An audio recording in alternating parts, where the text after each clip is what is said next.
This is our pesky northwestern system that's causing snow in the Rockies and severe weather in the Central Plains. Once we get past that, things calm down again. You get a little bit of a trough here, high pressure, setting up farther to the north. This is going to keep things cool. This is going to keep things calm and easy. But watch what's happening here. A big ridge is forming. This is going to allow for much warmer air. I'm checking the weather forecast for this weekend.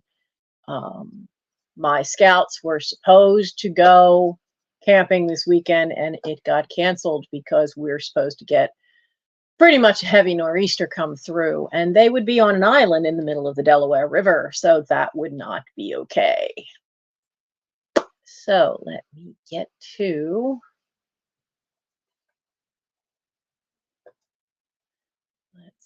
here.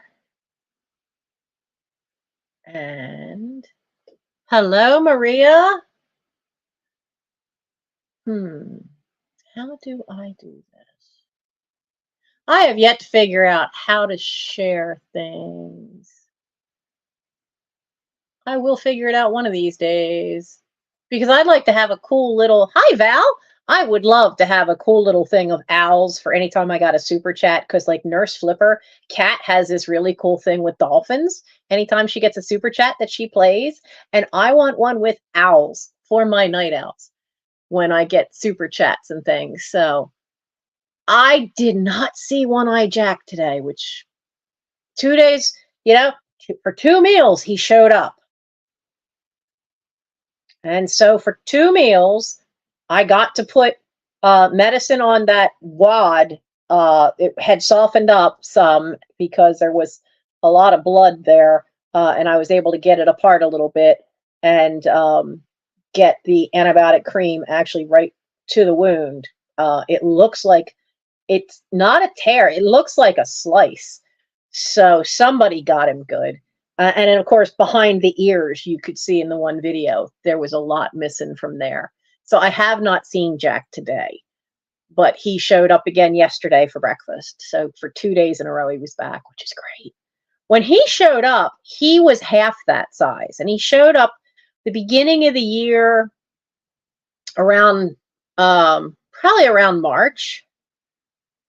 And so, you know, he was around March, April, May, and I was getting him used to me, and he was really nice. And then Charlie arrived. Now, Charlie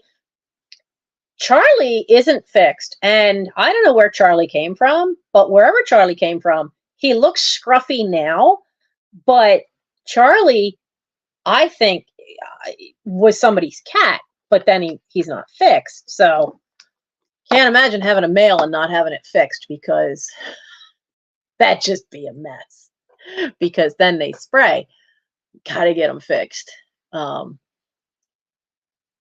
am I seeing commercials? Did you guys get commercials before you came into my live? Yeah, I would love to see him take it home, because for him, I think there's hope, because he hasn't been outside that long. He's doubled in size in the course of the summer. So he was born sometime probably in February. And now, I mean, he's not quite full grown. I think he's a male because I saw him spray. I don't know if girls spray like that. But then when he first showed up too, he was missing an eye, and it was really gross because it was there. It just was not where it should have been. And I am not going into any more detail than that because it was gross as could be. I'm not squeamish over much, but that was, no. That was bad. Nancy Smith is here, the other Nancy. Hello, hon. Linda's here from Michigan. How are you all? I'm going to go into YouTube Studio for a second and check, because when I went into my own to get in so I could type in the chat, let's see, content, I got commercials. Oh, no. I don't do this during lives. I know some people do when it's a live chat, but I just don't. I don't do them. I know it's caught. I know I could probably make money on it, but I'd rather keep the chat. Like, if you have your monetization on when it's a live, whether it's just a chat or not, you can't stop it from doing mid-rolls, which to me messes up the chat, because then people would end up being behind versus those who didn't see any commercial. And I think then it just skews it too much. So let me turn that off for right now, and I will turn it back on after our live chat. Oh my goodness. Yeah, this weekend in my area is supposed to be a nor'easter, and I'm not happy because I thought I was going to have an empty house, and I do not. I turned it off on the wrong thing here. Duh, I turned it off on One-Eyed Jack. No. I need to go to the live. Go to lives. But at Scouts last night, there we go. They canceled the trip for this weekend. I don't blame them because it is an island in the middle of the Delaware River. Give myself a thumbs up. But the big problem is when it rains, there's nowhere to go. If you have to evacuate the island, you got to wait for a boat to come get you. That's not the problem so much as where do you go with kids when it rains? That's always a question during a hiking, during a camping weekend. And at this place, there's a dining hall, but staff are using, it's not that big, and staff are using it as where they're sleeping. So that's out. There's a little pavilion, but we had 30 people just from our troop. That pavilion probably wouldn't even hold 30 people. It's tiny.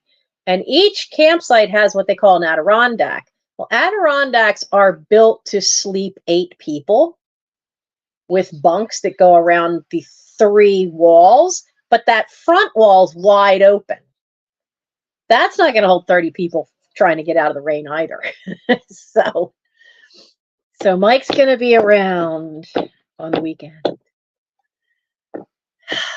So I'm sure that's going to change what my plans were. It's a hazard of working from home, When you're home, they just go, hey, you want to go do this? Hey, I need help with this. Hey, let's go get this done. And you've been waiting for them to be there to help you, so you kind of have to drop what you're doing and go get it done, because sometimes it's stuff I can't do without him because I can't lift it. So, yeah. My weekends get skewed pretty easily that way.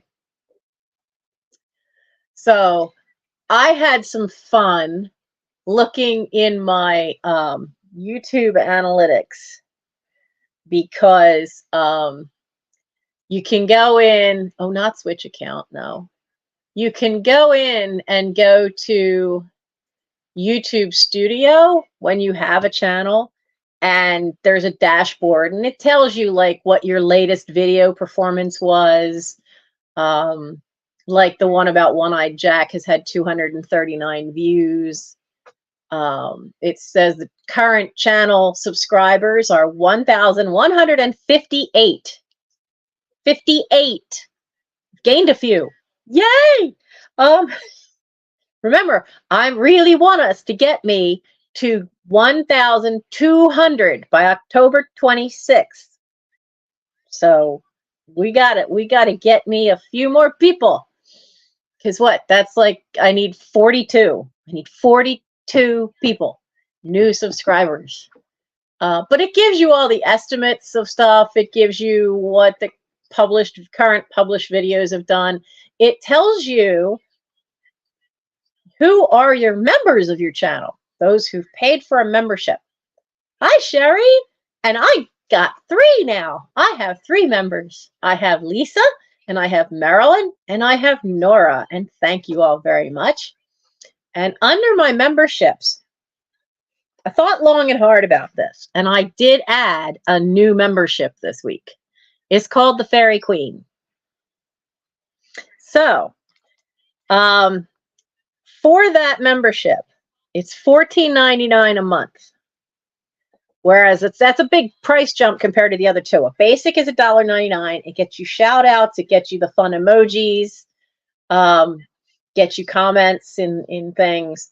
You get to see some of the videos that are members only. And then the next level up is Fairy Realm. And Fairy Realm gets all the drop sales 24 hours in advance. And there are some videos that are just members only for that Fairy Realm and above. But so Fairy Queen gets, and that one's $4.99 a month. But at $14.99, the Fairy Queen level gets you everything from the other two levels, but it also gets you a 1 hour one-on-one every month with me. We will set it up. We can do it through StreamYard. I can send the link and we can do a FaceTime one-on-one for an hour. We can either go through, talk about anything you want. We can research something that you had a question on. If you have an item you want to show me and want some help identifying it, anything you want, you get a scheduled 1 hour one-on-one with me every month for that $14.99. So that's new. Yeah. My birthday's the 27th. So that's why when I realized that the live sales, because I do alternate weeks, that meant my live sale was going to be on the 26th. So we hit midnight, then it's my birthday. Now, mind you, I was born, they induced my mother, not by choice. The doctor wanted to go on vacation. The guy was a jerk. When you have child number 6 and the woman tells you, I'm sure your math is wrong, she's not due yet, you should shut up and listen to her.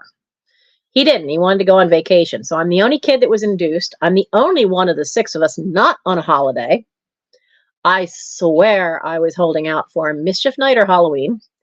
She said my due date should have been Mischief Night, which is the night before Halloween.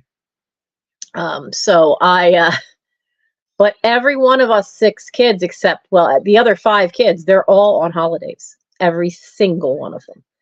So I was probably holding out for Halloween because it's my favorite holiday anyway.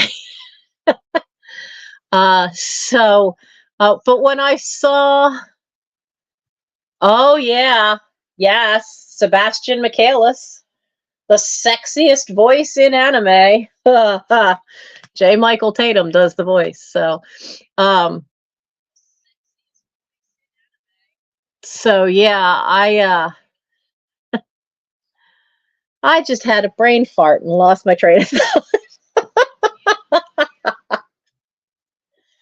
But anyway, I did think long and hard about making that higher level, and but I think it'll, I just thought, well, I could put it out there. I don't expect anyone to bite for that one, but we could put it out there because I've been watching some things about getting your channels, getting things together, and when was the best time to roll things out, and they all kept saying in this 4th quarter. So I thought, well, then now's the time to do it if I'm going to do it. But it was nice to see for recent activity, part of that dashboard thing is it shows you who all your members are, which is nice. So then you can see, and you can also see how long they've been a member. So that's kind of cool. But it was so nice to see that number flip up to 1,158. That was nice.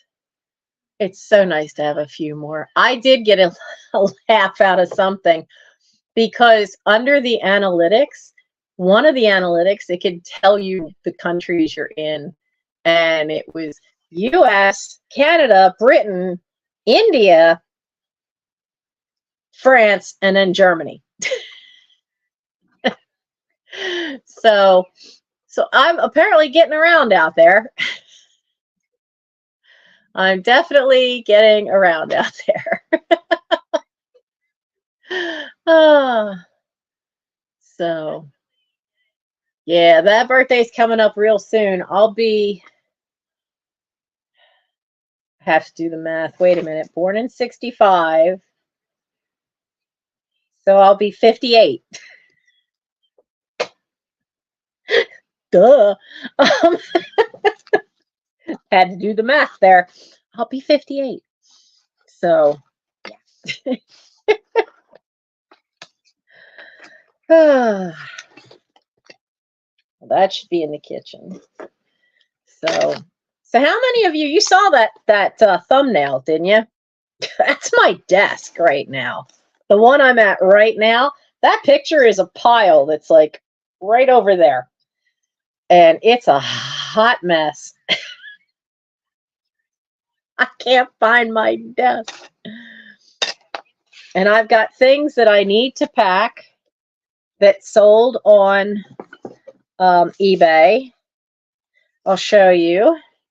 This one, this postcard sold on eBay. This is Ashland, PA. But when I looked up looking at really close at the clothing, I could tell this one's from probably, I'd say, before World War I. So that one's really early. And then this set sold. And they're from the old Hershey Park. In Hershey Park, Pennsylvania is not just for its chocolate factory, but that park's been there a long time, though. It's like that used to be the giant pool with an arena and a stadium, and then where's one? This one had a train that went around. There were 3 different versions of the train. This is like the second one. So they sold. I have to get those packed up. And what else sold? I have another one yet still. Where are you? So this is something that I inherited. They are mini advent calendar cards. And they're not inexpensive on eBay. Certain ones. This is the artist Sarah Ball. And it was printed in West Germany. And I'm sending one of these to Switzerland. As soon as I find my stamps. But yeah, this is the last one I have, and it's up in my eBay shop. I had found of that pattern, there had originally been 8 of them of that pattern, of that illustration. And I had 2 others. One I only had 3 of, and another one I only had 1 of. And when I first listed them, I listed them all up as auctions. And boy, that one, that one must have been real hard to get. Because the one that I only had 1 of, that one went for $20-some. I forget, I think 22. And then these others all went for, they went for about $12. So then when I relisted them at $12.95. And they've been, I sold out of the one, and then now that's my last copy. There had originally been 8 of those. This is number 7. That's the last one. I have not been able to find my stamps. And that's been getting on my nerves. Let me think. So the last time I had them was at summer camp. Because I write letters from summer camp. Gives me something to do.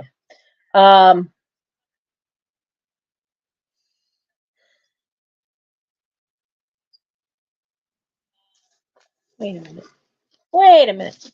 If I had them at camp, I wonder if they're in the TARDIS. So this has all my Scout stuff in it. And unfortunately, it is showing its age. Like the seam here has popped, partly because the cats like to do this. I holler at them. But now there's a couple of TARDIS bags out there, but this is the only one that opens like this at the top. There's another one, but it opens down here, and it doesn't open wide enough. We had to hunt for this one. Got my Scout requirements book. I'll be darned. There it is. You bugger. My stamps. My stamps. And a notepad. I don't by any chance have any more cards in here. There's the advancement book. There's all the blue cards from summer camp. Oh, there's my rain poncho. No, no note cards. Darn. In a house full of paper. And I don't seem to have any more note cards here at the desk. And I need them to put those in. Now, let's at least get this done.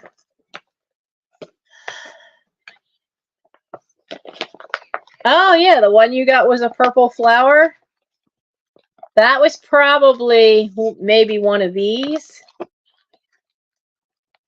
Now, this is international, so I need one of these for Switzerland.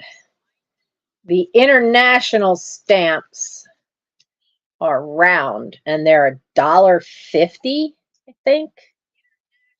$1.50 or $1.60. With these forever stamps, I lose track of how much the postage actually was or is. So I have all little envelopes here. I still got a few more of those. Got plenty of forever stamp regular ones. It's postcard ones I need to get my hands on, because I use those for Boy Scouts. But I also have a thing that has stamps under 25 cents, stamps over 25 cents. I don't have many of those. I've used most of those except for these $3.50 ones, because that's the Space Shuttle Challenger. I got a bunch of those. It's all still good postage. And then I've got this whole thing is stamps that need glue. Look at it all. Because, man, when you do clean outs, you find stamps, and then sometimes people go, oh, I'm going to throw them all away because they're all stuck together. Well, that don't mean anything. You can just soak them in water. The glue will come apart. The sheets come apart. They've never been used, so. Hello, Retro Ruby.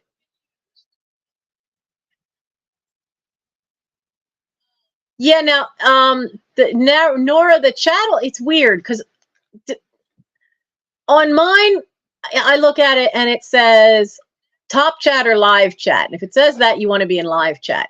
But I've been on other channels where it asks me for all messages, something or all messages, and you want all messages because then you're in or I don't know why it's not the default. I really don't understand what top messages is other than a chaotic mess, because they aren't being posted in they aren't being posted in live order, as it were, as they come in. Whereas all messages or live chat, what you see come up in the chat is how it comes in to the server. So I don't know. I could see you, CDC. I didn't see. I saw you were at the mall. Oh, wow. 50 years is a long time to be at one job. That's rare these days. CDC, were you the one that was interested in matchbooks? Let's see. This needs... Do I have any 20s left? No. So.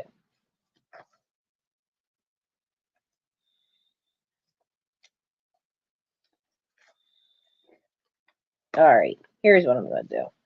Because this thing is 1.3 ounces, so I need to add a little postage.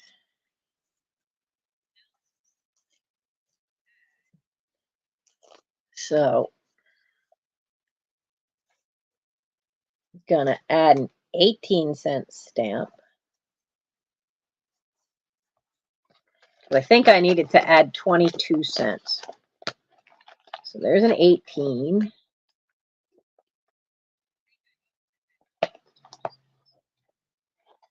And just for good measure.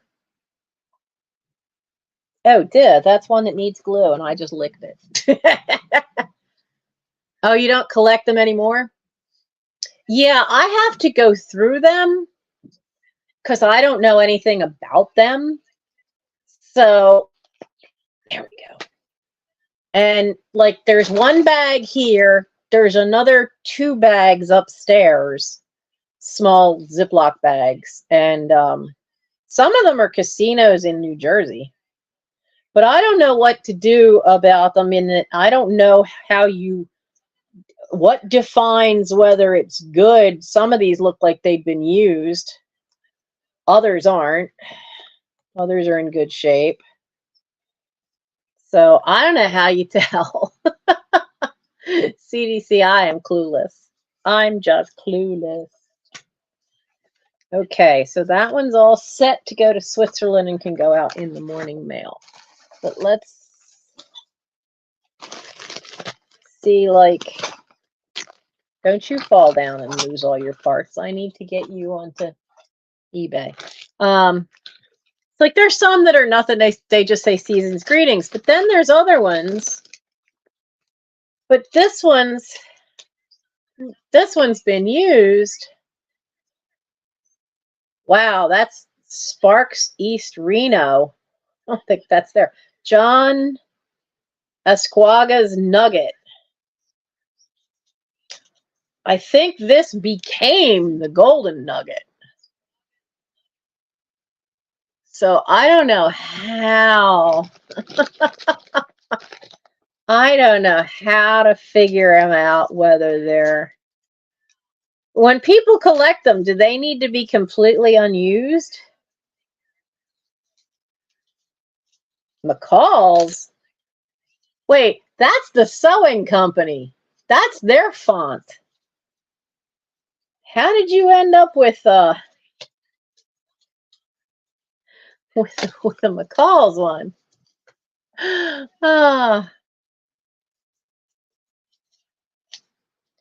American Bistro Restaurant, Morton, PA. Oh, this one's real old. Look at the graphic. Maxi Man Meats. Great eating, we guarantee it. Sadly, I think a lot of them were used. Is there any market if they're used?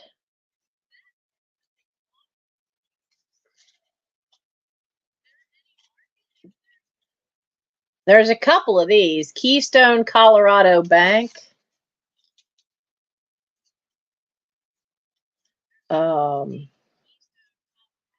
The Quanta Inn, that one's in good shape.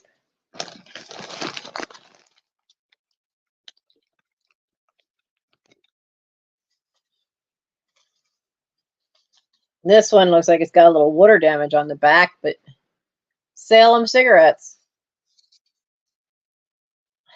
Do they make Salem anymore? I used to work at a Wawa, but I don't remember them making that one anymore.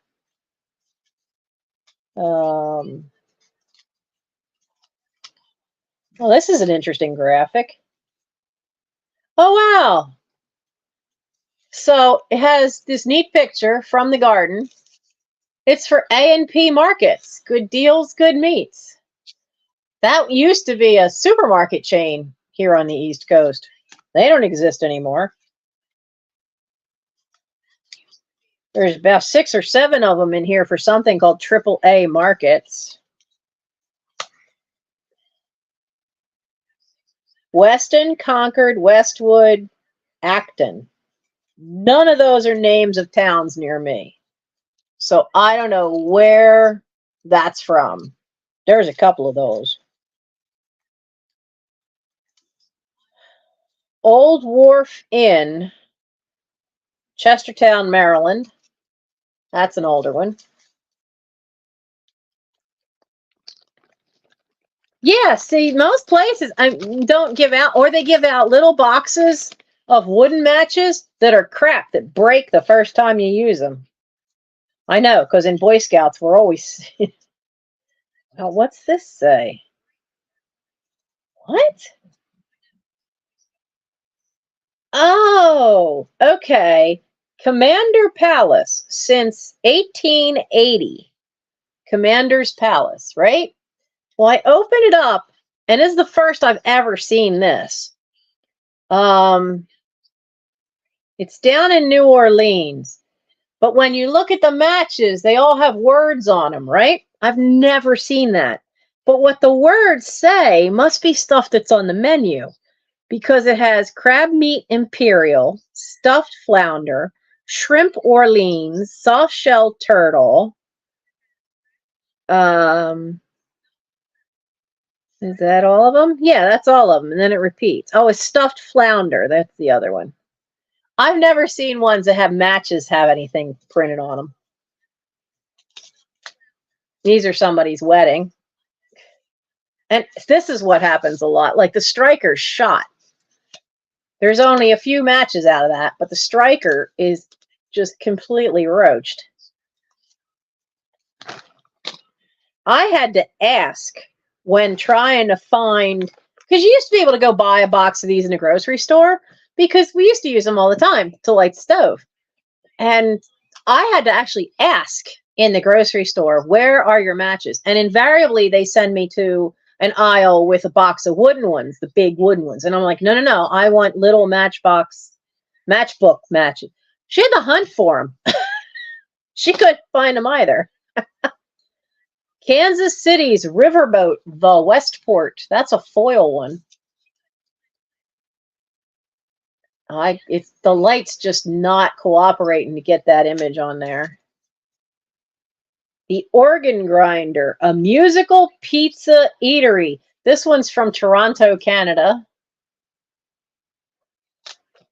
Oh, now this one it's completely shot, but it's Wawa. And I have a Wawa pencil, unsharpened, that an old one with the old logo. Darn it, there goes my red pen. I need my red pen. So I keep track of things on my mailing. Because I have an old Wawa pencil with the old logo. It doesn't quite look like that anymore. And actually, I think the logo is even older than this one. And I want to get that online. Milwaukee, Wisconsin. The Ambassador Hotel. But the back is all messed up. This was all from the clean out, helping Starlight Village Motels, Fort Dodge, Iowa, Best Western on the front, Starlight on the back.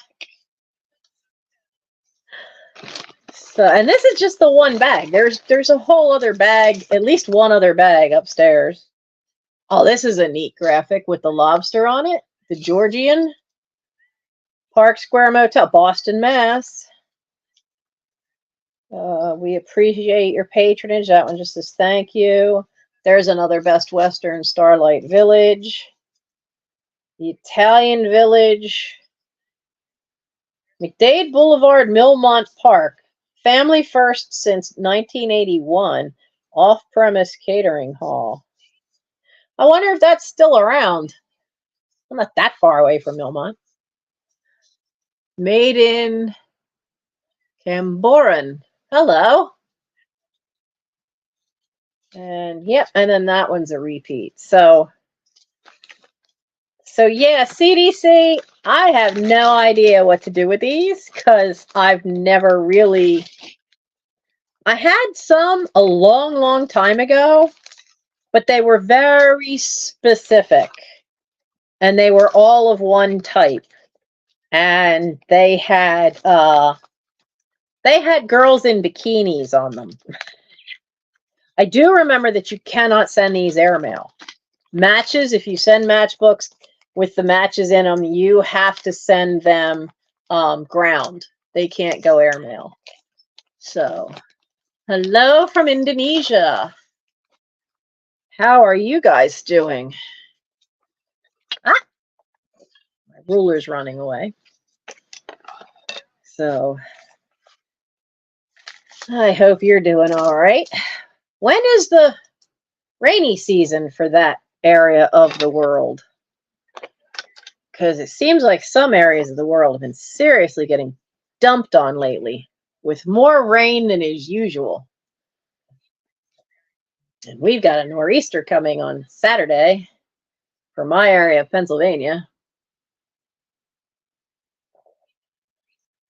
That thing's going to track right up the coast. And me with a leak in my roof. That's not going to be fun. So, let's see. No, I need that. That's the shipping that went out this morning. Put that with the packing list. And actually, let's just move the packing list. Get that safely out of the way. It's all rewritten and nice and neat and shortened down to 6 pages again. So there's certain people like Warren, Nora, they have a page of their own. That's okay. Fiona.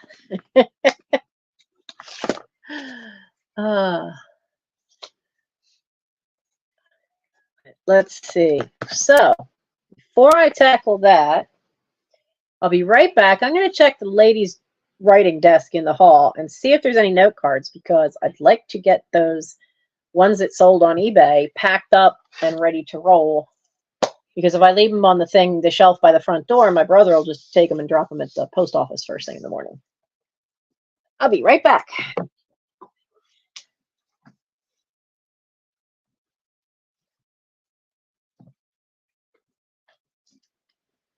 take this one.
Success.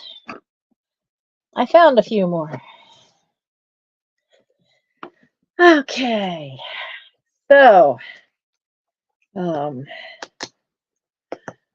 made in Cumberan. Not quite sure how that would be pronounced. So, and today's bill from the mail. Tonight is not a live sale. It's a kind of a work with me and a chat.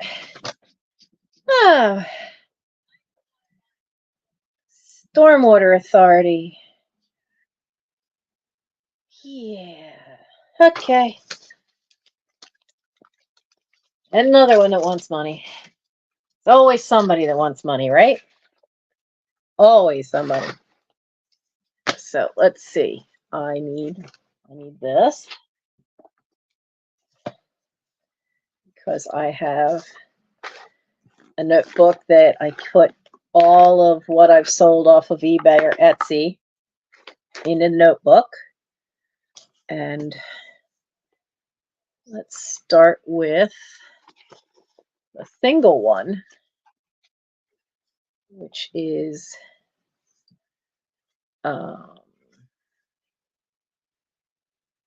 Ashland, PA. Where's the other ones? Wait a minute, I'm missing one. What did I do with it? Oh, it's over here. When I brought down this morning, did I bring it with me then? Oh, maybe I did not. I did not. So there's a set still missing to be shipped. There's a set.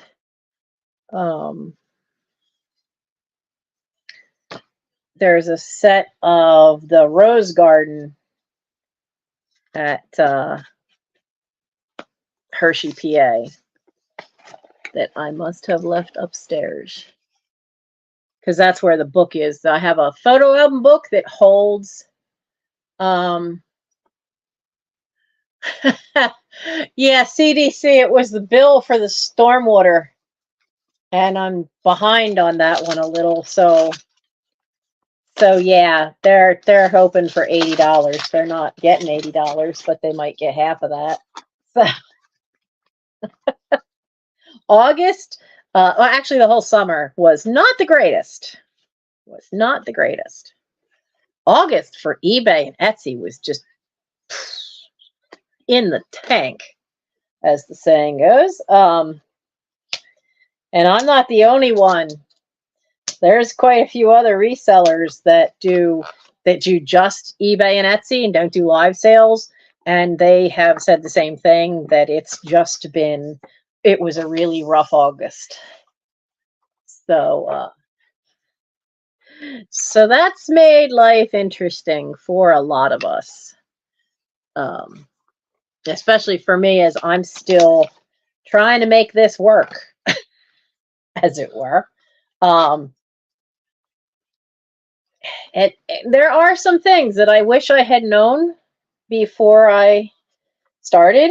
I did my research on, hey, yeah, you need a designated place to try to do packing, and you need to work on how to do thumbnails and all that. But it still didn't quite get across to me how much time you are going to spend in researching what you find, and then the juggling act of working from home if you have other people in your life. That's been a whole new experience, and I didn't know about any of that. But I also, except for Trisha from Sandy and Otto, I don't have, like her, I don't have a helper. We're on our own trying to do this. But Sandy and Otto, Trisha doesn't have the burden of Warehouse 13 here behind me. She didn't start with a huge mess of boxes and stuff, so she can curate her stuff a little better, which I can't wait until I can really have the space to just be able to do that, to just go purchase stuff. Yeah, they started it in my area because in Chester, well, actually, when you think about it, a good chunk of Delaware County, up and down that Delaware I-95 corridor along the Delaware River, is all this whole area is all pre-revolution. There actually used to be houses down the street from me that they tried to save that were from the 1700s, but they didn't manage to save them. But now there's an apartment complex there for older people. But anyway, there are still some 1700s buildings hiding in Upland, and a few in Chester, but there's quite a few hiding in Upland. Hi, Steph!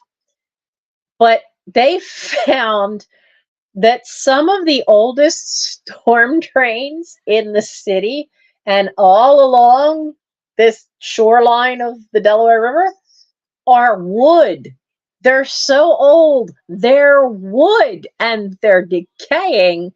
And, if it weren't for the fact that what stays waterlogged has left. But what's happened is the top part where it might dry out, that has crumbled. And now they're getting sinkholes over some of it where the dirt collapses in after a storm or during it, and then it's backing up the stormwater. So there's so much of that along, this side of the county that they added it. Our stormwater thing is a separate fee, and it all goes into replacing all those old stormwater lines. So I can see it in our area. I don't know about other areas, but I certainly can understand it in our area. I know Philadelphia complained about how a lot of the pipes, water pipes that service the city, are still cast iron. And I just went, okay, because I know ours are too. If they tear up my street, if they ever take that blacktop off, it's all cobblestone underneath. Because there has been a spot up at the corner up that way where it collapsed in, and there's cobblestones. We snagged one for the Chester Historical Society because one of the cobblestones actually had a name chiseled into it of the company that had laid the cobblestones for the street. And so they said, well, we don't care. Here, take it. So my brother took it, and it's with the Chester Historical Society for now. So yeah, some places the infrastructure is so old. And that's part of the stormwater fee.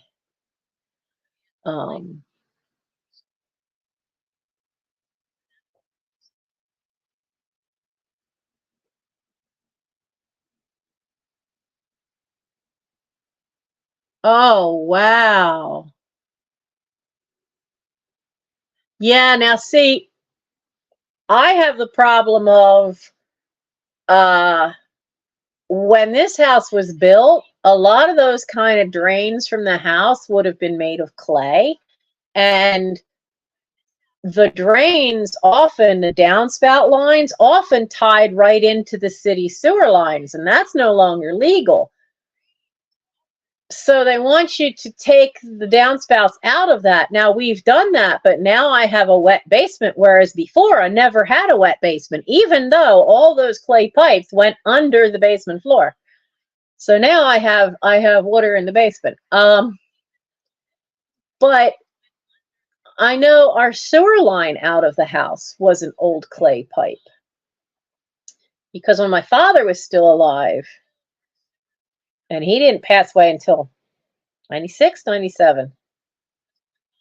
96, because I was only 30. I turned 31 in October.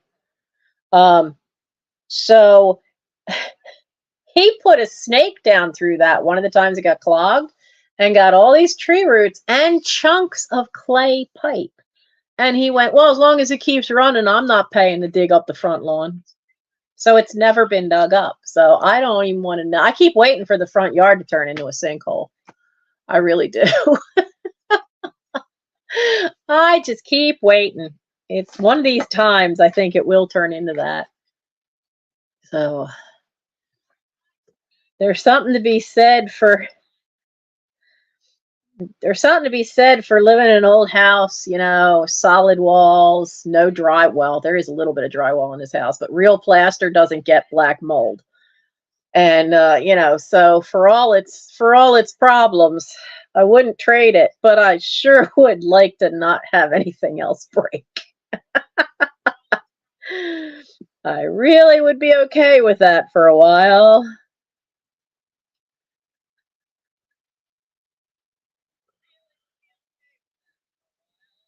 I just misspelled this guy's name. Gotta fix that.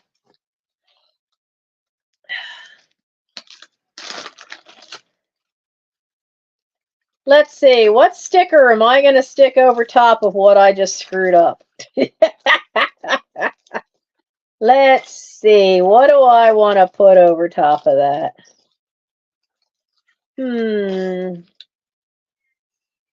None of those butterflies are wide enough. This is wide enough. Well, we'll put this nice little sticker. Instead of putting an N for the beginning of his name,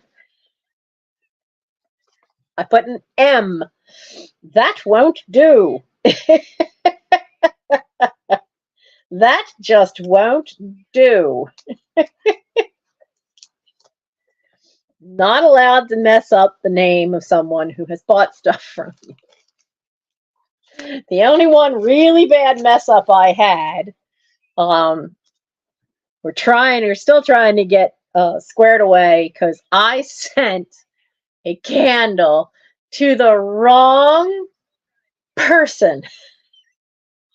Their names were one above the other on the packing sheet, and I kept getting distracted here. And so the address I wrote put the wrong name, but then the address I put the right name, but the address I wrote anyway, and it went to the wrong person.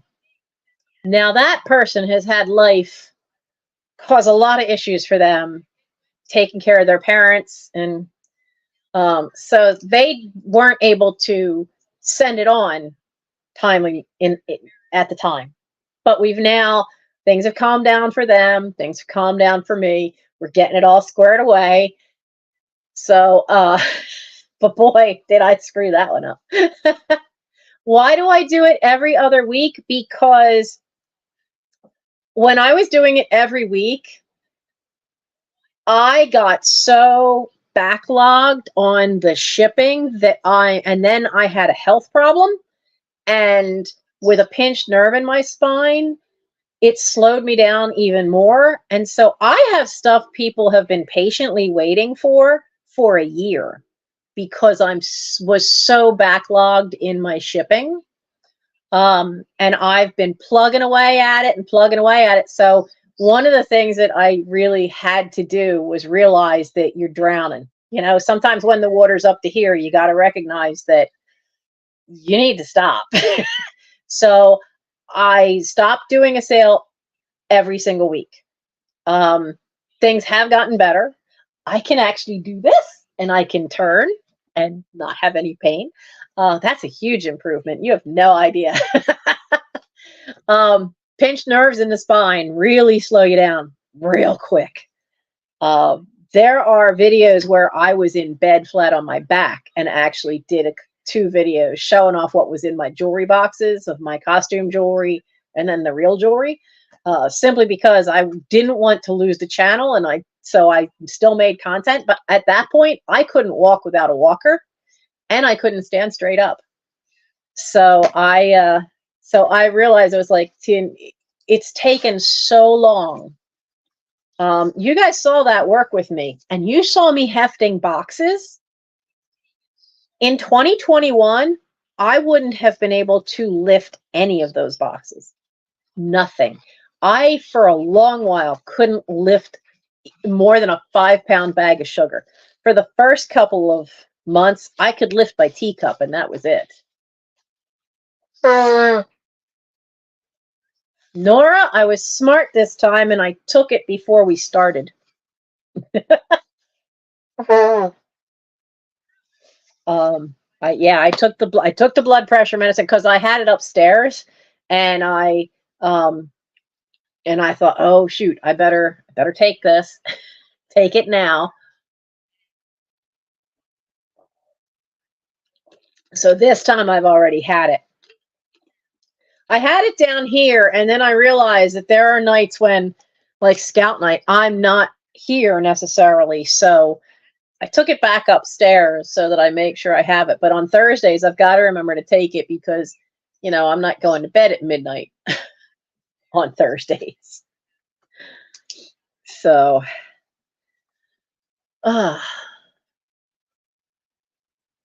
yeah. So the other thing too is, with all this stuff, I don't have anything on shelves. I don't have a way to just empty a box onto a shelf to start getting it organized because there's nowhere to put any shelves. I started a black hole challenge.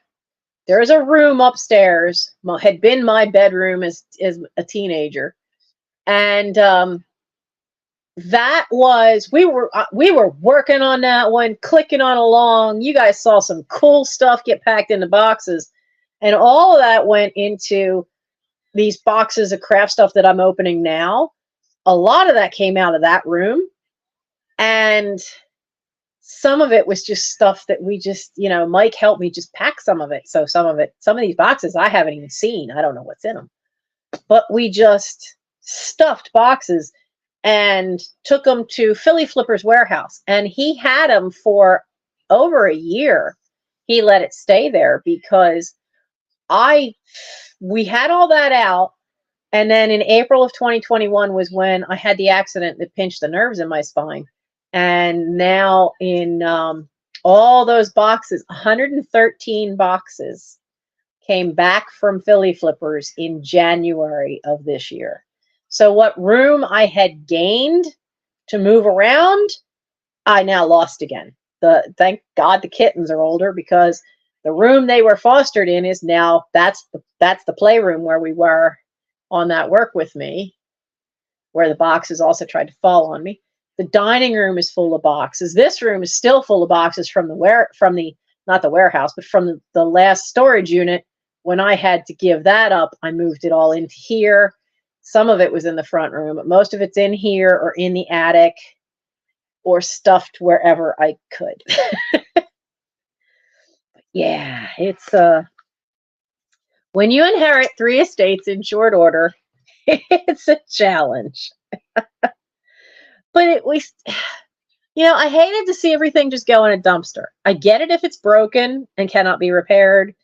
There's some stuff that's just not worth it and you trash it. But a lot of this stuff has been pretty cool. I think the funnest find I had was finding those little Edwardian children's shoes, those little boots. Those were cool.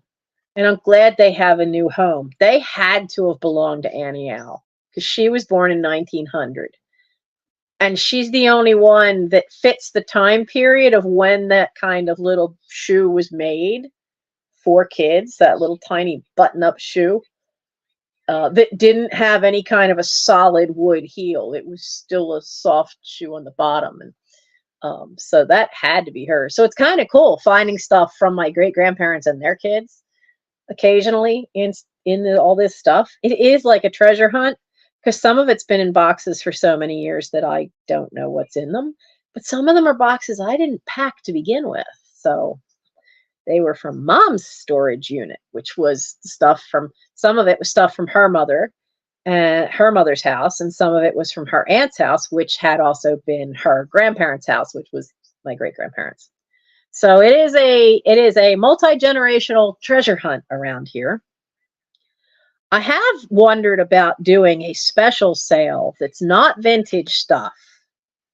I have to look up the prices and see whether I could do it on like a Saturday or Sunday, or just list them all on eBay. But we have some unopened Harry Potter toys. We have some unopened Lord of the Rings toys.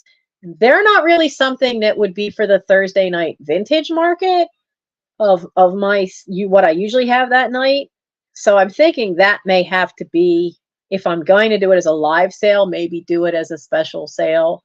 It depends on what they're worth. But there are 2 big cartons of Lord of the Rings in the dining room that when I found them, I just pushed them all the way over against the wall on the server so that I knew where those were.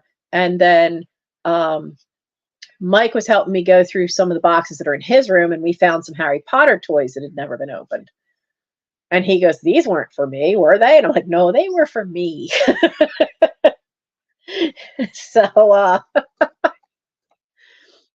So I kind of think I can part with a few of them. I don't want to part with the Harry Potter on the broom, because I still want to hang him from the ceiling and let him fly.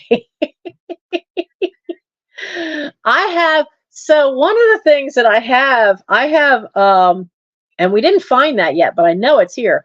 They made a book light with Norbert the dragon, like the little dragon egg that in the books that Hagrid hatches this little tiny dragon and names it Norbert. Well, they made a book light. So this dragon's about this big, and he's supposed to clip on the back part of your book, and his head hangs over, and the light's in his mouth. But he's kind of top heavy. So he tends to tip forward. He didn't work too well.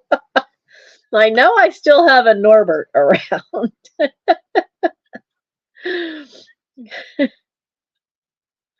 He's here somewhere. But yeah, I found a few Harry Potter things even in the pantry. There was what was the one? There were some unopened packs of the trading cards. But there was one of them with some kind of candy, and apparently a mouse got in there and found it because the package was empty. These kittens are failing at their job because I know there's a mouse, and I'm pretty sure I know where, because I will sometimes find 3 little kittens staring underneath the stove. So it's back, and it's living in the oven. See, that's why I haven't had an oven that works, because that oven's old enough. It had gas lines to the base of the oven that were the rubber ones, and the little shit ate one side. So we can't use the oven. But he's back because they've been staring under there, and you see the tail. I need to film it, so when there's 3 little heads just staring, and you just see them staring, and their tails in the back all twitching. They started that yesterday, and so I'm pretty sure it's back because we've had some cold. It was 50 degrees last night here, so it got a little cold.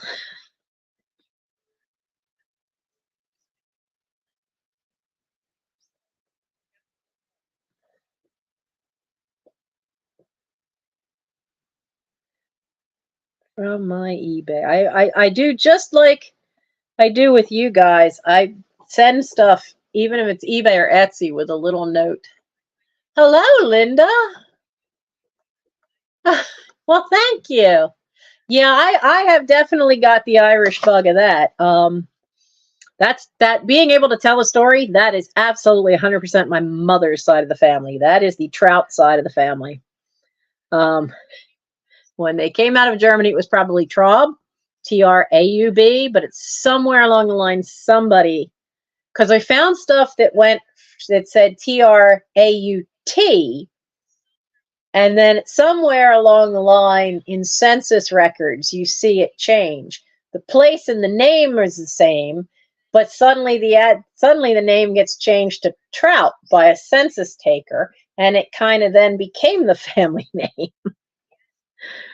So, but there, we have Amos and Alice in the hallway, and there is a morgantic line in the family. And what that means is there's stuff that's inherited mother to daughter, as opposed to fathers to the sons, or everything comes from the father's line.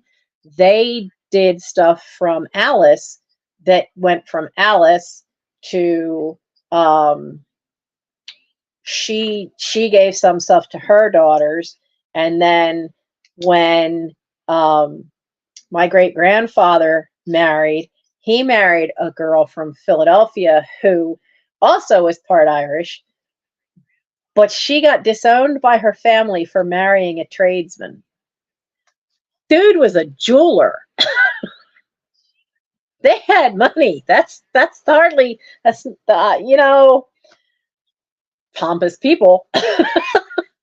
So when the Great Depression hit, guess who never lost their house? The jeweler. Because, everybody still needed a watch to wear that kept time. So, oh, see, now your family's done the same thing.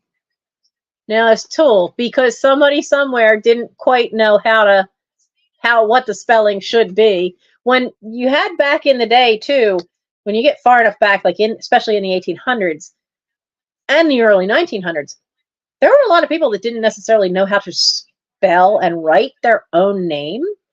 So they didn't know if somebody was misspelling it on a document, which is why you hear stories about Ellis Island, where they come through Ellis Island and they can't understand the language that the person's saying, and so they make their best approximation of what they think they're hearing, and their name changes and the spelling can change. So yeah, we and all I know of us is, like, I know Alice Logue was from her parents were from County Limerick, Ireland. And I actually found the Logue clan. There is a clan. When my friends invited me up for the weekend to go to the clan festival, that sounds so wrong. The Celtic clans at the Renaissance Fair. So when we got there, she's there for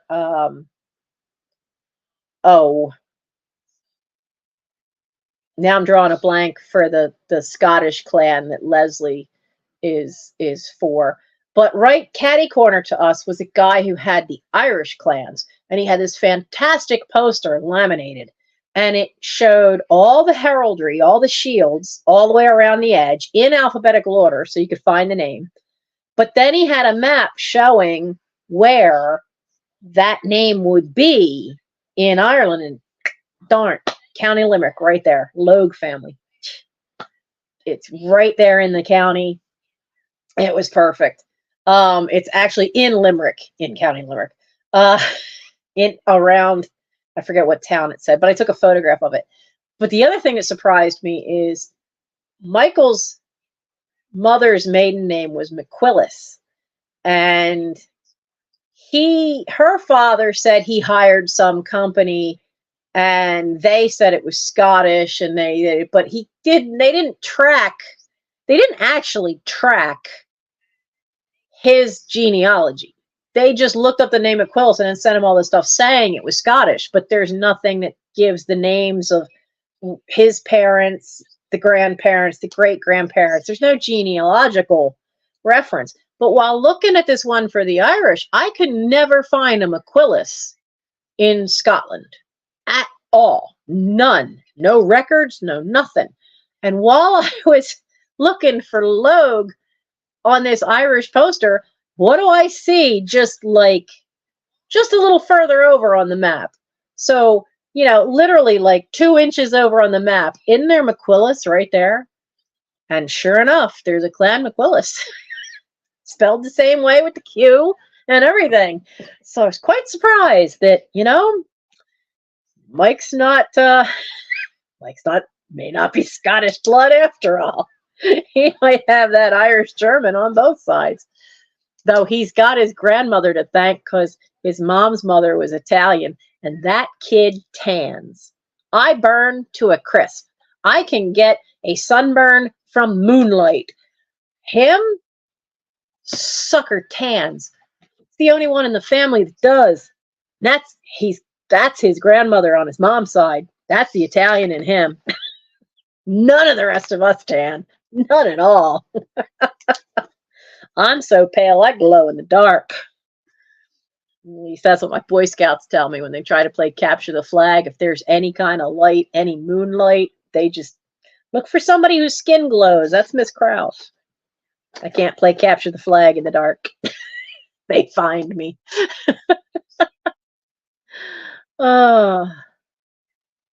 Let's see. I want to let this guy know that I have other postcards of Ashland, PA.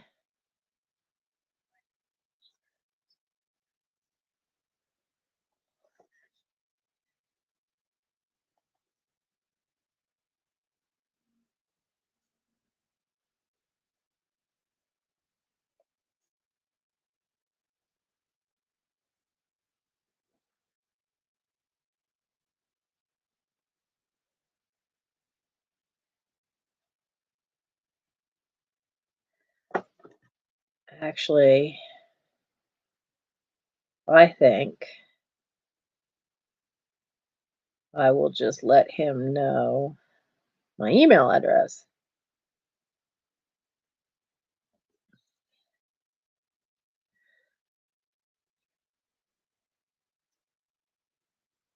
Linen is Linen,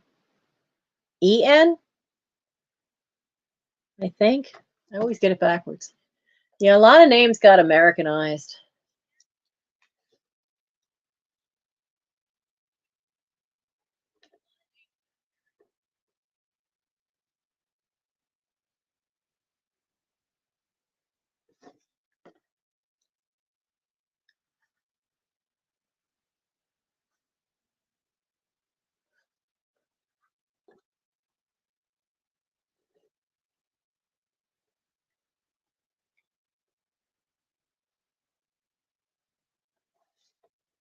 Yeah, I know. I'm not talking and writing because I don't want to screw up and write the wrong thing again.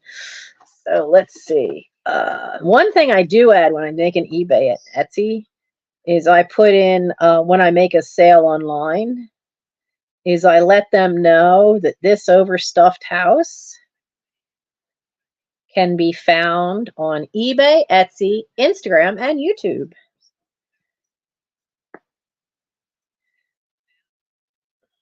I don't necessarily put that on stuff that you guys get because you guys know I have an eBay store and an Etsy store. I don't talk about my Instagram very often, but it's there.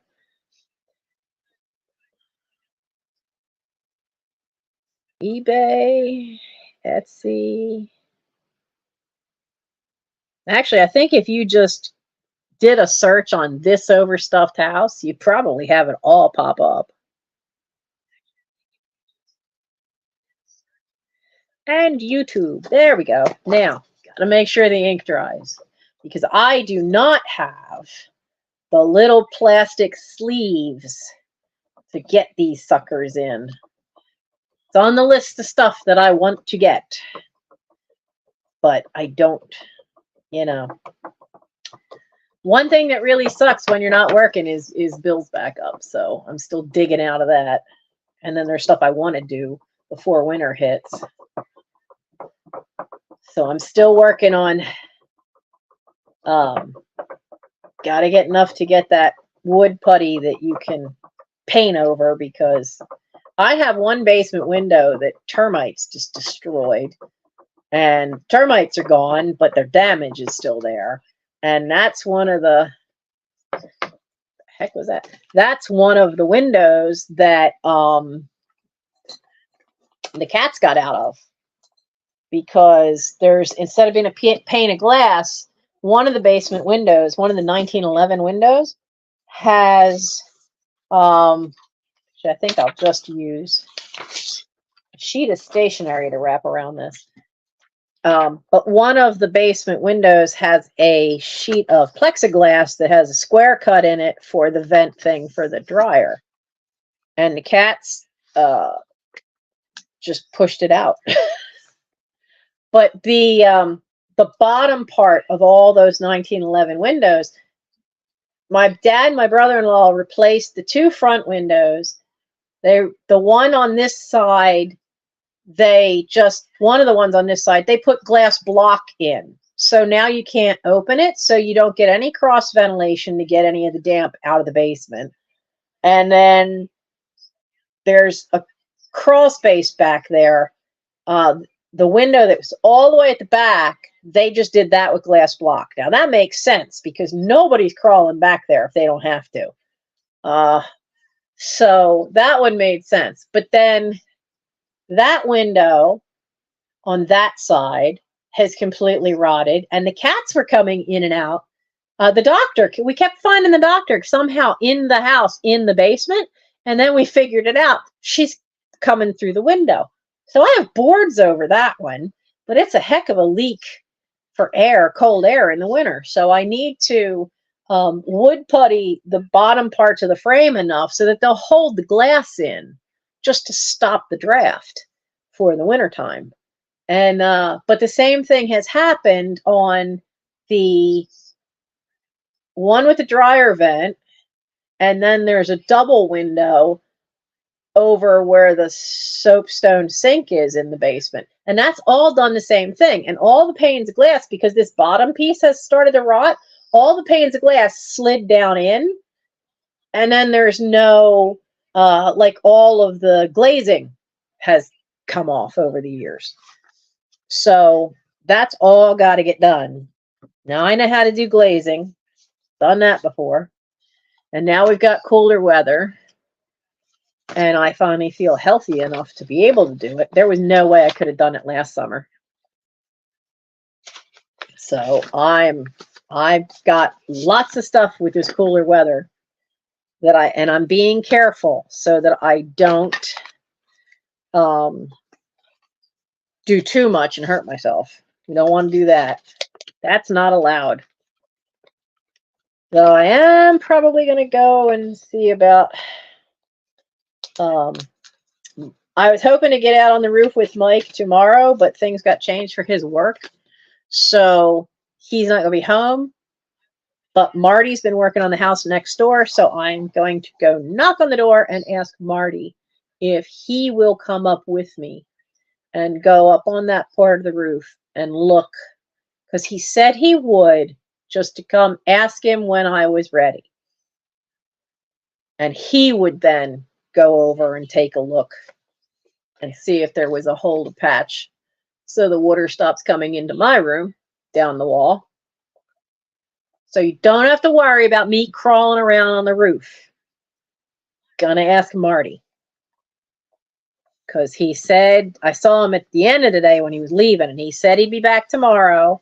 And I said, well, if the weather's good, I might ask you to finally come take a look at that roof. And he said, okay.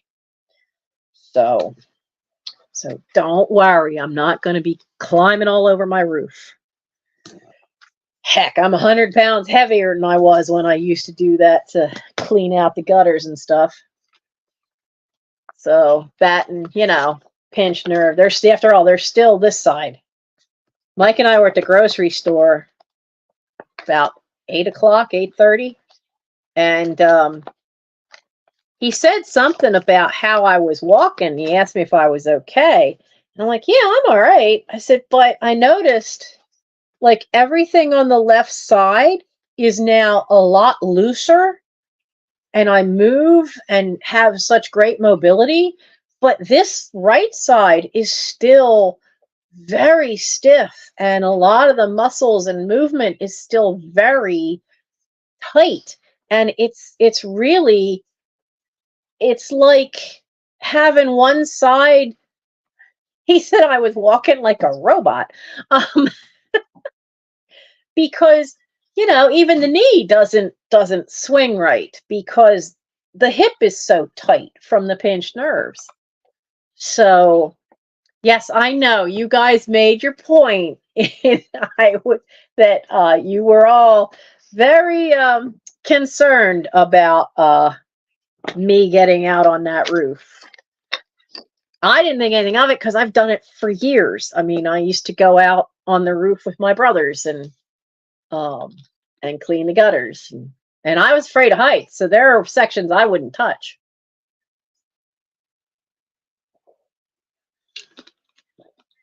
Oh yeah, I don't want to mess it up. I am way better than I was. God, I mean, I hit the ground and there was just an intake of breath, and then the screaming started. I don't want to go through that again. That wasn't the fall. For those of you who don't know, that was not a fall from the roof. The accident was me falling over something that my father had done that's still out there because I had not been able to dig it out. When they put the picnic table in, the ground's not level, so they kind of built this funny little platform and figured they'd just even it off with mulch. But mulch decays, so it's never really been even. The picnic table's a little bit of a slant. But over the years and decades, the treated lumber around the edge has all rotted away. So now there's pieces of rebar. Now this isn't just short rebar. They bought the whole 18-inch long piece and just pounded it into the ground. So it's going to take some doing to get it out of the ground. Mike's answer is, well, just whack it in. I'm like, yeah, and then what? If grass grows around it and it starts working its way up a little bit, you just slam into that with a lawnmower? Oh, no. So, but that's what I tripped on. And I tripped in an odd way because I was twisting to put one leg up onto that little platform, but my momentum while the rest of me was going this way. And then I landed right on the hip bone, which is then opened everything up for those nerves to get caught. So yeah. So the accident wasn't me falling off the roof. It was something far more mundane. Oh, come on, pen. Oh, now I lost my stamp. Tell me you don't write. Ah, there we go. I have to have a red pen. This is my last one. And I can't find the house ate our pencil sharpener, so using the red pencil don't work anymore because it's down too far. But I keep track of how some of you have stuff and you would like me to wait till I fill a box. But then that means on the packing list, you have a sheet that's got stuff, or some stuff, like books will go media mail. I don't tend to put books with other things just because it's cheaper for you in the shipping if I separate them. But I have to keep note of what's on what invoice. So there'll be like a little square goes with this little square over here, and then your invoice number.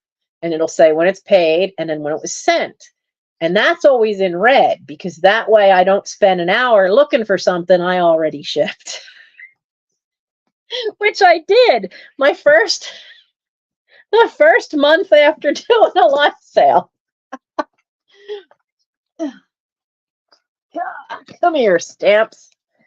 So nice to be able to pick you up on that side. Look, I did that without groaning and hurting. Can't do it this way, but I can do it that way. But I just, so now I have a system, but it requires a red pen.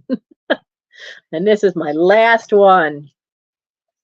I had a pack that had, I just had it. So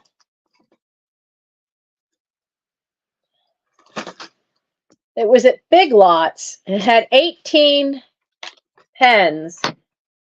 And I've got, I've got 2 blue, 1 green, 1 pink, 1 purple, and 1 light blue. And that's what I have left that's in the box.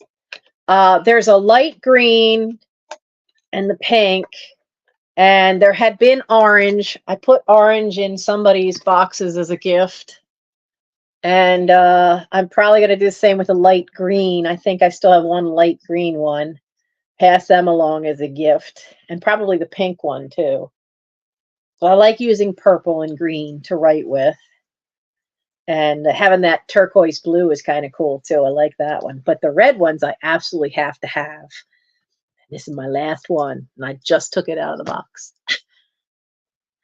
So let's see. We've gotten Ashland is packed and is going to be sent 9/22, 23 because it's going to go out in the morning mail. This just did not write that well. Yeah, because the tip is like hardly there. All right, so then the Hershey Park Rose Garden, that just sold today. That's upstairs. I forgot to bring them down. And then the Hershey Park lot, got this one to do. And then I can start tackling this desk. Because this is part of what I got to do. I got to make sure I get this stuff.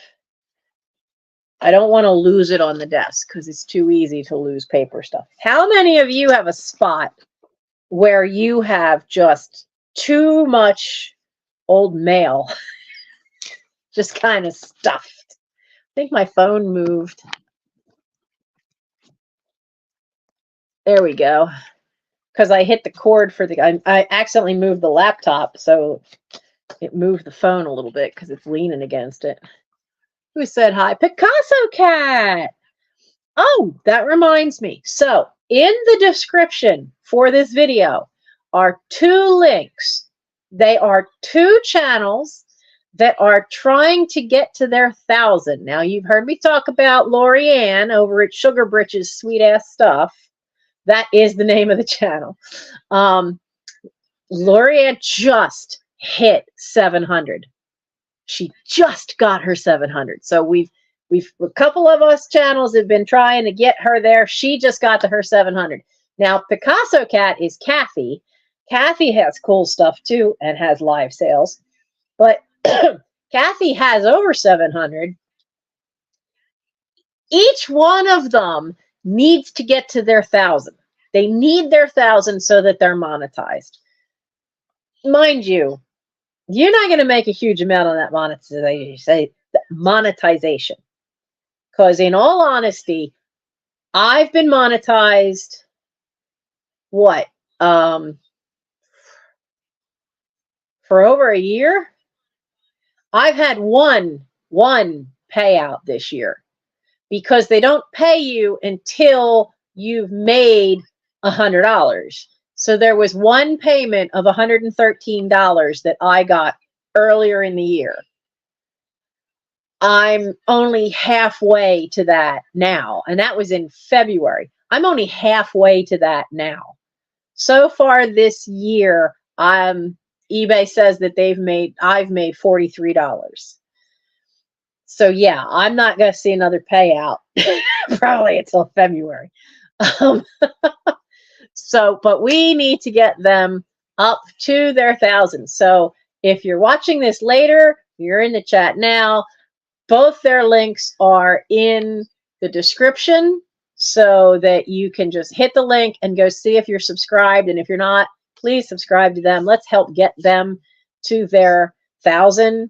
And let's help share me out, tell your friends. Let's see if we can't get me 42 more so that by the time we get to my birthday, I have 1,200. I would love to hit that 200 mark because I have been floating around 1,150 ever since I hit 1,000.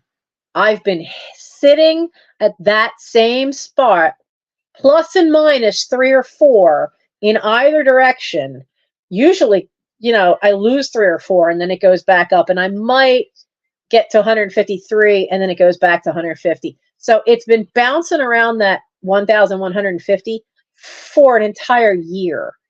So I would love to hit that next one up. I would love to get into having that 200 mark. If we can get me there, I would greatly appreciate that. So yeah, I've tried to use my Instagram a little more. And I've shared out Sugar Britches. I've shared out, I don't remember if I shared Picasso Cat when I was there, or was it earlier today or yesterday that I saw your live? But I've tried to share out on the community posts, but I don't know how many people actually see my community posts for my YouTube channel because I've shared them a couple times. I've shared Lisa from Flippin' Crazy a couple times. She has a lot of sales a lot of times, and she's trying to move, but she can't do that till she clears out a lot of her stock. Now, she has an antiques booth at one of the antique markets. She rents space. So she's got a lot of stuff, not just jewelry. She does do a lot of jewelry sales. Some of them are right out of the box when she buys a collection of them.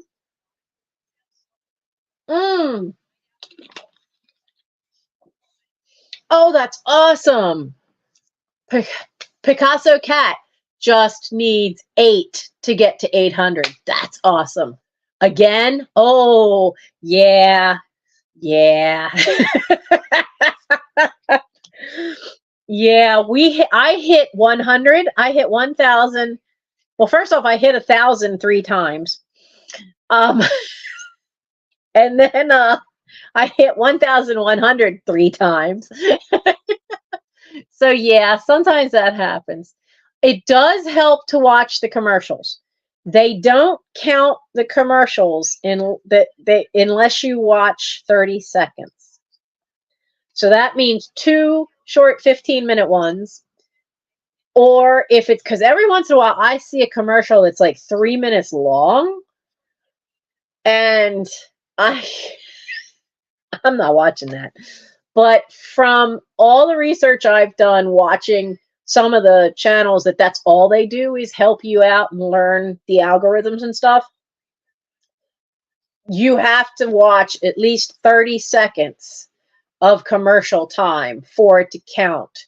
Now, if you have YouTube Premium and you bypass the ads, then the channels that are monetized, they literally get pennies. You know, they get pennies for you passing the ad. So like I think now shorts, one of my shorts had like 800 views or over 1,000 views for one of the shorts and 800 for another one. And it said that so far this year on shorts, I have made 0.007 cents. So I'm not even counting shorts. 0.007 to me isn't making anything. That's just some mathematical something. But yeah, it definitely makes a difference. Absolutely makes a difference of how much you watch. But it does go up and down. Yeah, subscription numbers always do. But of the commercials, yeah, you need to see like 30 seconds. I don't mind it if I have something playing in the background just as I'm doing work, and then they can play to their heart's content, the commercials. That's a nice part about going in and watching somebody's playlist, because you can just let it run. You can just go to a playlist on their channel and you just want to hear, some voice in the background. Just pick a playlist and just hit that top one and just let it run. I did try to reorganize my playlist because I noticed I went in from my personal YouTube account and it was playing the oldest stuff first. And I went, I don't want it like that. So, yes, that's also great if they need watch hours, because it's a key thing. The amount of watch hours they have has to be over. Didn't they up it to 4,000? You have to have so many watch hours of people having watched your channel, as well as hit 1,000 subscribers to become monetized. Now, I had the watch hours, but I didn't have the subscribers. But I have heard of 2 people who had the subscribers but didn't have enough content up to have the watch hours. So that's where being on Cajun Roots Reseller in the morning is helpful, because he will tell everybody, hey, this channel needs watch hours. Go watch a playlist. Go watch them. And he will do that. Anybody needs watch hours. Gina needs watch hours? Okay. I can write on that. That's the note that came with the flannel.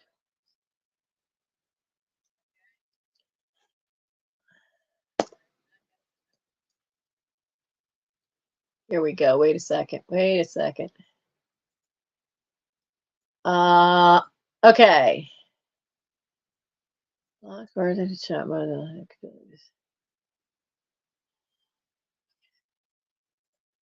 So, Kathy, I'm making you a moderator.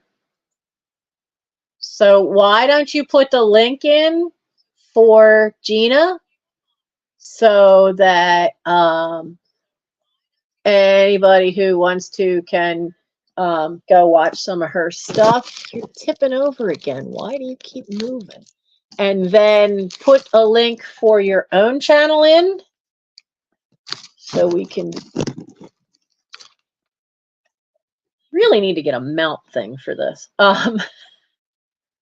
Yeah, because watch hours matter. I noticed on my analytics, it said that a week ago I had just hit 27,000 watch hours, which surprised me. That hadn't been on my radar at all. But it just cracked me up. I'm like, yeah, 25,000 hours of watch time 8 days ago. That really surprised me. That hadn't even occurred to me. It's like, oh, you still got to keep an eye on that. And I'm like, oh, well, really? Now let's see. This analytic is lifetime. What's this got? May 28th, 2020. What's the massive spike? So there's massive spikes on here, but I don't know why. Okay, you want to tell me why? December 16th, 2020. Oh, that was my first live sale.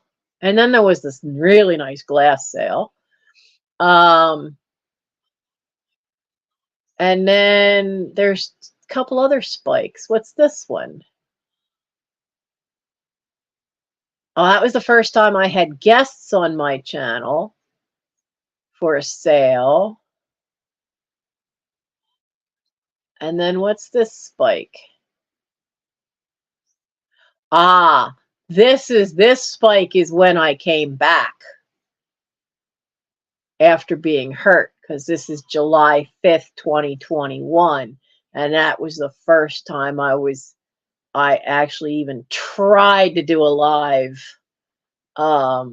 after having gotten hurt. That's what that one.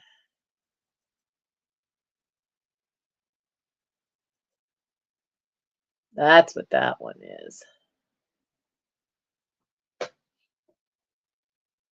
That's cool that you can see that. I hadn't actually looked at that before. Why are you shifting so much? It's like the laptop's got a mind of its own. It keeps turning this way.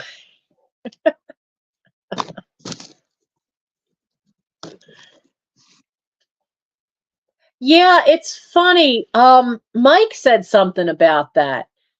Some of my my first live sale, a couple of the hauls and shopping videos, Mike said, because he's good kid that he is, he doesn't always watch my channel, but he is subscribed to the channel. And he said it keeps showing up in his feed now, but they're showing up some of the older stuff. Like from when the channel first started, because he's like, you haven't filmed in a Goodwill in ages, but it popped up. And he says, so I clicked on it and I looked at it and I realized that's from when you first started your channel. So he was surprised. And then I noticed it on my own channel. It showed a suggested video for me, and it was from this channel. On my, well, I shouldn't say the other YouTube is my own channel, because that's not a channel. But it showed up a live sale from a year ago.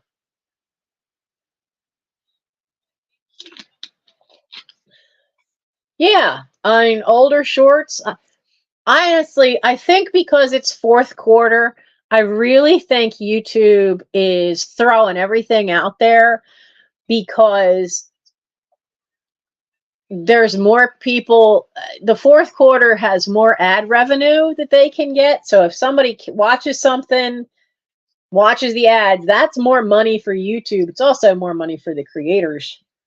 But I think they are just like throwing everything and the kitchen sink out there right now. I think maybe that's it. Maybe they're just throwing it all out there.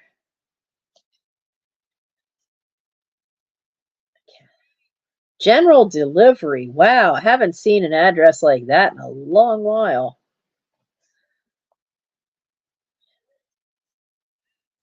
You must live way off the main road or out in the middle of the forest. What did I just hear?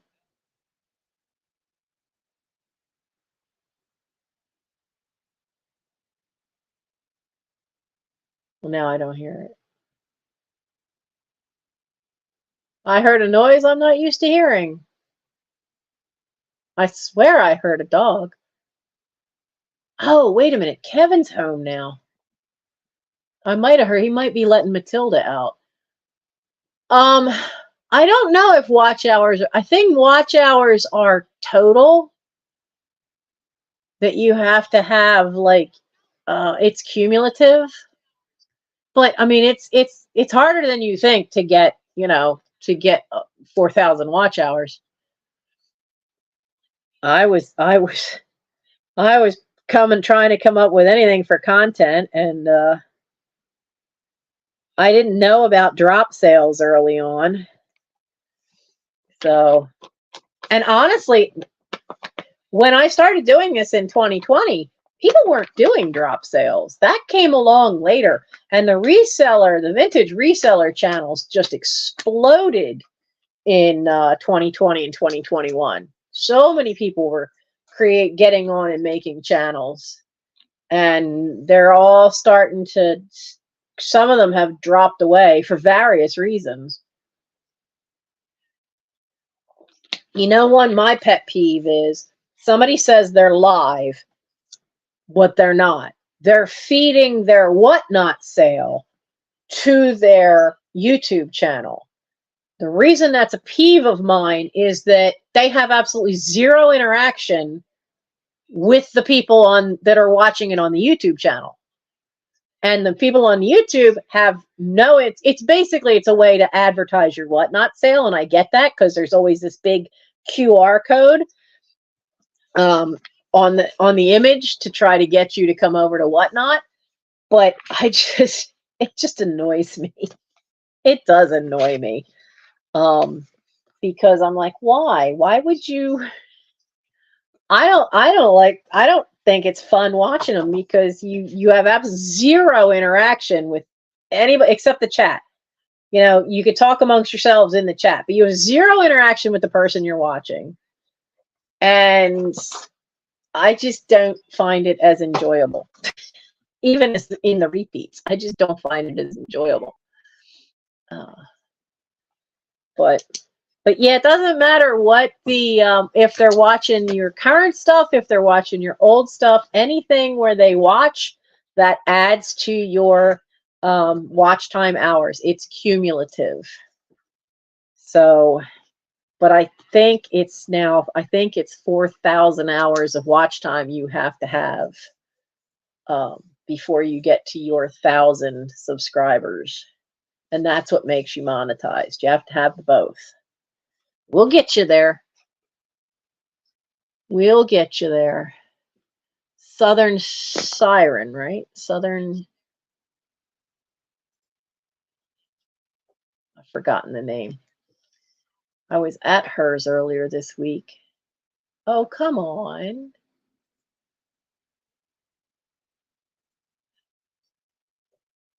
Okay, Wi-Fi, don't go wonky.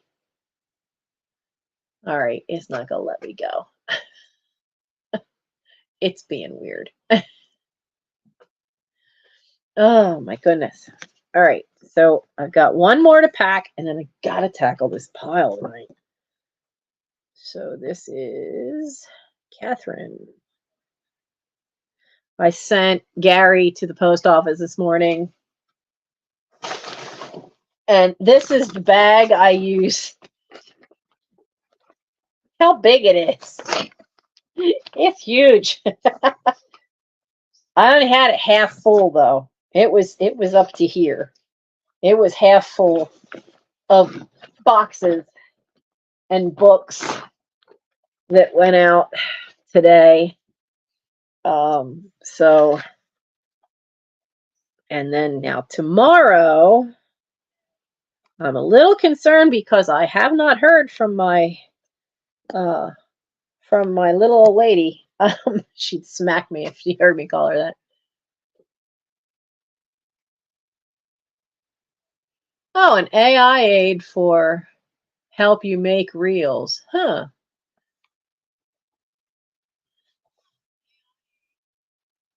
That could be interesting. Do you think they're going after reels because of TikTok? They're trying to connect with that short stream market.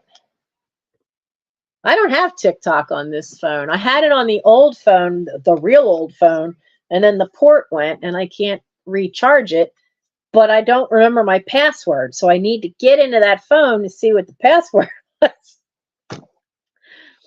Because there's certain news ones that I miss because I could get V, who was under the desk.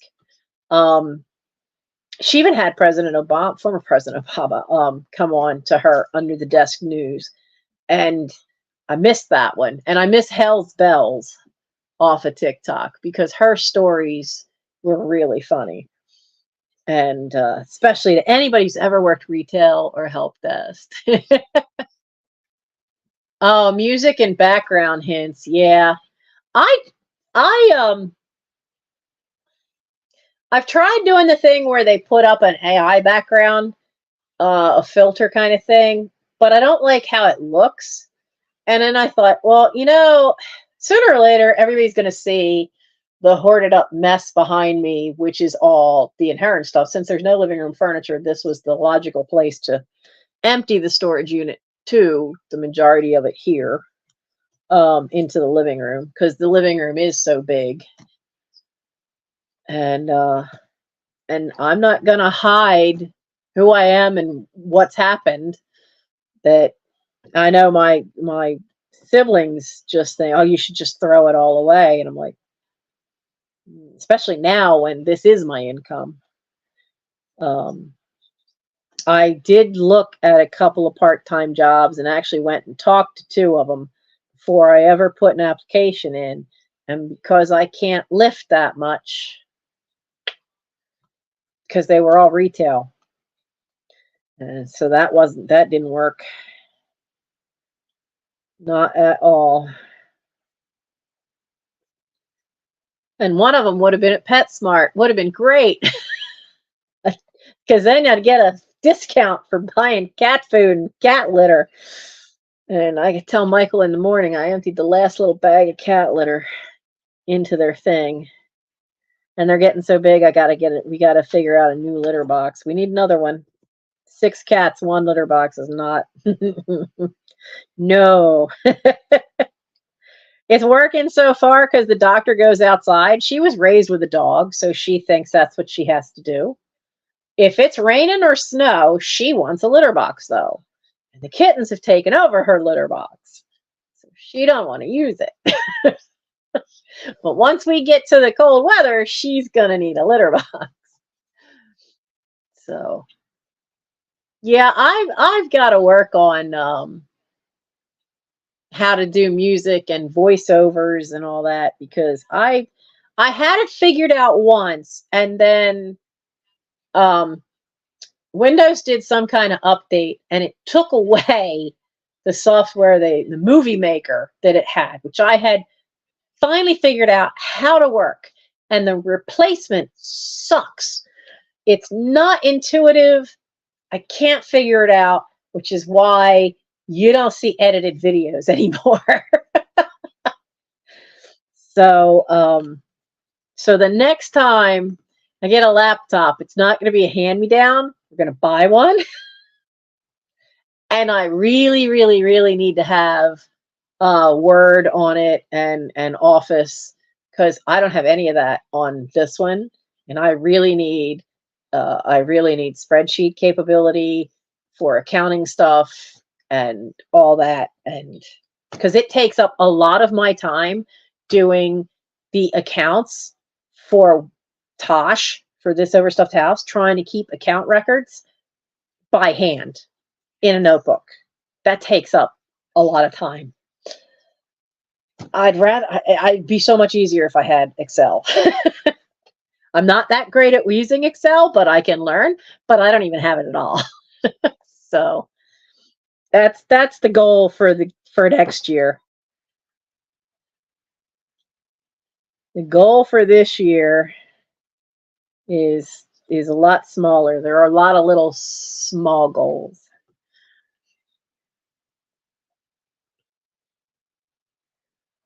Glasses. Mike got on me again today, going, "Have you called about getting a new eye doctor for the glasses because you can't see?" Like, yeah, I know.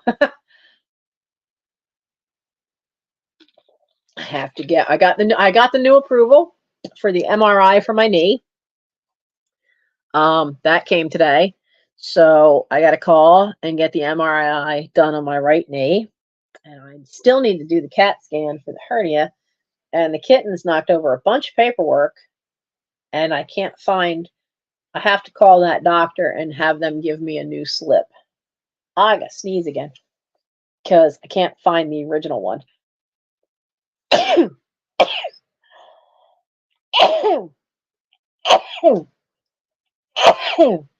Ah.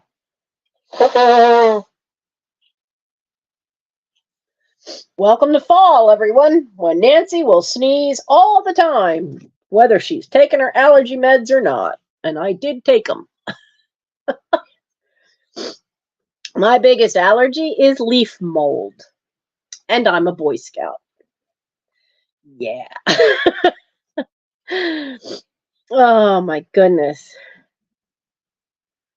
So, yeah.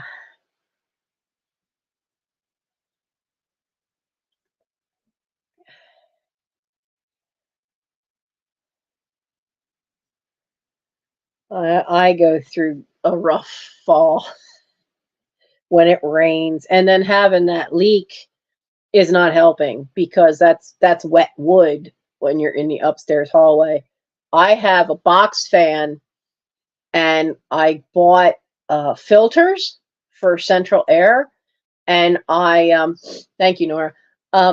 I duct tape a filter to it, and I will let that run in my room, and I'll let it run in the hallway just to help clear out dirt and allergen and dust mold particles in the air, because it helps all of our allergies to help clean the indoor air. But the last batch I got, I had to go cheap, and they aren't HEPA. They're just the cheapest. It was a 3-pack. It was the cheapest filter I could get. But you can tell they're working because I changed it out this week, and you can see, like, the things, they're a little bit bigger than the box fan, so they come up about this high, taller than the box fan, and you can see a line where it's sucked in, and you can see the circle where the motor of the fan is not sucking stuff through. So that doesn't have any gunk on it, but then there's this big area where it was kind of gray, and it's just from the accumulation of the dust. So we'll be doing that a lot now that it's getting chilly at night. The windows get closed, and you can't, with screens on the windows, it doesn't float any of the dust out the window, because you can't leave the window open without a screen in it, because I got 6 idiot cats. Well, 5 idiot cats who think the roof is a playground. Because yes, they got out on the kitchen porch roof on me. Yeah, they were like lightning too when they saw that. I was letting a bug out because they were going after a fair-sized moth. And I caught the thing, and I have a cup and my hands on it, and I get the screen up, and I go like this, and I feel fur against my elbow, and then I feel another fur, and I haven't even gotten that moth out of the cup yet. 2 of them, poof, like lightning, right out onto that roof. They had, and this was during the day, can I tell you, they had their best life. Just in that brief time they were on that roof. They couldn't go anywhere. They couldn't get to the ground. At least I thought they couldn't go anywhere. Let's put it that way. Gimli and Frodo immediately went for over the kitchen porch roof part, so that they laid, all of a sudden Frodo just realizes, he's standing there and he blinks and he looks up and he realizes he's in sunlight, and he just circles around and laid down, and then within 2 minutes, in the sunlight. It was like, what are you trying to get a tan? What are you doing? He was in his glory. He didn't want to come in. The others are like all looking around. He didn't care. The others are looking around the edges. They're playing with some leaves that are out there. They're exploring. He didn't care. I found sunlight and warmth, and I shall lay here on his back with the feet all spread out. He could have cared less about anything else on that roof. He was in heaven. Oh, oh, Catherine, you have two idiots too? Yeah. Oh, hon, Linda, 3 sneezes in a row and you get a wish? There's never just one, man. It's always at least 3. Sometimes 5 or 6 or 7. Always a lot of sneezes. But it was, now that what did get his attention, what got Frodo's attention, was Aragorn. Aragorn, what can I say about Aragorn? I mean, named after a fantastic character in Lord of the Rings, and you haven't got a brain cell that God gave a gnat. He's certainly, brain-wise, he's certainly no king of Gondor. He's more like Smeagol. He's an idiot. He's a special kitty. He looks up and realizes there's another roof up here. But because the kitchen roof slopes, as you get further down, that roof line is higher up. But if you come up by the window, the difference is only about 18 inches. And he looks, I can leap that. Up he goes. Now, I didn't see him go up. I'm still trying to, hey, come on, guys. I'm looking for a bag of treats. We're out of treats. I don't have any. Couldn't get them in using that. And so all of a sudden, when I get back to the window, none of them have come in on their own. They're all still out there. Elrond has decided that playing with leaves is the new thing to do. He whacks them and they slide around on the roof, and he's like, oh, get it. I'm afraid he's going to get near the edge and not notice and go, no. Arwen is in the gutter smacking acorns, little round acorns from the pin oak. She's smacking them up onto the roof so that they roll back towards her, and then she smacks again. So she's playing, but she's getting her feet all wet. She doesn't care. She's happy. I'm not happy she's by the edge, but she's happy she's not moving around. Meanwhile, Elrond's like going nuts for leaves, paying no attention to where he is. He actually bonked his head. The window is like this, and this way is the hallway. This way is my bedroom. There's a window there. He actually whacked his head into that windowsill of that bedroom window by playing with the leaves. So I was worried about him not paying attention to where he's going. Didn't realize, I'm like, wait a minute. Where's Aragorn? Gimli just keeps patrolling. He just keeps walking around, looks over the edge, walks a little further, looks over that edge. You know, he just keeps patrolling around the edge and comes up to the window, looks at me, goes back, wanders around, just chilling. Frodo's enjoying the sunlight. And I'm going, Aragorn? Aragorn, where are you? And I hear this meow from above me. Aragorn had hopped up there. That got Frodo's attention. Frodo looks, and I see his eyes. He's looking up above.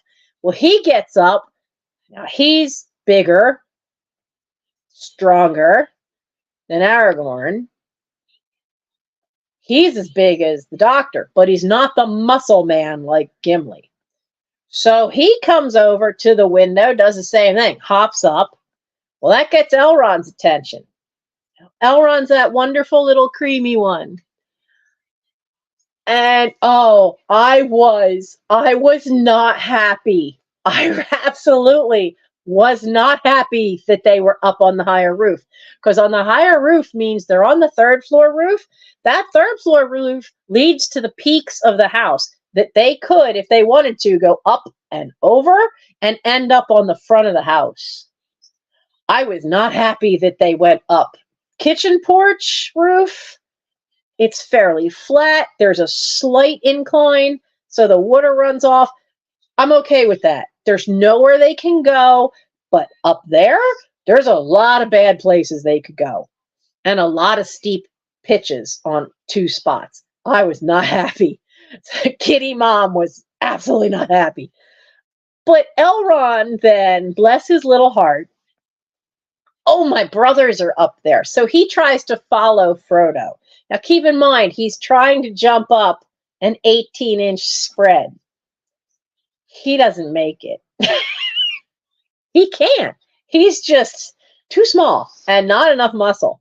And so he tries and he does it again. And all he's doing is he goes like this, and he's not even getting his claws into anything.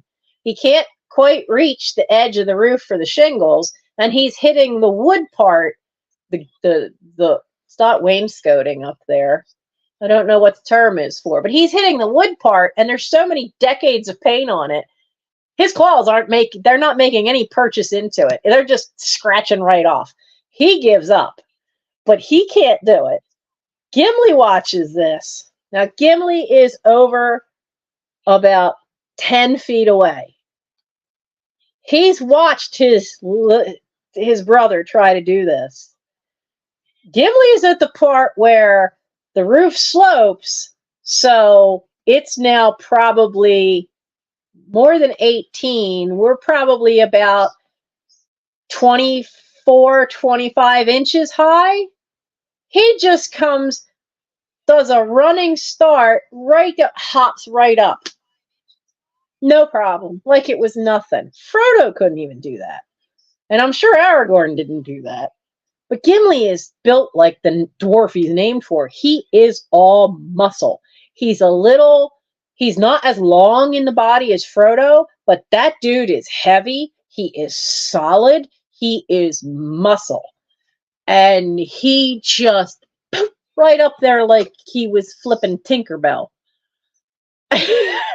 And I'm going, great, now I got 3 of them up there. So I'm like, now I got a problem. So I go upstairs. I go up the staircase, up to the 3rd floor landing. That window's broken, so I can't open the bottom part because it just slides right back down. So much for, I miss my wooden windows. I really do. So much for these newer Window Pro windows with a lifetime guarantee. Yeah, right. But so I open the top and I push the screen down and I start calling for them. Well, no kitties coming. Now, I didn't realize that Gimli, after I walked away, must have hopped right back down. But I'm calling and I'm not getting a kitty. And finally, I start doing the whistle I do for the cats, and I'm not doing it right now because right now they're leaving me alone. I can hear them running around. Arwen's in the front hallway asleep on Mike's jacket. But the other ones are in the basement running around. And Gary has laundry down there, so I'm betting they're asleep on his clean laundry. So, but I whistle, and suddenly a head pops up because there's where that roof is, there's the window dormer itself. Now, if you're up on the 3rd floor, you could see the top, but you can't see what's right behind it. So Aragorn pops up from there. He comes out and he comes right to the window, looks at me through the glass, and then looks up. Oh, okay, Mom. hops up, comes in, I grab him, I get him in. Great. I won't let him go, but I want to shut the window. But I can't do it one-handed. These modern windows are heavy. Crud. So I let him down. I don't want to because I know he's going to go right downstairs and go right back out the window. But he'll be in for a rude surprise because I did shut the screen on the second floor window. So I get him. Sure enough, he goes right down thinking he's going to go out there. And I keep calling and whistling, and I'm going, where the heck is Frodo? So I keep calling for Frodo. I don't know where Frodo was. I just know that Frodo came in and his feet were all wet. So I got Frodo in from that window too. But I missed seeing where he came from.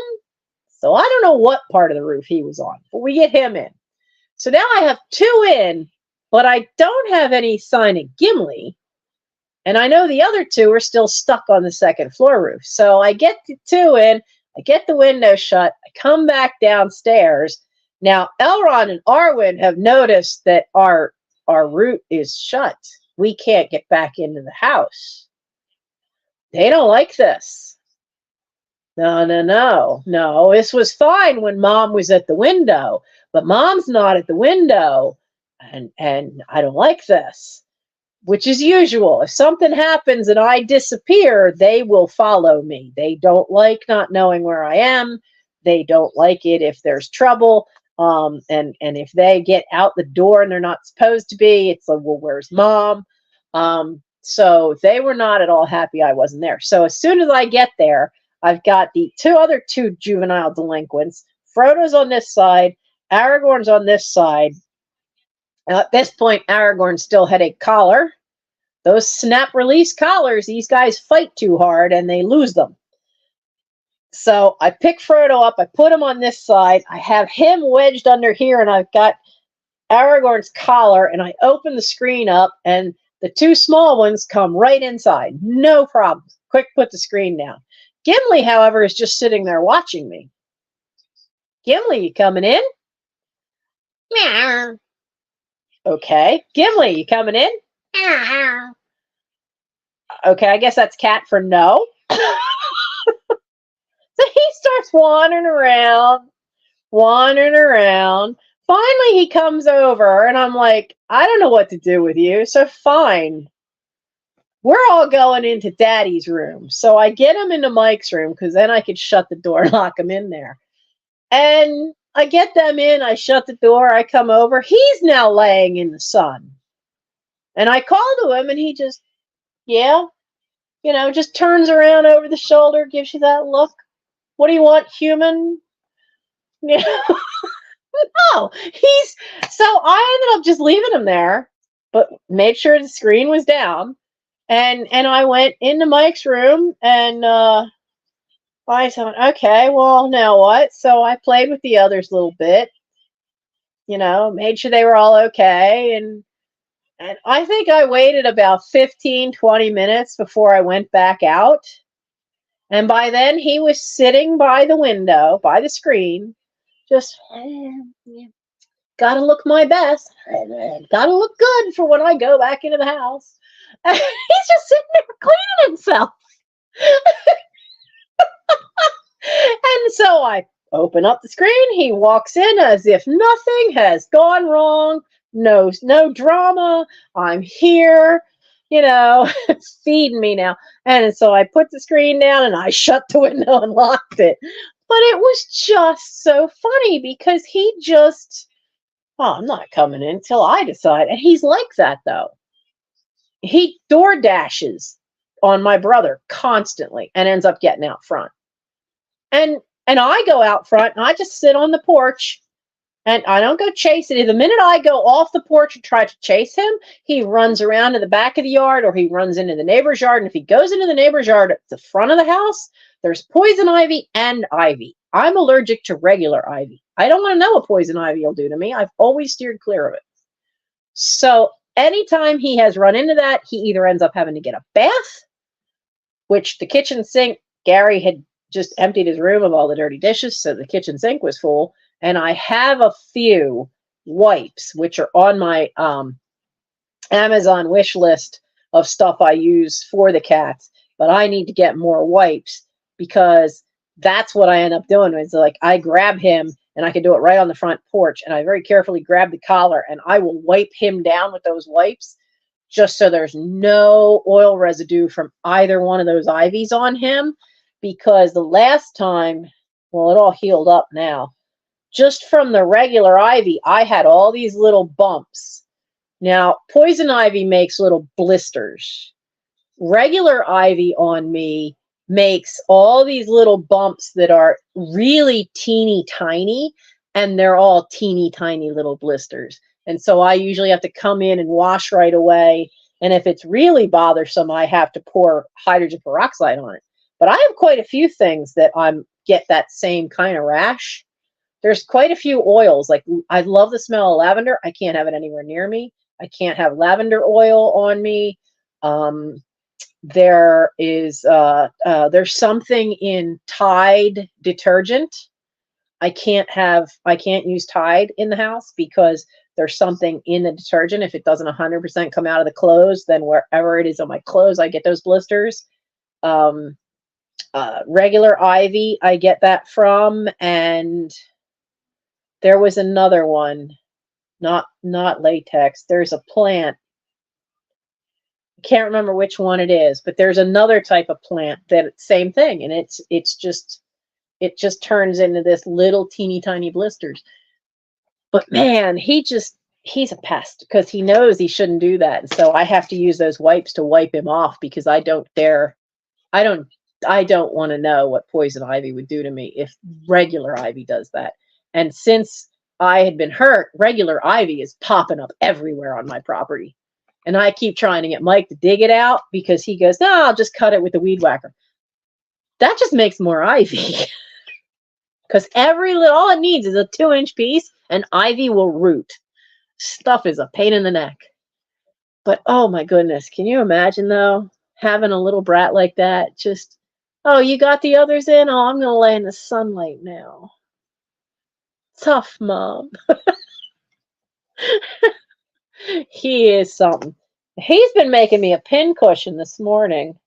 I don't think you guys can see it, but there's all these little red marks right here. That's from him.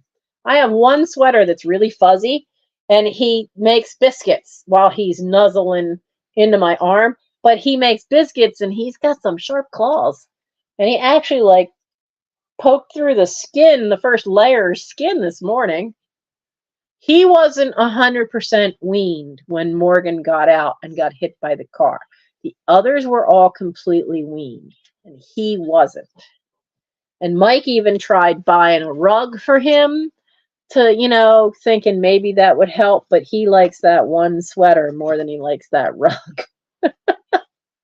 He makes biscuits on me every morning.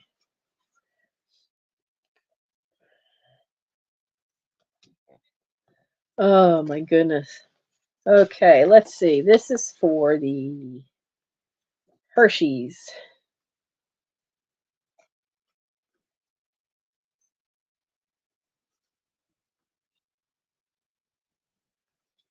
Hershey's postcards. Oh, I shouldn't have put this up there. I'm going to run out of room. Squish it a little bit.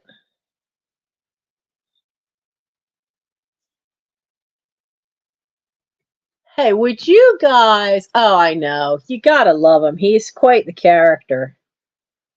Frodo and Arwen are probably the two most independent in their own way. Gimli is certainly very independent in his way. But Frodo and Arwen are quiet, and Arwen definitely is more reserved. She desperately wants to be friends with the Doctor, probably because the Doctor's the only other female in the house. But the Doctor wants no parts of any of these guys. Still doesn't want any parts of them. I think it's because when I rescued the Doctor and her two brothers, Forgotten Cats was able to take the two brothers immediately. And so she was by herself, and I was never able to catch Rory, who's the grandmother of this batch. But just never was able to, I don't think she is adjusting because she never really had so much of the playtime with siblings. There was a dog in the house, but it was an elderly dog. And she would try to play with the dog, and the dog didn't care. So she doesn't have that interaction. She doesn't quite know what to do with them. And then the boys are just too rough with her. Now, Arwen's always very quiet, and sometimes she and Arwen will play fight, where they sit there. They're both sitting there with one paw, though. They're going tap, tap, and they do it back and forth to each other. That's as good as it gets. But if the boys are too close, they get the doctor so tense that she won't even let Arwen near her. So it's a bit of an issue. She's not happy with sharing me. She used to come sleep on my bed, but with these guys, I've had to lock them out at night. But then that means locking her out too. And now she's getting older. She can't hop up onto the bed like she used to. I need to build her little stairs, I guess. Because she's 11 now. Now, I had Cosette. Cosette lived to be 18.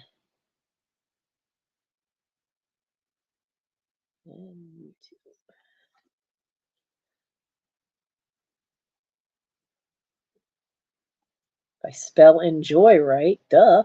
There we go. We'll wrap these up too. So now I know Catherine has cats. Who else has cat? You had a female cat that lived to 20.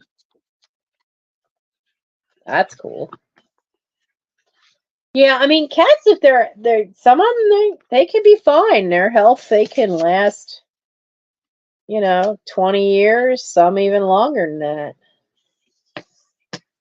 And it's funny, like a lot of the YouTubers have cats.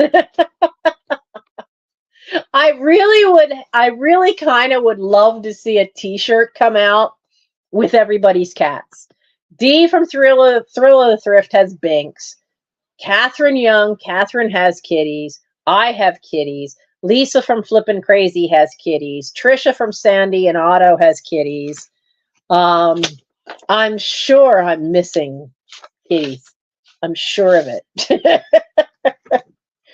But I think it would be so funny to see a t-shirt where there's all these little kitties and like all the names and then on like have all the channels on the back.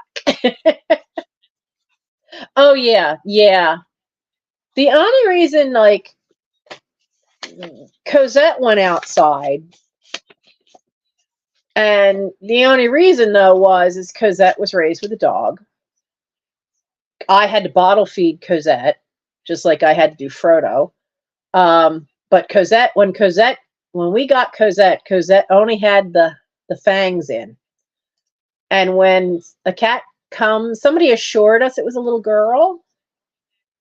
Well, as he got bigger, something else got bigger, and it turns out it was a boy. But if you get a cat that actually answers to its name, you leave it whatever name you gave it. And Cosette was awesome. Cosette ruled that Rottweiler with an iron claw. Cosette absolutely ruled our house. Yeah, some areas there's too many predators. I watched Cosette take out a raccoon. just knock that sucker right on over. Full-grown raccoon. Was not having it. Because the dog we had at the time went blind. And so Bridget was out back. Took Bridget out back. I would carry her out because she couldn't see the steps anymore.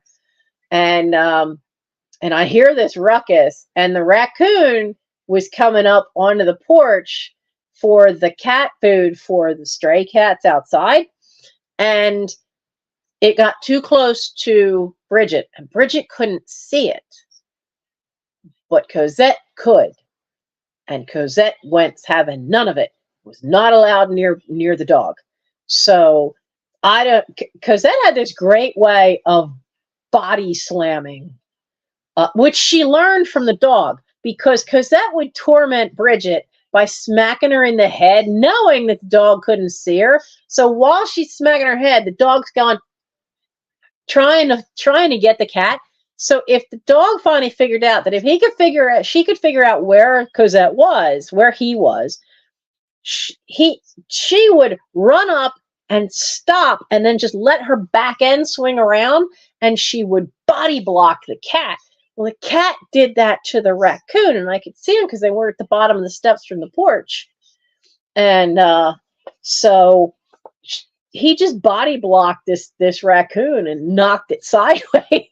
And then it saw me, and because I started hollering, and I was like, no, get away.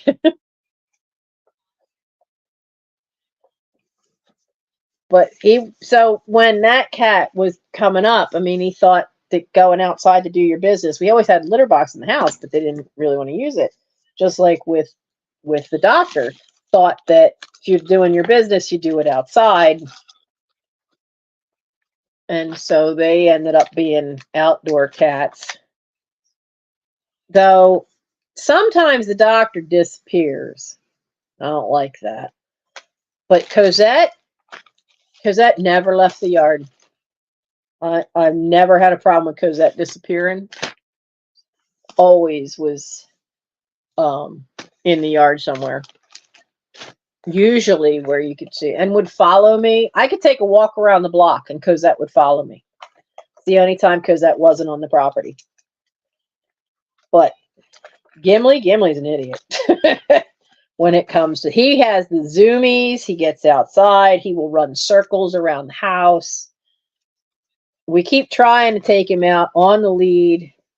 I keep working on getting him whistle trained, because I'd like to be able to take him to the park where he could then just run, but he still gets too cocky and doesn't want to come back when he's called. He does not automatically come when he's called, so he's still a little bit of a troublemaker. All right. An hour and 23 minutes, and I've finally gotten three things packed up to go. All right, sent 9/22/23. It was funny because when I heard the ka-ching for two of these, they were boom, one right after the other. On that should still be all right on eBay. So that was nice to have two sales right away. I don't make much when it's a postcard, but because most of the postcards I have were, I think the price point was, the cost of good was 87 cents. And then the other ones, the cost of good was $1 each. Once eBay takes their fees out of that.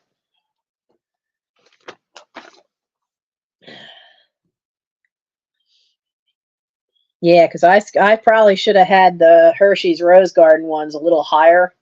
Because by the time all got said and done, my profit was 97 cents for that one lot. Whoops. Live and learn. This is why it's important to know your cost of good, your cost of your goods, and keeping track of those fees that get taken.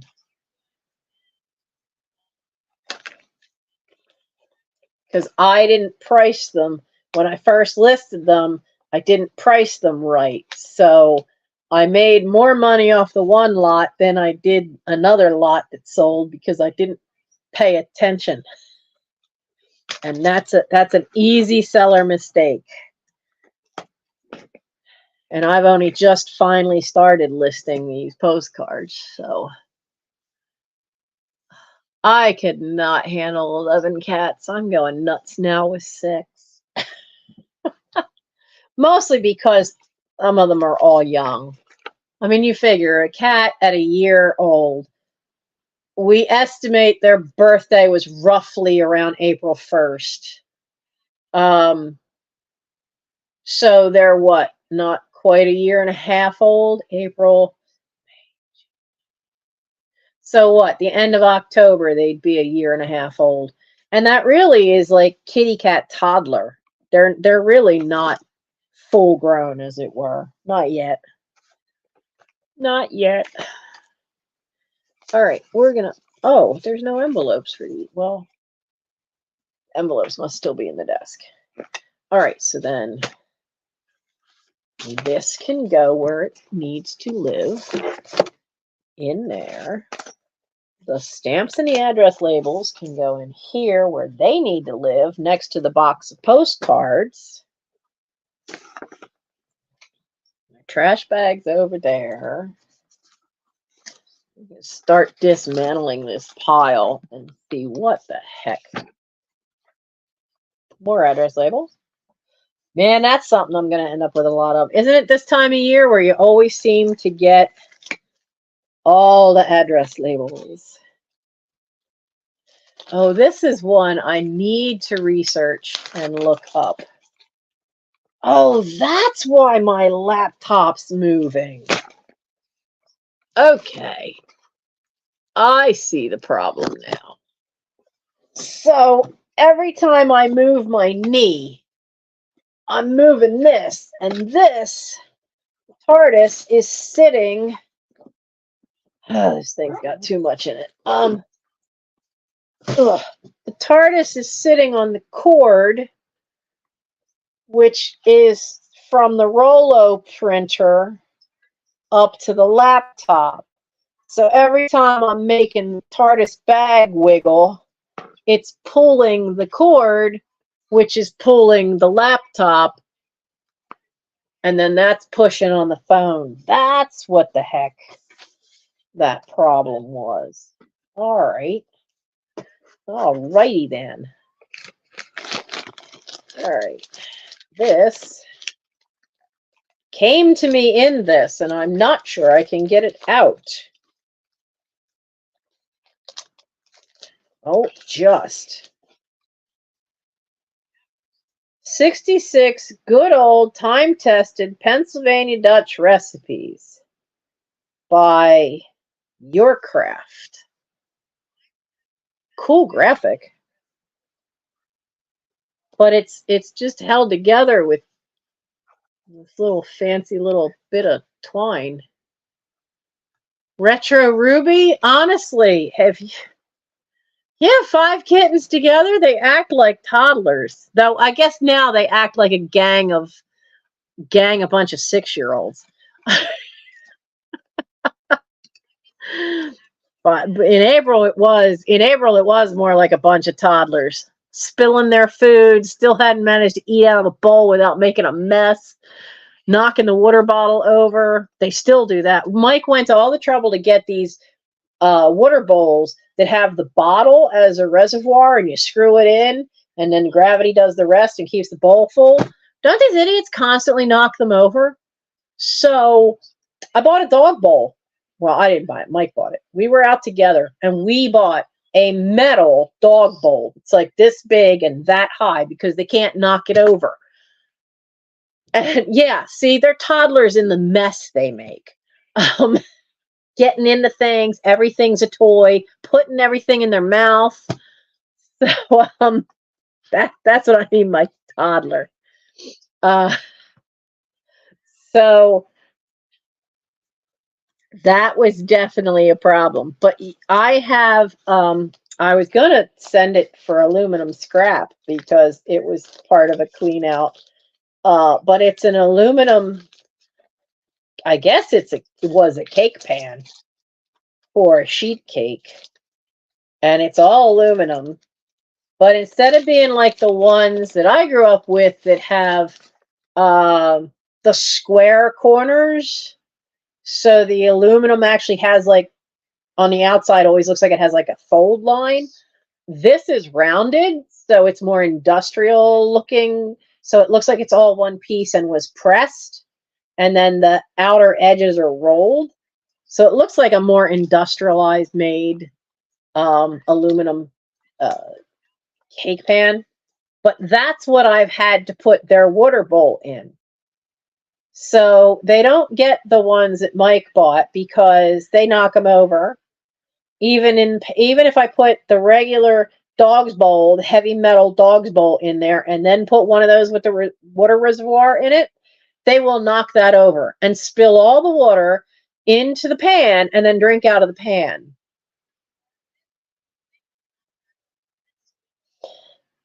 No, and this is mostly Elrond and Aragorn. But if the water is spilled, then Arwen and Frodo will drink out of the pan instead of out of the bowl. They're just, no, that's not how that's supposed to work. So, oh, packing thing. So yeah, no. So that's what we do. I had to get a dog bowl. What is this?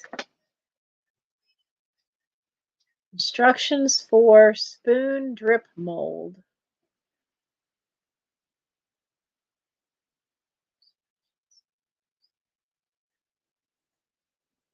Of resin. I'd have never done anything with resin, so I have no idea what this is from. We're going to slide that over there because that might be from that box of stuff.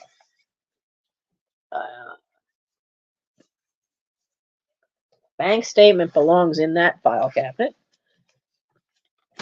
Oh, this is fun. I hate when I find these. It's the instructions for a pattern. Even better is when I find the pattern still pinned to the fabric. There's some of that stuff around here too. So yeah, no idea. I could probably use that as packing paper. So yeah, they're something, all right, these little suckers. They are something.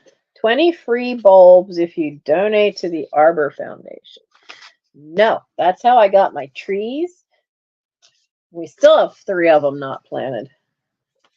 And the ones we didn't plant and one of the crepe myrtles are still alive. Arbor Day. We do need more trees, that's for darn sure.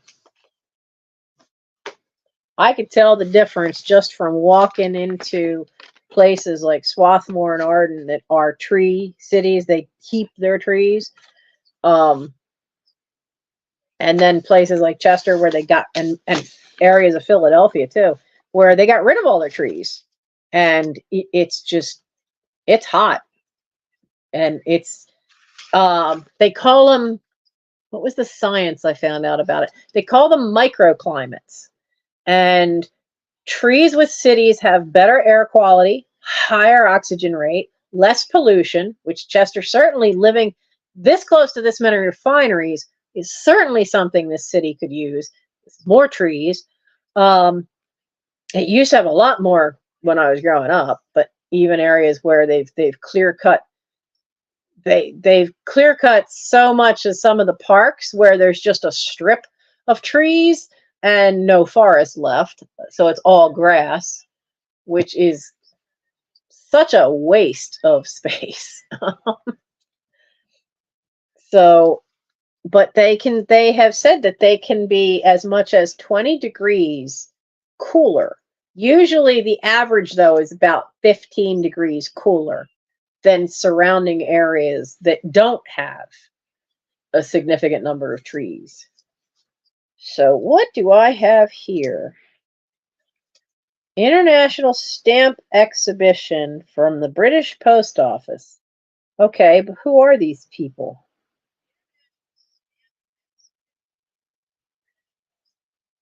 Rowland Hill, London something.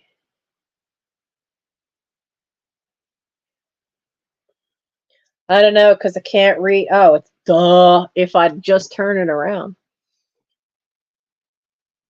Play trombone here. Wait a minute.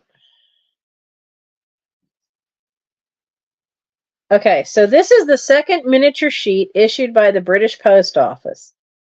The first contained British architecture, historic buildings. Okay, so what's this one contain? This sheet contains 4 stamps issued on the 22nd of August in 1979 to mark the centenary of the death of Sir Rowland Hill. I swear, only Britain. We don't celebrate when somebody died. We celebrate when somebody croaked. So, Post Office has agreed to help the London 1980 exhibition by providing means of financial support. The amount in excess of the face value of the 4 stamps will be available to help finance this exhibition. Any money not required for this purpose will be put in a special fund for philately. That has something to do with stamps. Third sheet commemorating the exhibition will be issued in May of 1980. So, stamps were... Really? And you're still not going to tell me who the stamps are? Nice, though. I mean, the artwork's good. You guys can't see the amount of detail that's on them, but it's really good. There's good artwork. So, I think they're going to end up in... I'll have to look and see if I can find them online. Same thing with these 3. I have to see if I can find these online. That's probably why they're still here. These were first day issues, September 14th, 2002. One is Ethel L. Payne, one is Ida M. Tarbell, and the other is Nellie Bly. Now, I don't know about Payne, but I know Tarbell and Bly were early women reporters. So that may be the same. And there is, yeah, so what's her name again? Ethel L. Payne. She must have been a reporter too, because there's a newspaper next to her that says, you see it right along the edge, says Chicago Defender. So those are what they call first day issue covers. So they may end up being in next week's sale.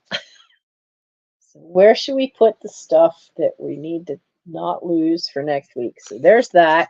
These you guys have seen in a live sale. I need to get these back. The ones that I still have need to get onto eBay.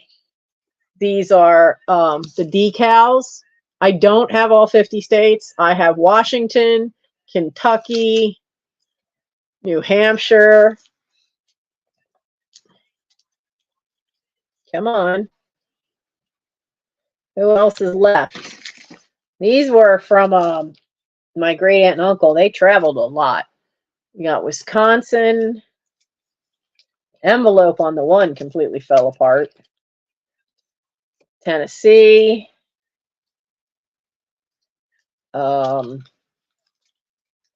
Nevada.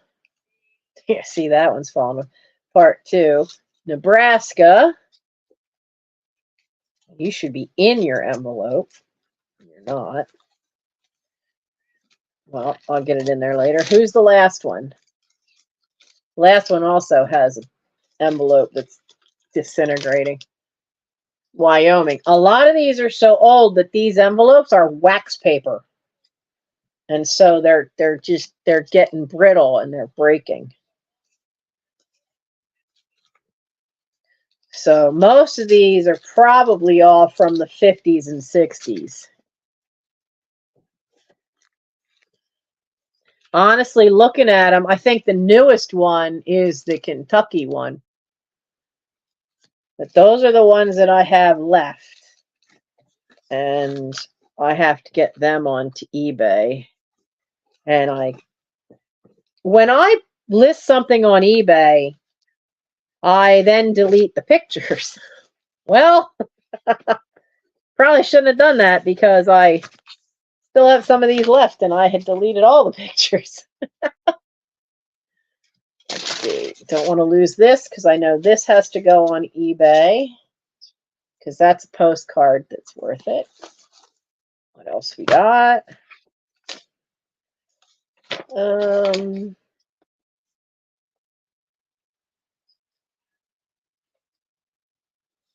okay.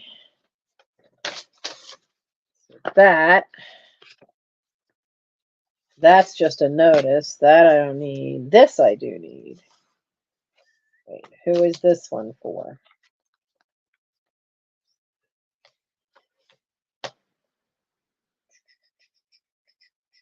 Wait, did you go to this one?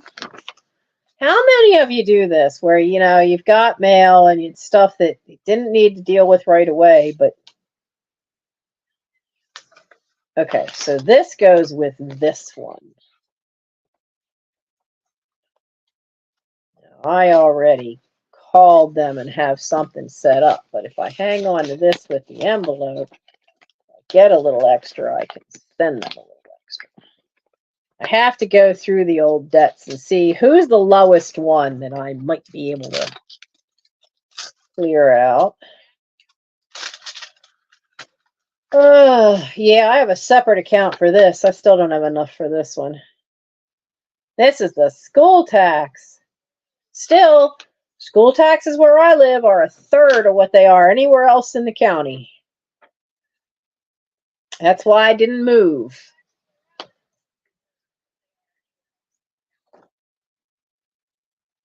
Did I happen to put any pictures on my Instagram? Not of those, I didn't. You know, I haven't sold through Instagram. I haven't tried to do that. And I know Michael Todd, who sells a lot and is a big channel now, and when he started, he used to just do live sales on Instagram. And I don't know how to do that. My lips are chapping, so I need more lipstick. Yeah, I've not sold on Instagram because I don't quite know how that works.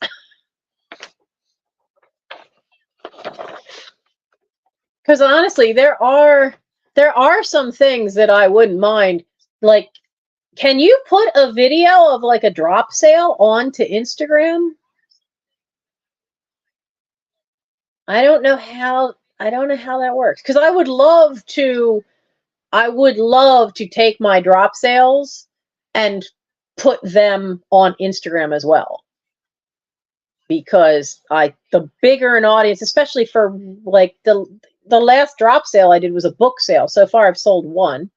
But I'd like to get them to a wider audience. If I could, especially as I know, yeah, I don't know. Have you done static sales where it's just been a picture and then like a couple of pictures and then what the prices were? I don't know, because I haven't, like I said, I haven't really looked into that. All right, we don't need to keep both. But this is the school tax. That's got to have priority over everybody else in a way, because that's got to get paid for the end of the year.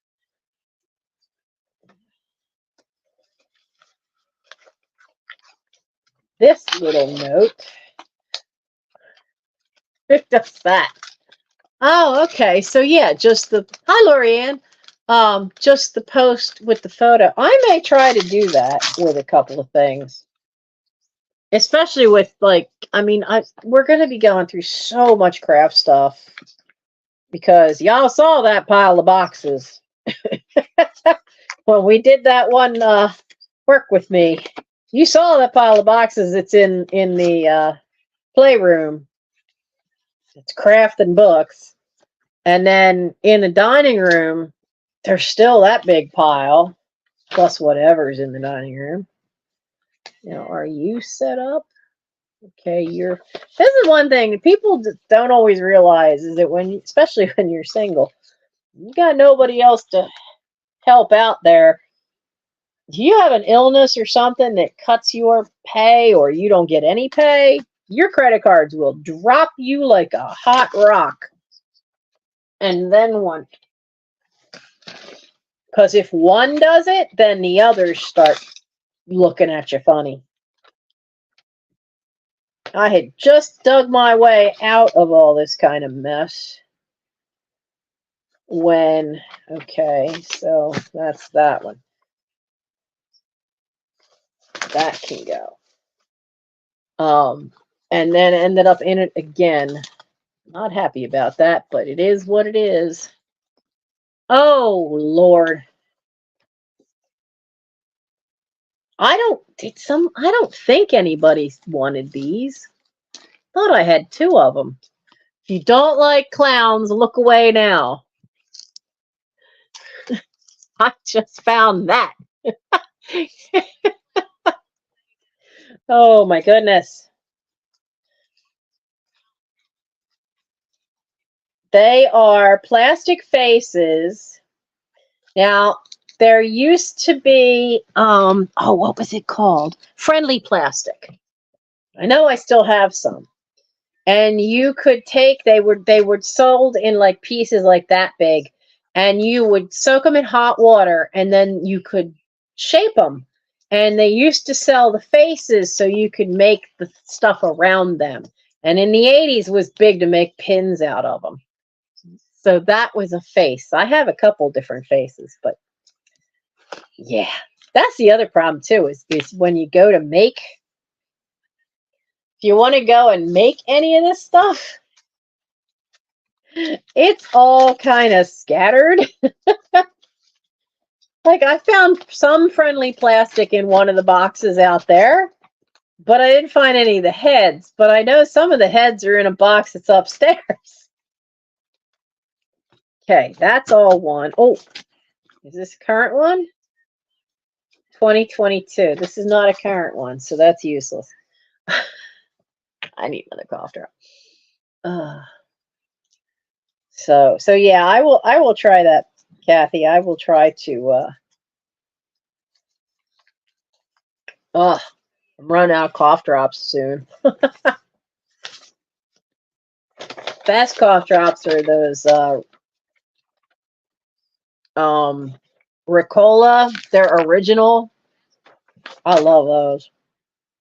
All right, so you are this person, and you're this person, and you're this third one. Three different people. All right.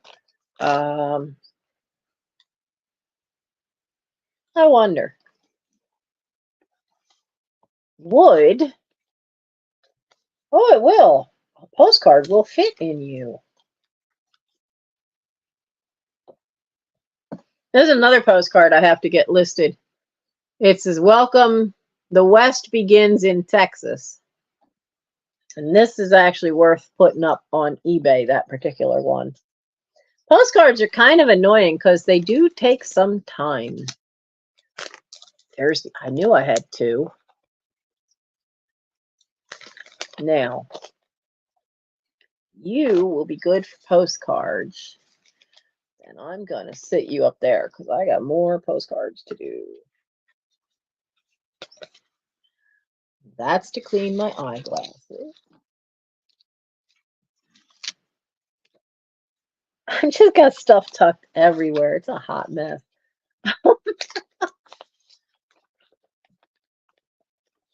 Yeah, this is Michael hollers at me. This is a very bad habit. Well, they're on a payment plan. How old is this one?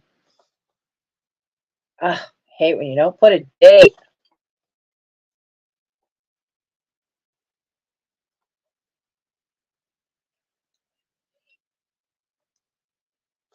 Okay. So that one's on a payment plan. Oh. Stickers. Stickers should be in here.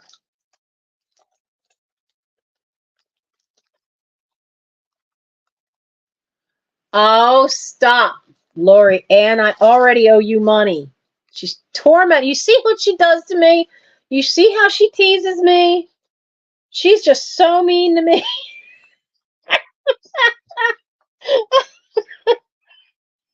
She's just so mean to me. Honestly, there's a reason why y'all don't see me at live sales that often, is because I get into trouble, and it is so easy. It is so easy to get into trouble at Lorianne's sales. And the postcards and ephemera she gets are fabulous. Absolutely fabulous. And these, I don't know. I had these in a live sale, and nobody wanted all these Disney postcards. Look, it's the giant rat.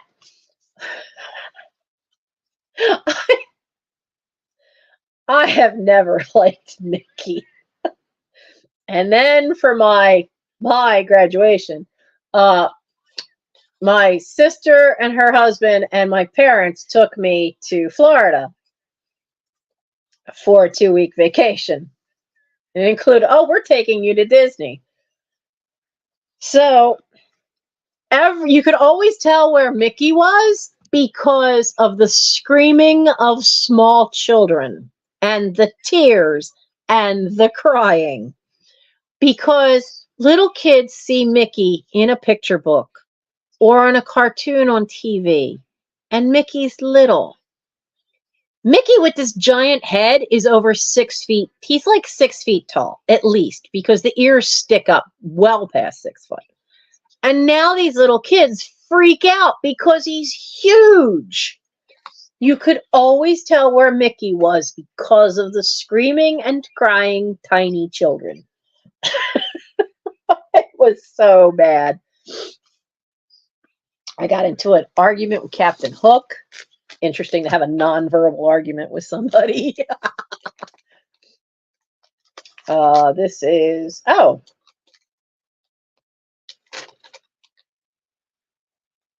That's how much I got for the aluminum when I took that stuff down. That was in July already?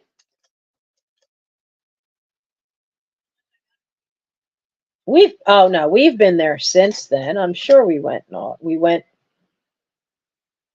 that was July 21st. So that was right before summer camp. And I think we went one more time after that. Well, I got to go again. I'll put that in the kitchen on the fridge to remind me. Good night, Kathy. And I'm telling you, I'll keep plugging you and Lorianne. We're going to try to get you guys to get you to your 800. And Lorianne just hit her 700. We need to keep going and get you guys up to 1,000.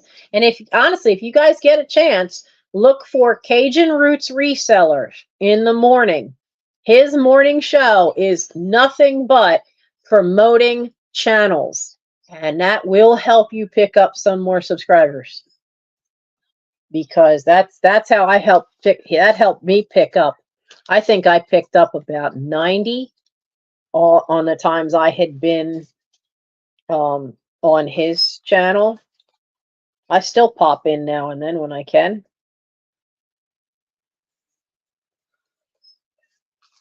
Okay, what fresh? This was from my bank. So now Cajun Roots Reseller, Johnny does a bingo thing in the afternoon.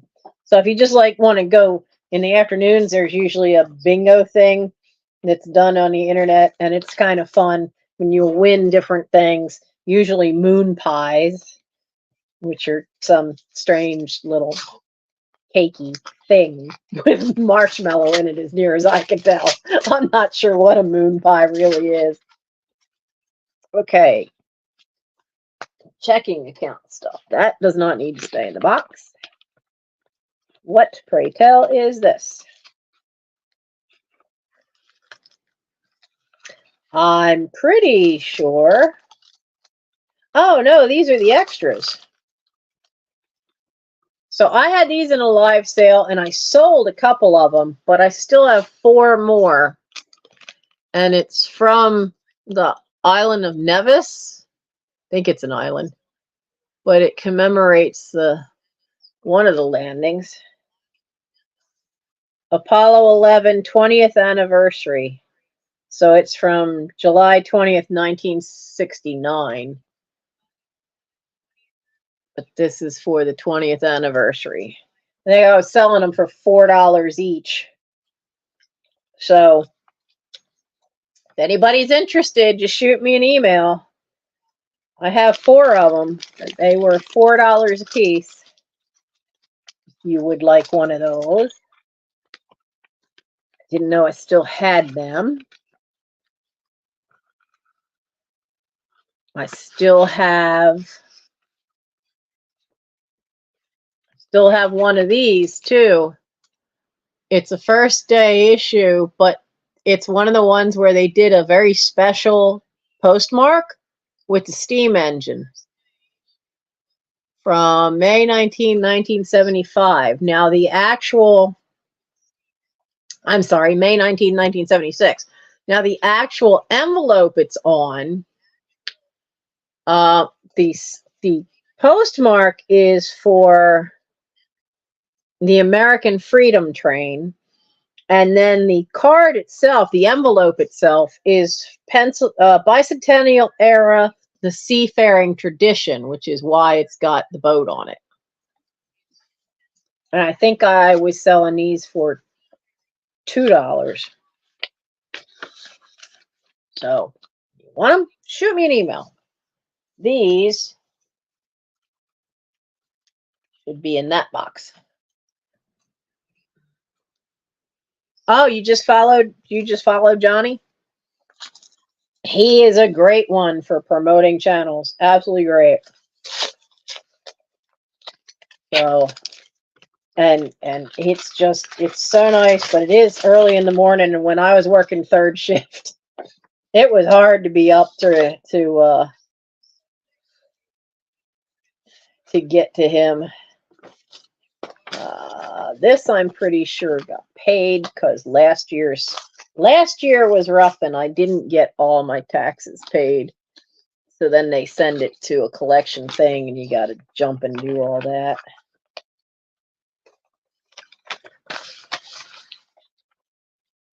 We ever find out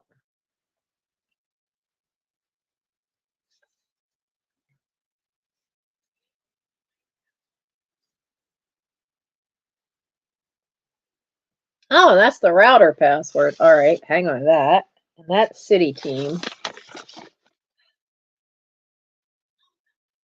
I know I showed this one night, but I thought I had a note with it. I don't know.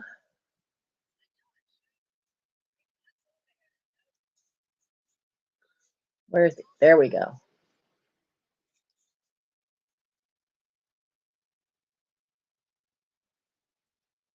Ah. Come on, adjust, focus. Never wants to focus. Nope. I know we found out one night what that pin was. That was a pin that I found with the stuff on my dad's. I don't know what it is.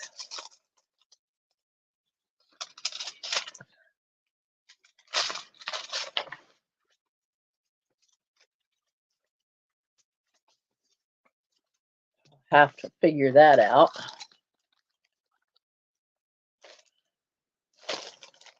Oh, okay.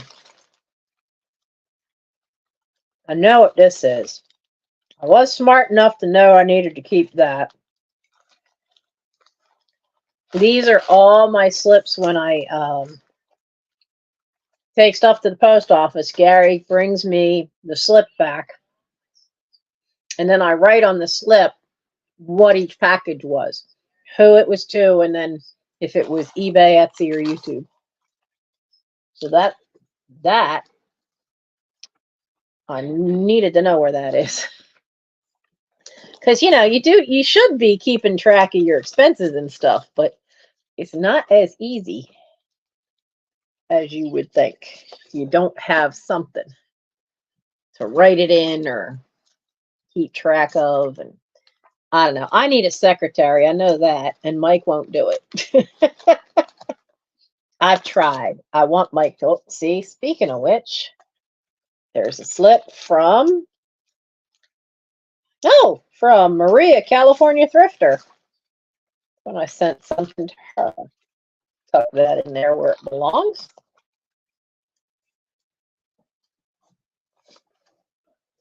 Another bank statement to go where it should be in the file.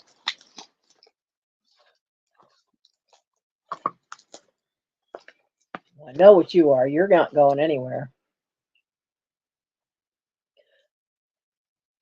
Cool graphic, but it's blotter paper. I don't really want to use this one because it's cool graphic and it's pristine, but I have ink pens and dip pens, and sometimes I use them. I was so heartbroken. This had been my great-grandmother's dip pen, and I don't know what happened that it ended up on the floor. I suspect it was kittens, and Mike stepped on it and broke it in half.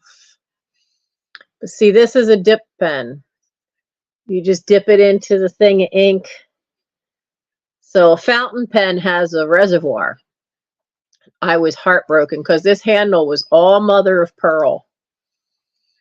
And I have different nibs. I have extra nibs for it, which are hard to find because of how narrow this is. See how, I mean, that's really not wide at all. So it was very hard to find extra nibs for this, but I finally did one year. But I was so heartbroken because it had been out to like here, and it broke in half. And I've not seen any others like it. You can find fountain pens, and they're usually really expensive. And you occasionally find the glass dip pens. I don't like them. They don't write as nicely as the ones with the metal nibs. But I'm always looking for them, and I never find them. But I was so heartbroken because this one had been my great-grandmother's, and I really liked it. And I've been using it since, well, when did we have to empty that house? 1984, when I graduated high school. And now it's broken in half.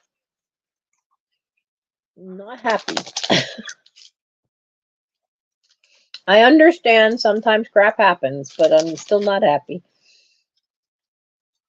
Let's see. So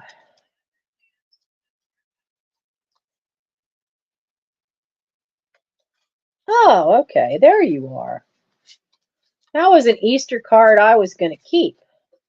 We did some cards in a sale, and I came across the one, and I was like, at Easter, and I tucked it away, and I was like, I don't know what I did with it. I stuffed it in with all my bills because I see it has the little chickies, and it has a little poem, but it has the little chickies because I inherited some of those left and white rabbits and one little chick.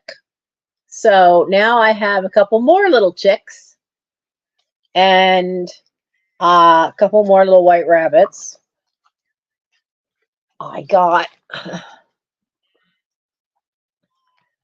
I'm still looking for the little Lefton lambs. Somebody had lambs at a live sale, and I didn't know Lefton made the little lambs. But then recently somebody had this little guy. Now his eye is cold painted, so it's missing it on the other side. But I just had to get the little black sheep. Since in my family, I supposedly am the black sheep of the family. I just had to. So now I have a little black lamb to go with my Easter stuff.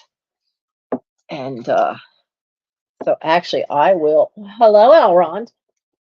We're going to sit them right here so that when I leave tonight, I'll put the 2 outgoing envelopes by the front door, and I'll take these 2 upstairs and put them in the box with my Easter decorations. So we can get that stuff where it should be.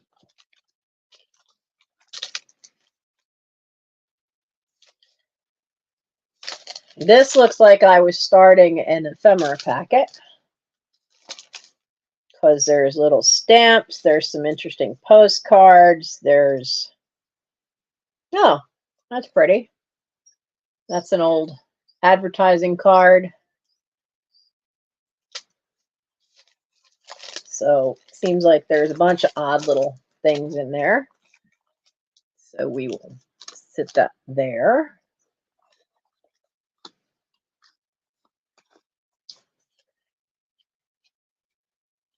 Ah, these are for going in packages. Arbor Day sent me this coloring book, right? Tiny little coloring book. But I thought it would be fun, because they're on perforated pages, to include these in some of the packages. Because, you know, they'd just be fun little things. Put that with the postcards.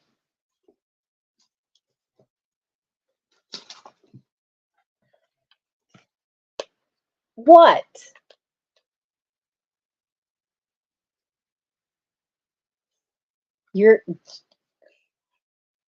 Can you make up your mind?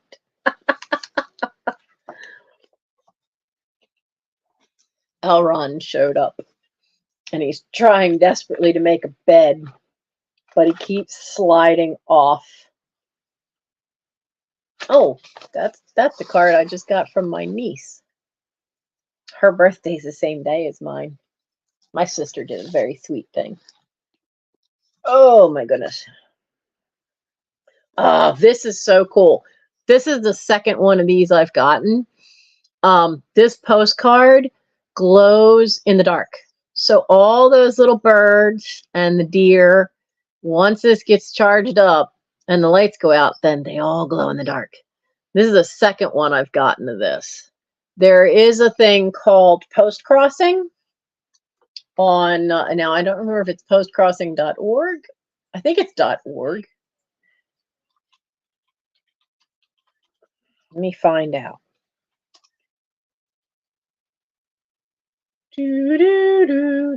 Yeah, postcrossing.org.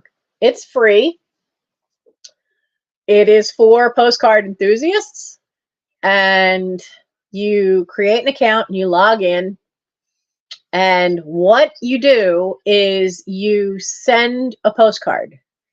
And then once you've sent one, and they give you the address, because what'll happen is you put in your name, your address, you put in your interests, what kind of postcards you would like to receive, if you'd like them in an envelope so that they are unused, or are you okay with artist created ones, handmade ones? Are you okay with that?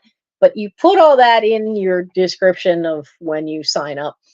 And once you send a postcard, then your name is released for somebody else in the world, gets your name and address and your little bio and interests, and they send you a postcard. So I've gotten some very cool postcards that some of them I've actually used in little art projects with the boys. There are some that I've been hanging on to, and I'm just gonna turn them into like ephemera lots for you guys. But I've done it. I started off doing it as a thing with a couple of my Boy Scouts, and that was probably 6 years ago now. According to this, I have sent 157 cards and I've received 155. But you can get they're from all over the world. So you won't necessarily, I don't know if you can set to only get in your own country or not, but I've done it. I've done it in, their list got longer. I did mine so long ago because it's so much fun getting postcards. There are now on their list of countries 248 countries that now do post crossing.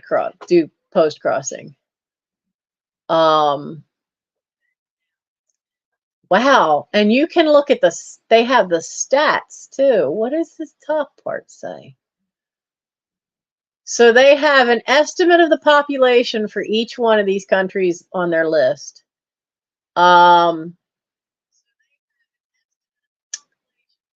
Members.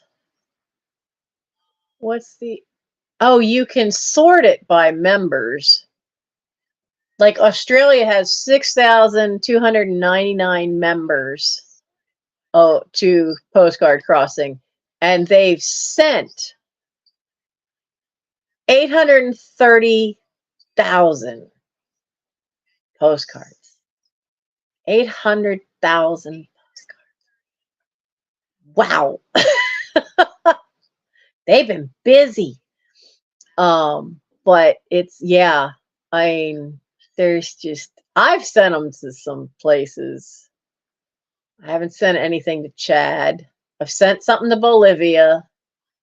I did send a postcard to Bolivia. What's Bolivia's? Where'd it go? Bolivia has 22 people logged that are have accounts on Post Crossing, and they have sent 413 cards. Somebody's been busy. Wow, somebody on the Faroe Islands. Where are the Faroe Islands? What are the Faroe Islands? I don't know them. But they have 8 members of Post Crossing. They have sent over 1,000 postcards. Oh, somebody's really busy. So yeah, they've got a lot of Norway. I've sent a card to Norway. I've sent quite a few to Russia. Now I see why. There's over 100,000 people in Russia that are on Post Crossing. Taiwan has over 100,000 as well, though I haven't gotten that near as much as I have Russia. Where's the US? What's the US stat? I've done quite a few to the Netherlands. I can see why. There's 37,000. Where's United States? United Kingdom Britain has 17,799. Y'all need one more to fix that number. United States has 74,411 registered users, and they have sent over 8 million postcards. Wow.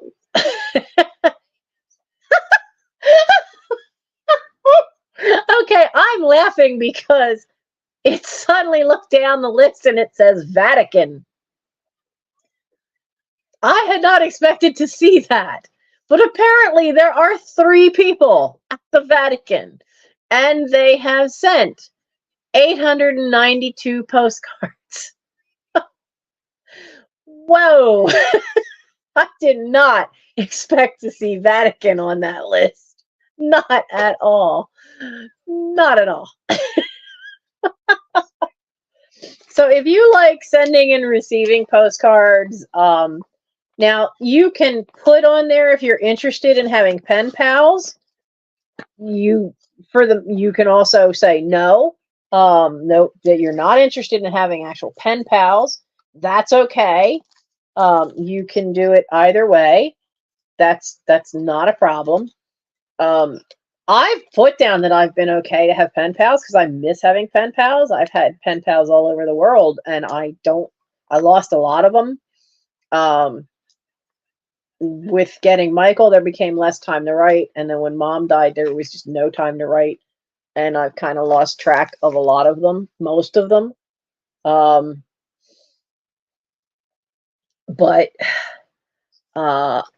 I have not yet had anybody really come back and say, hey, yeah, I'd be willing to be a pen pal. So I haven't seen that really happen. Whoops, we need that one. But that's an extra.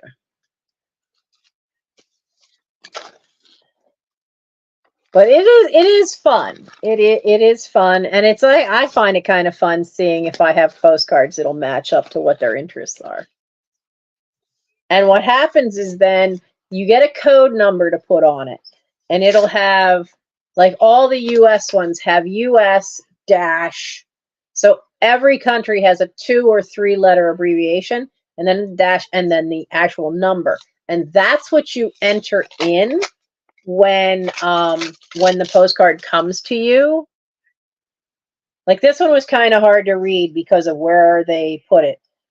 And if you look on the site, they actually warn you, hello, Julie. They actually warn you not to put it up here. So they put the US and the code number, they put it right across the top. But often the post office puts something there, and they'll often run this little thing across the bottom. So they tell you on post crossing, don't put the number across the top or right across the bottom, because then it's hard to read, because the post office always ends up, the computer system always ends up printing something over top of that. Because this one came from Wisconsin. But I do just love it. It glows in the dark. I think it's so cool. Kind of talking about pen pals, we were talking about how I keep getting all these really cool postcards is from a thing called postcrossing.org, and I get it from them because I haven't done it. I haven't done any in months. Notice confirms direct rollover of pre-tax. What? Oh.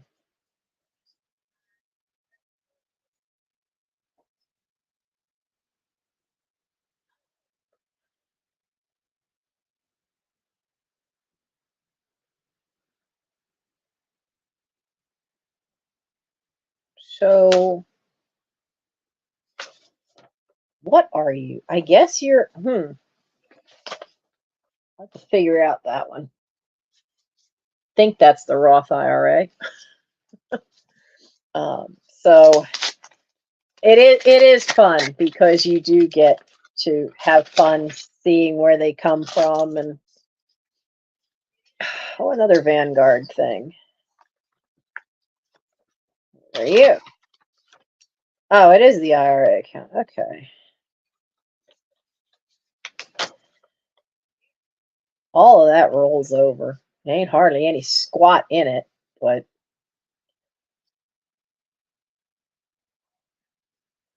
I don't think I've given them any money to put into that IRA in 4 years. I can't ever retire. There is no such thing. Nope. Cannot ever retire.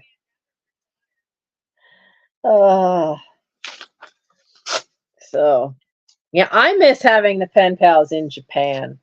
Those were fun.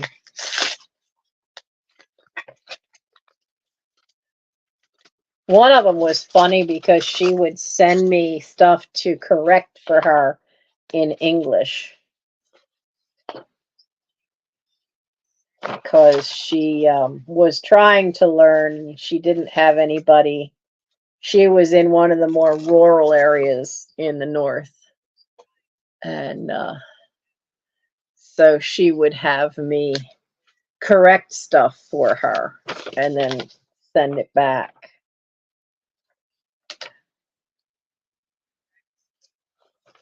Okay, that's too old. That's no good.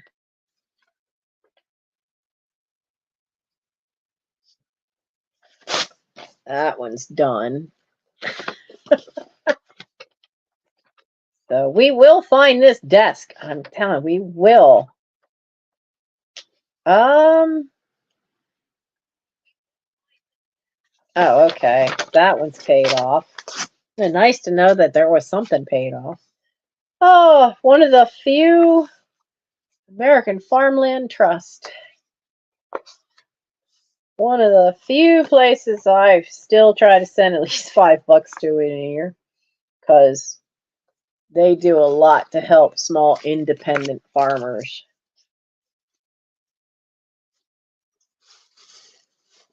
And they have this great program where they try to match up people who want to become farmers young people who want to take over a farm with people who are retiring and getting elderly and they don't have anybody in their family that wants to take over the farm.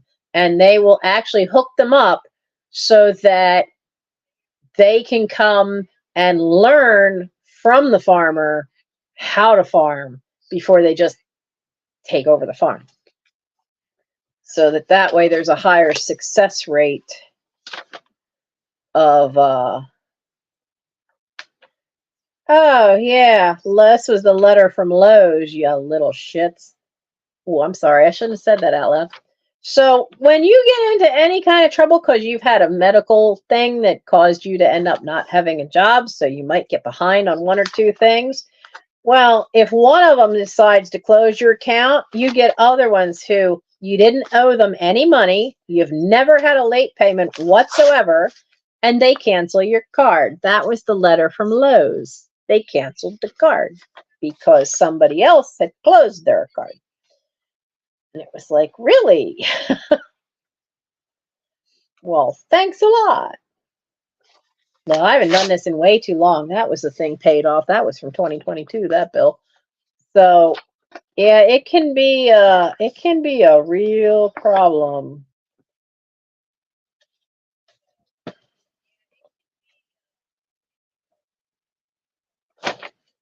Okay, now that I definitely need to keep. That is my actual what little I have for retirement because I'm working for the Delaware Art Museum.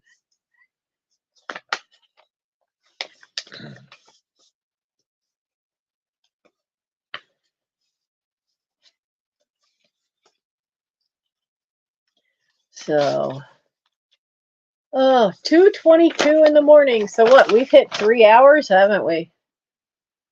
Yeah, the only reason I'm still wide awake is because I slept till 1:30 in the afternoon today.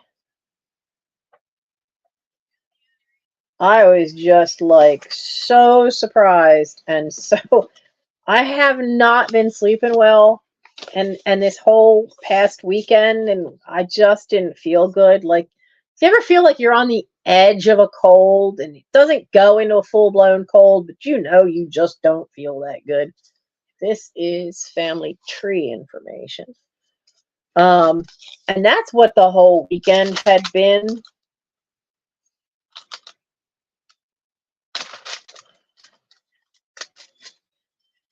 And I and I apparently I slept completely through both alarms today.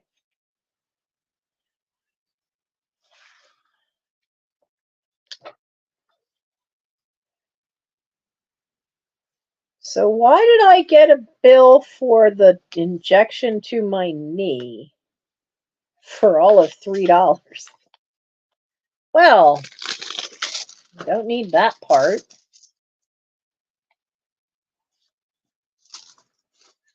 So we're gonna take a look at that one in the morning. We're gonna put that next to the checkbook because oh, you drank too much coffee? Hey, Simmy, how are you? Yeah, Gary brought me coffee because I only ever drink that mocha mint. I never paid the dues for Order of the Arrow this year.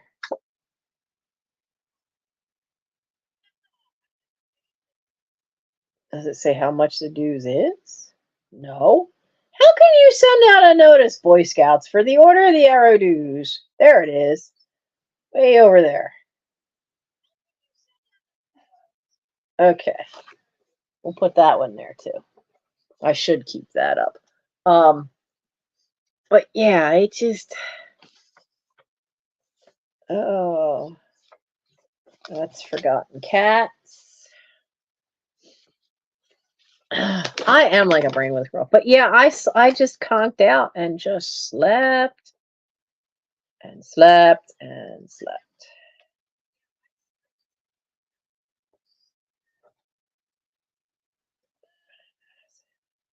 Okay, that's financial paperwork. That should be there, not hiding away. Now this, know what this is. This is I need to call them and find out why the heck I was getting a bill for physical therapy after all these months. find out what that's about. So that's another phone call in the morning. But yeah, I just hadn't felt it, so just felt crappy and slept. I went to bed, and some of the cats came in with me, got in before I could shut them out. So I went to bed at 2 o'clock in the morning, was asleep by 3, woke up at 5 when they decided to start roughhousing and run around in my room, and that's not allowed. So then went back to sleep and woke up, and it was 1:30 in the afternoon. Neither one of the men I lived with at any point ever thought to come check on me and go, "Hey, you good?" Nope.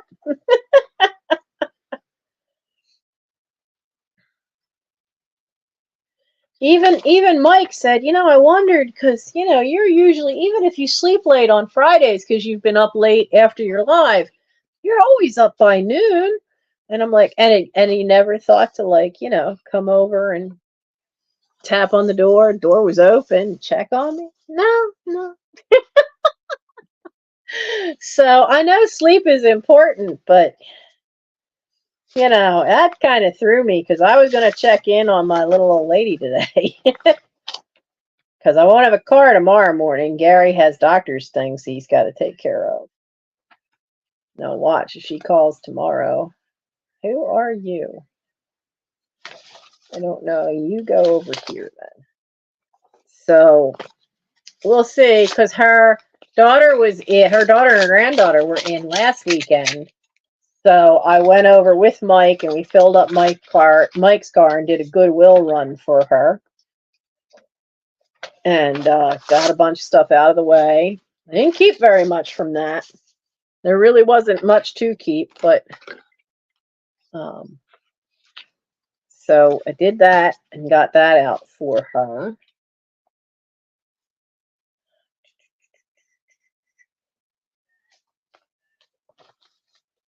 And that was good because that saves time for her if we can go take it for her, and it just frees her up because she's got a lot to do yet.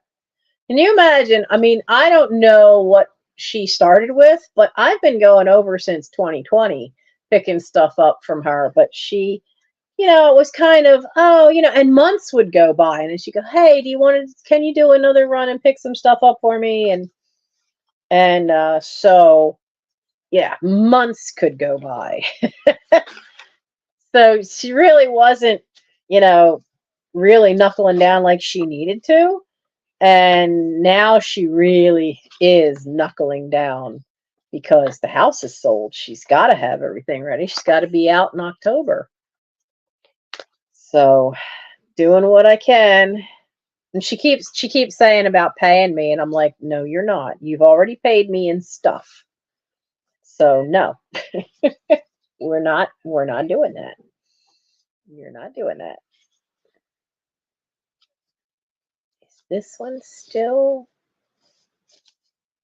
I don't know if this one is still active or not. Looking at that one. So because I just can't see her,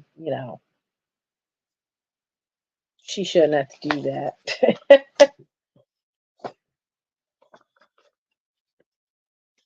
That one goes there. Mike's right. I do need to get to where I look at my mail and then don't defer it. Easy to say, but not always so easy to do. Because sometimes you defer this stuff because I don't have a buffer in the checking account right now. Okay, so who did you take over? You took over that one, which is there. There we go. You There we go. Put that together. I'm getting there. There's still a pile about that high. I'm getting there. I don't know who sent me these. These are pretty cool. Oh, nice big pictures on there. Hello. Gary's awake. It must be time to go to the paper and the coffee.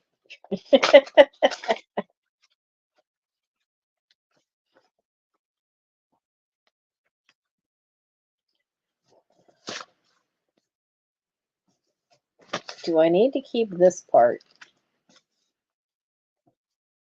No. So that can go in there. I didn't even open this one.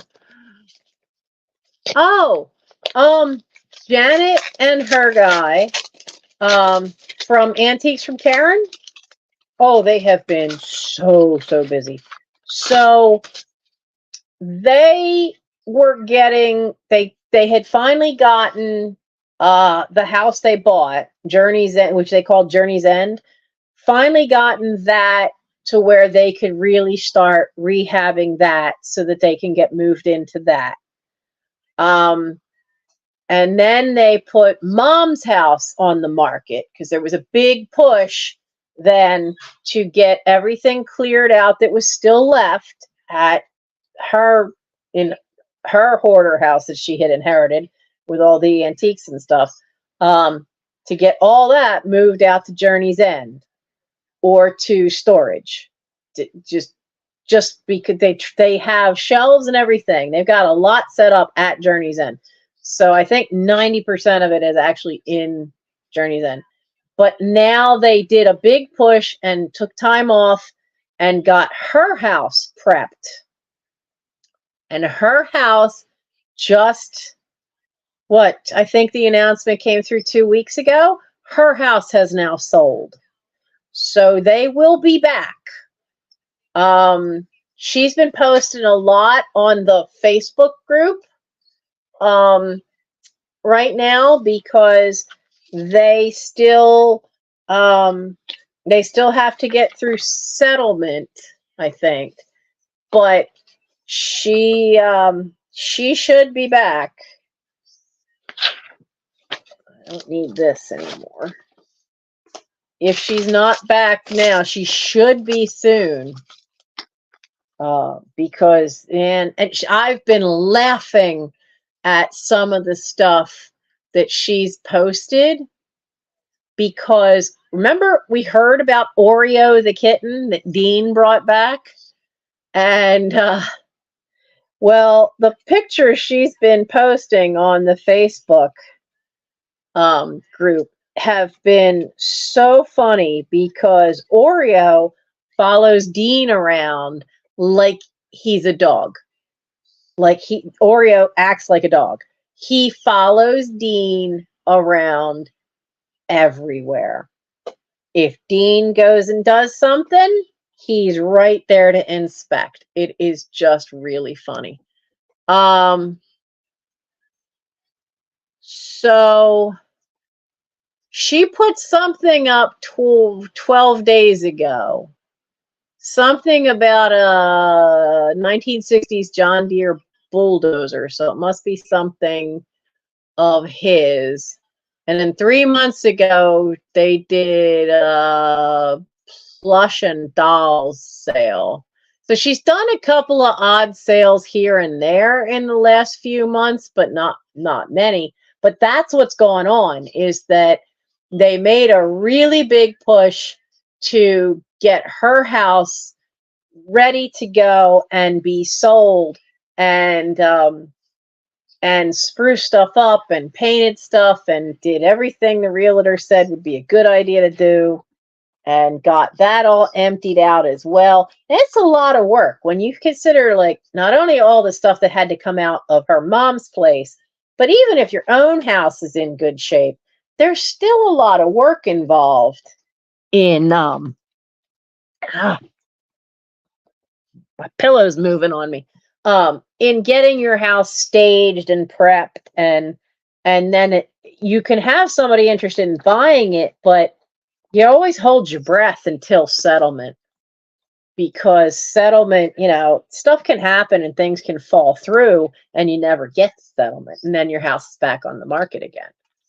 So, but she did say she'd be back soon.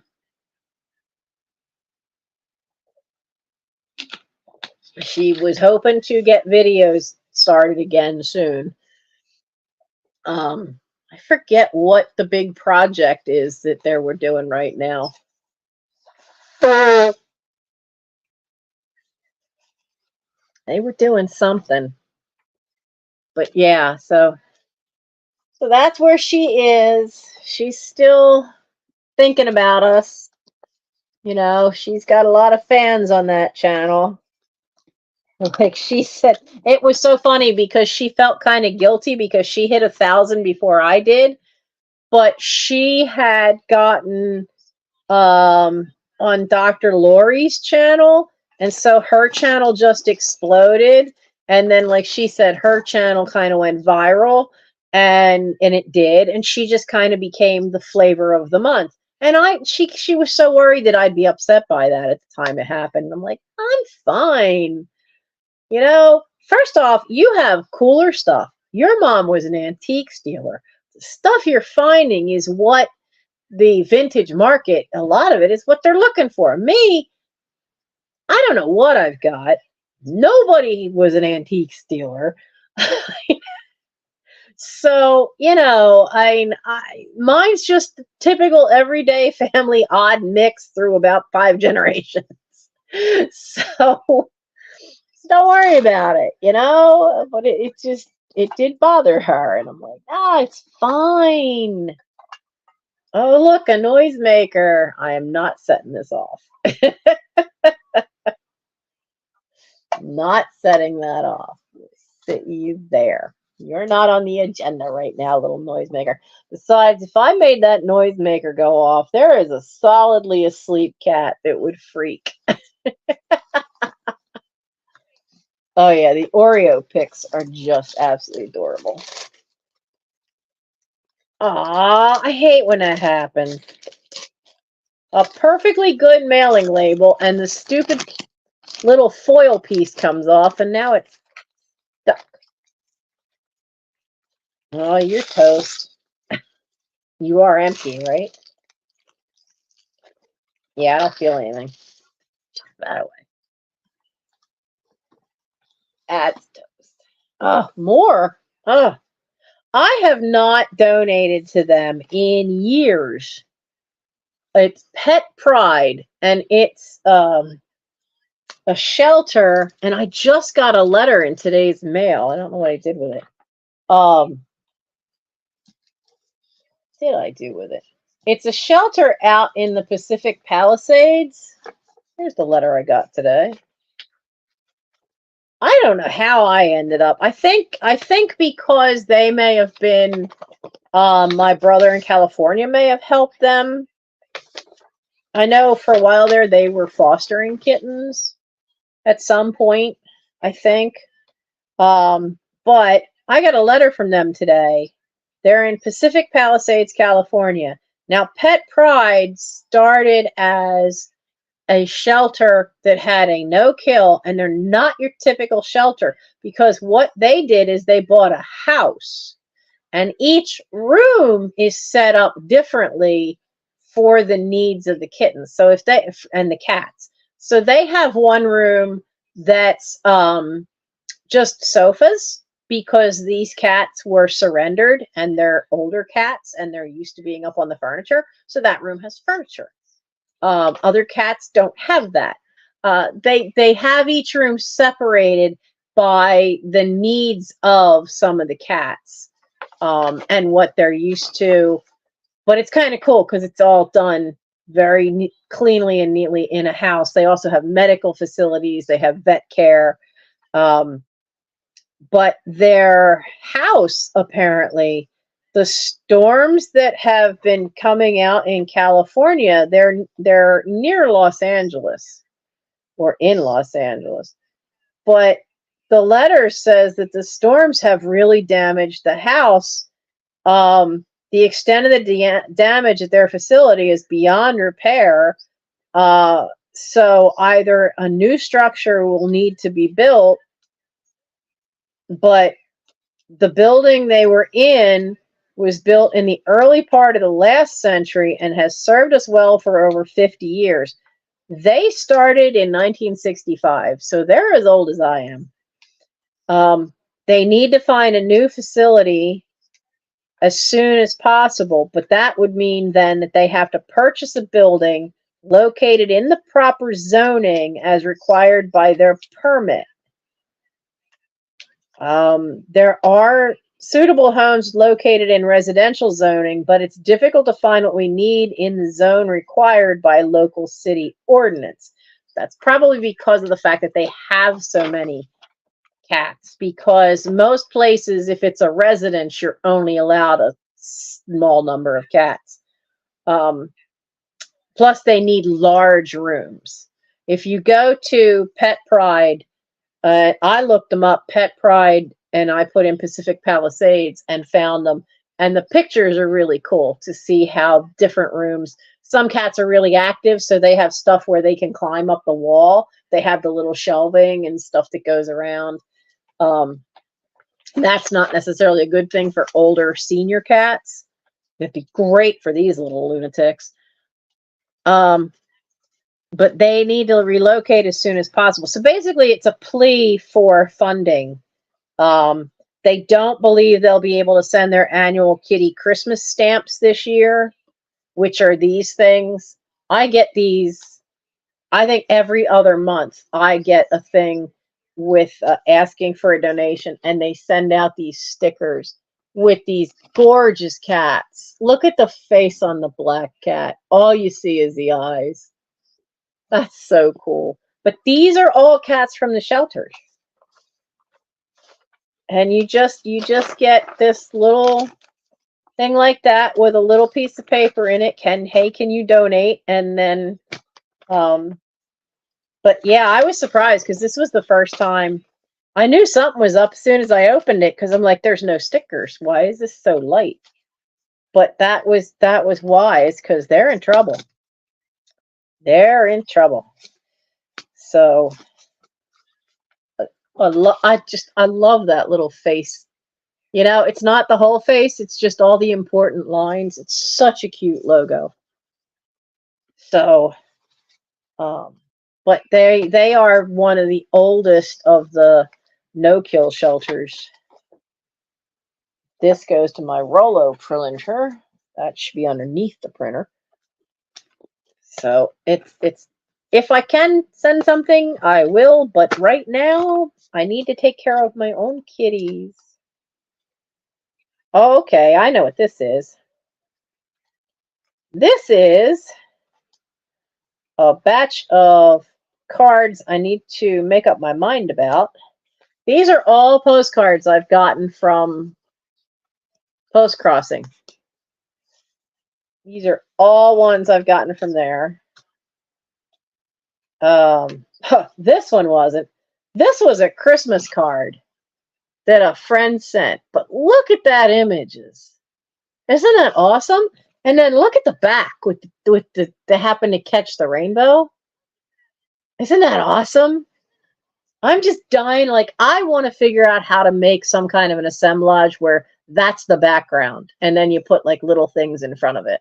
I really want to do that with that one. But yeah, so I have to decide which ones are going to go into a lot to be like an ephemera lot. Look at this one from say where? This is from Canada. Look at that face, the little baby.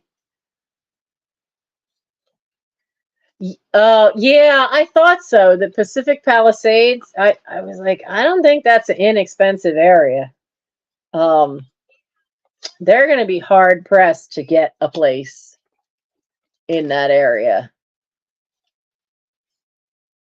But they do. I mean, they've done a lot, and I've looked on their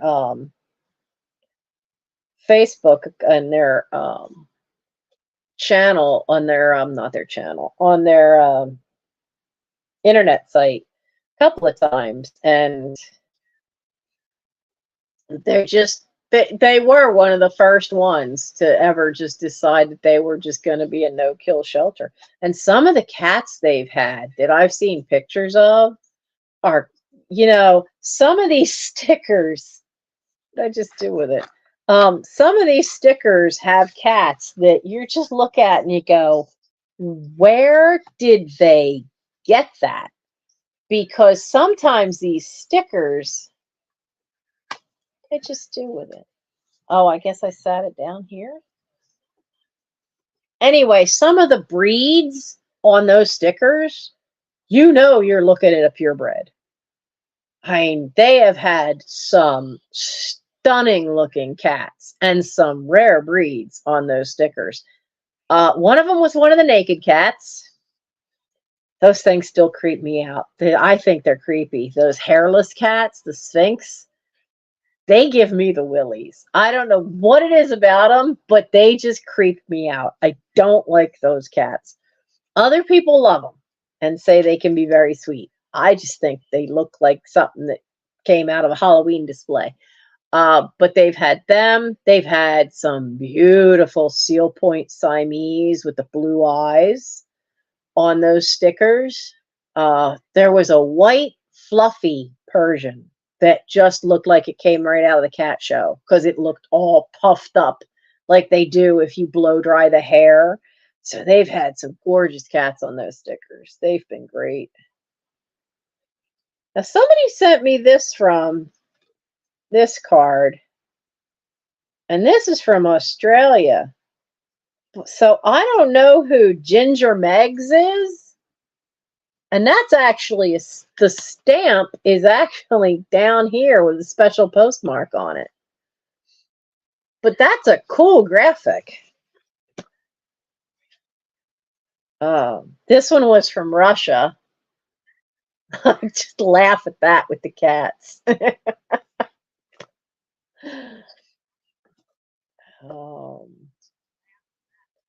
This was one of mine, and I learned very quickly not to bother writing up the postcard until somebody actually pays the invoice.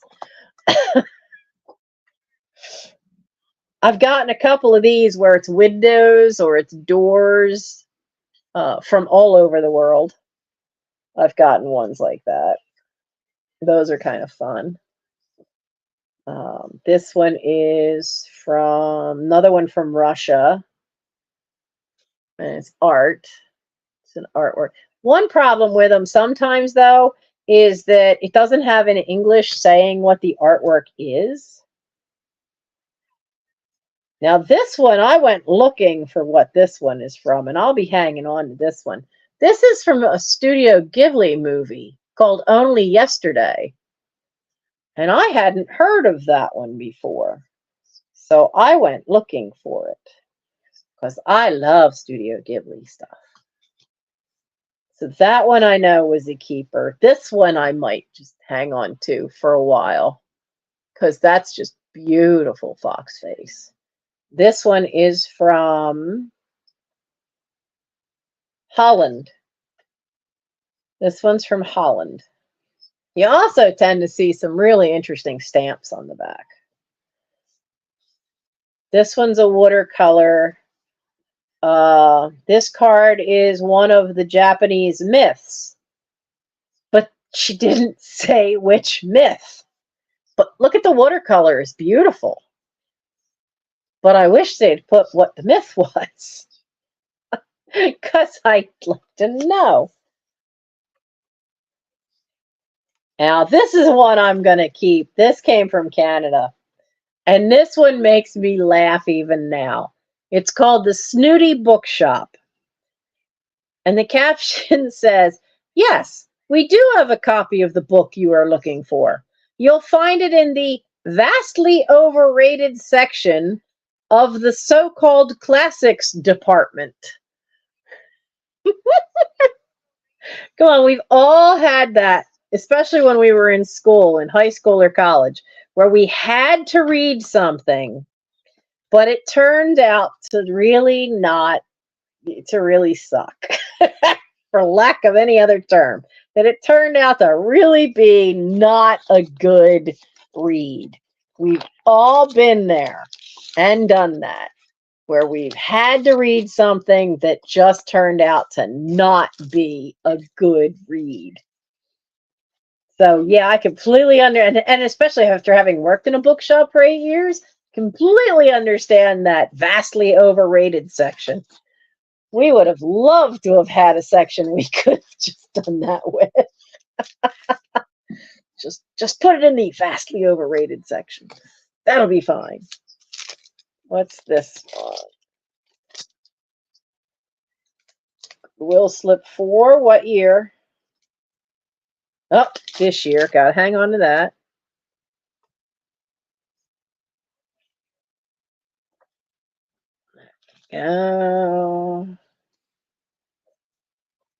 Oh, yeah, this was an accident.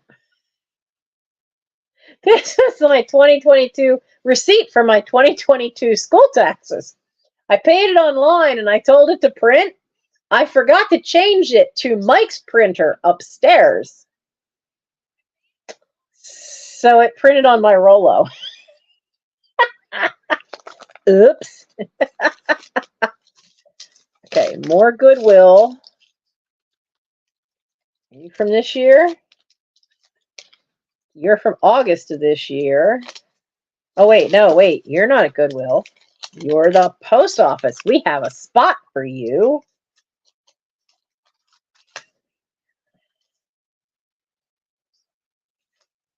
That's the New Jersey trip. These are post office. Oh, come on. We found it. What did I do with it?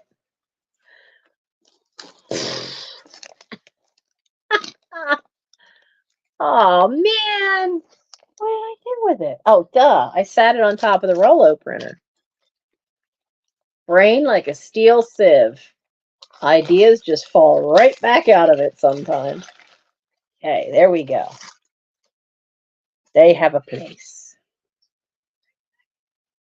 You guys are old ephemera and should not just be randomly in the pile. Is that the Crystal Palace? Doesn't say. Is that the Crystal Palace? Might be. Might be. That's recyclable. Let's sit you somewhere safer. Like right there.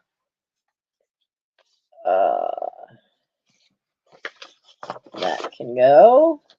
Oh, another little plastic baggie. And who be you?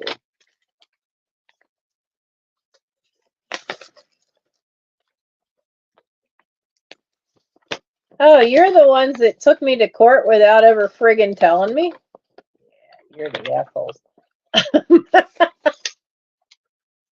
Yeah, credit card companies can, if they turn the debt over to somebody else, they can just go ahead and try to sue you for the money before they ever actually notify you that they now have charge of the account. That was a fun surprise. Oh, right, Julie, you've done that too? You forget to change it?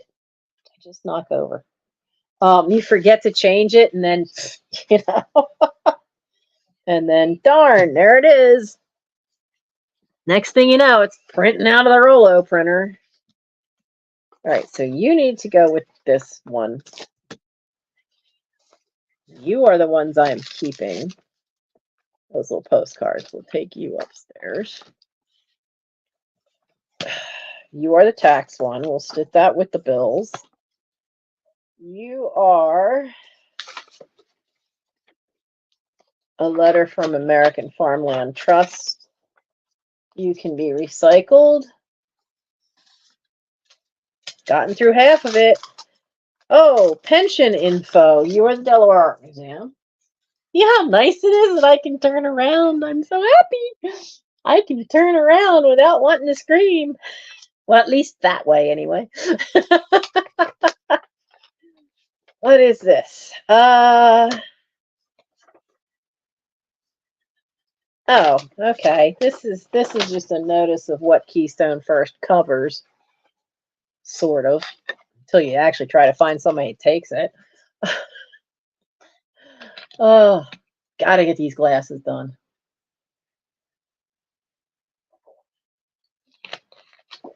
So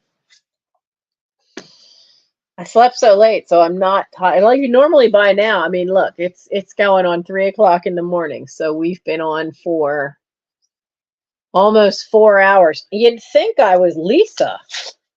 I don't know how some of these channels do sales that are hours long, but Flippin' Crazy, she does sales that just go on and on.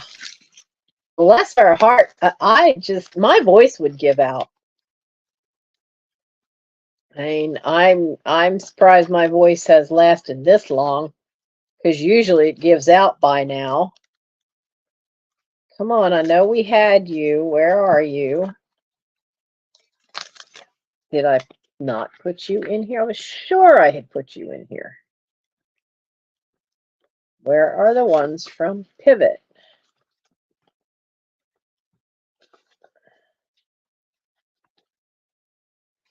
Oh.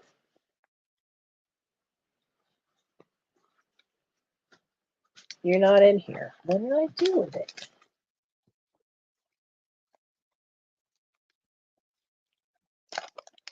No, we'd found that one early.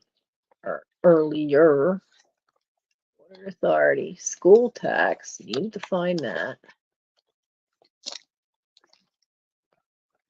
Oh, what I did with them. Uh-oh. I just heard something fall back that way. I finally took some duct tape and a piece of trim wood from out of the basement because I was so tired of this desk having things fall off the back of it. So I got back there. It was not easy, but I got back there and I duct taped a piece of wood about that long to the back of this desk right at this end, and it sticks up about that high. So it's great. So now not everything falls off, but occasionally you hear like a piece of paper or something slides. And I just heard something go. Ah, bugger. I'll figure it out. So much of this has been here so long, it's trash. Oh, hello, there's a nice surprise. Look, happy birthday. Your commitment and support made a world of difference. World Wildlife Fund. Check out that. So does that mean there's a card in here with critters on it? Oh, look, makes me think of Jeffrey from Real Nifty Vintage. So is there one that goes with? No, they all have the cheetahs on there. So I must be missing one. There's 5. I have 3 cards, but there's 5 envelopes here. How am I missing some? Get you there. Well, these are what came with it. That's cool. I don't think I've gotten any mail from them in a long while.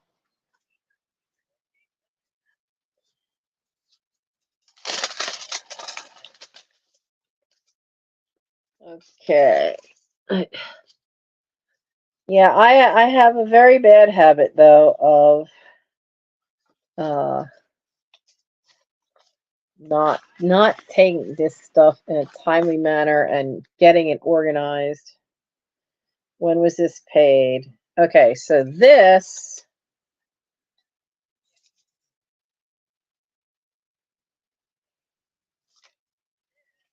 you do say what year, right?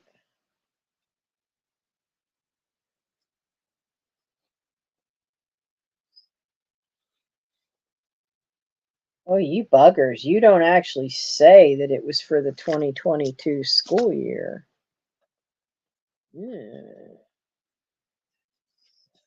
even though it was paid in 2023, because I just did not have enough last year. We've got the other taxes taken care of this year, but again, it's the school tax. I still don't have enough to lock that sucker in. So, okay, so this is trash, and this is trash. See what this one is.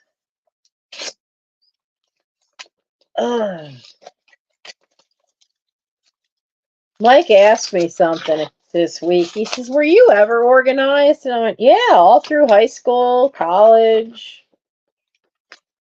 I said, "Am I getting really kind of out of whack like this?" Really, really just seemed to have happened after Mom died. It got really bad because then there was so much more on my shoulders and trying to, take care of you, pay school tuition. That didn't last long. So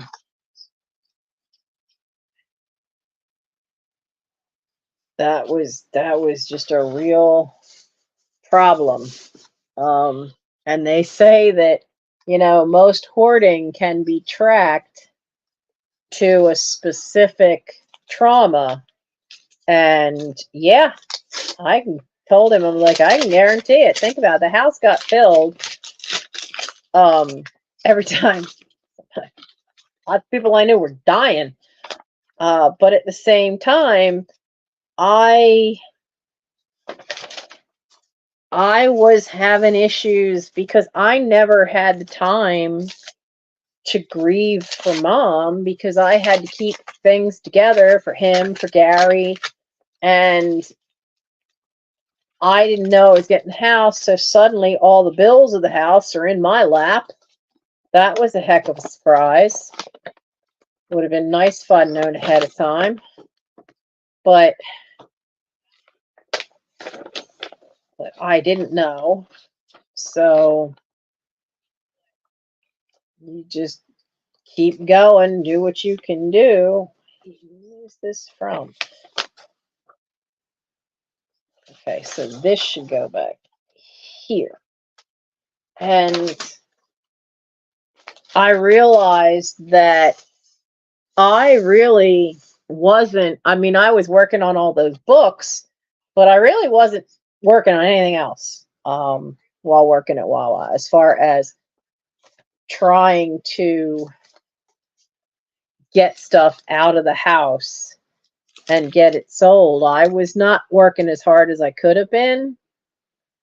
And then when he had to move out to finish school, to finish high school, he had to move in with his dad. And that's when the depression hit so hard that I just wasn't functioning well at all. Not at all. And that's when I finally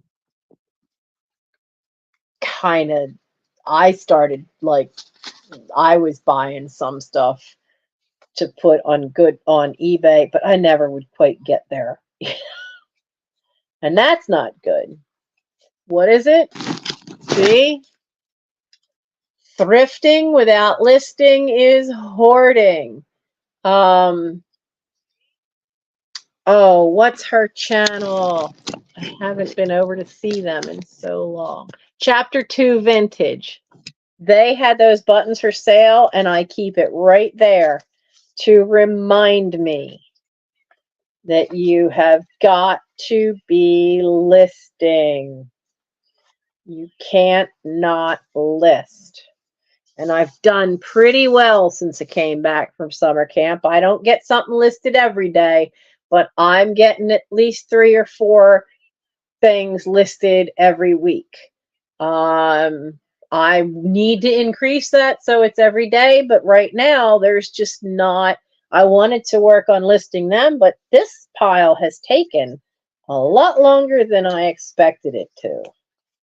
So that's a problem. How long this has taken.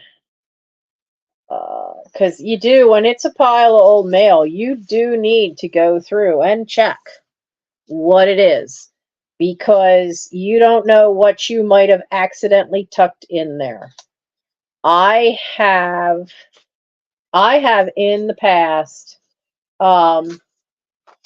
accidentally found, like, a $5 bill tucked in, going, well, what the heck is that doing there?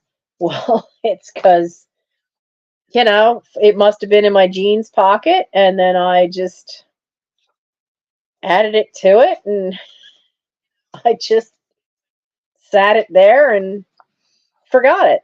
So, yeah, Delcora and all that, that's all up to date now, but these are old bills that I would, because what had happened is I'd sit it here, and then the next month would come, but by the next month I had enough to pay it, but it was behind, so I ended up having to pay for 2 months. But then I never cleaned out the old bill that was here. That some of this stuff goes back to 2022. Like, here's the Lowe's card that had the last balance on it, and it shows me that the balance now is 0, but they had gone and friggin' canceled it anyway. Jerks. Absolute jerks. So that's all trash. You say state something. Gotta look at this one. So, yeah. Oh,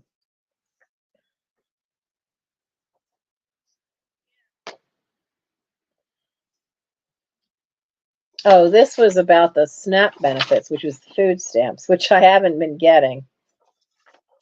So I need to look into that and go back to do that again. Doctor coming in? Okay.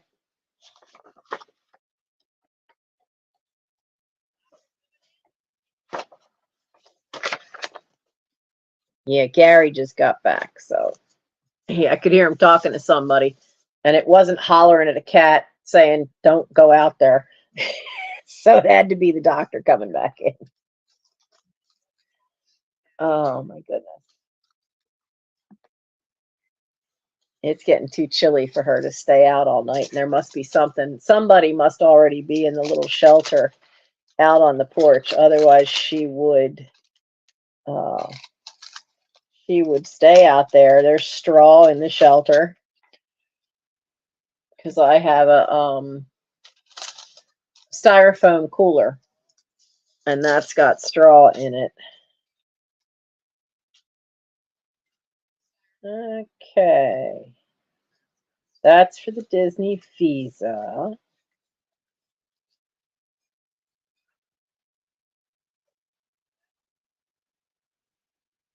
I actually don't need these anymore. I do those online.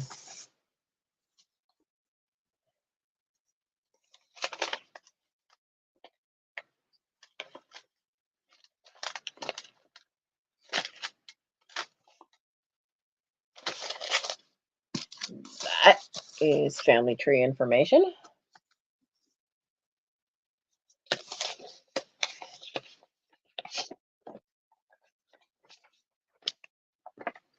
I love it when you're looking at it going, who on that? Oh, okay. So you're the new person for the Roth IRA. So we'll stick that with the Roth IRA information.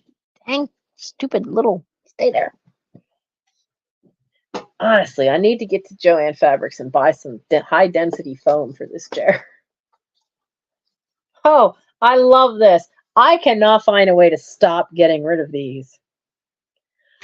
Recall notice for the Chevy Malibu, the car I haven't owned in over a year, because it stopped working. So, but there's no way to, I don't know how to get off this list. They keep sending me stuff about something about the ignition switch, how to recall. But that car was sold for scrap. That car is gone and has been for a while. This is cool. This was another one. Where is this one from? Well, this one's from Florida. But they hand drew it and hand colored it all in. That's pretty. What did I just do with that pile up? Now see, I did it again. Those are the ones that are staying. Stick that with you. Don't know what I did with it. Put them in a bag. There it is. Any closer to me, it would have bit me.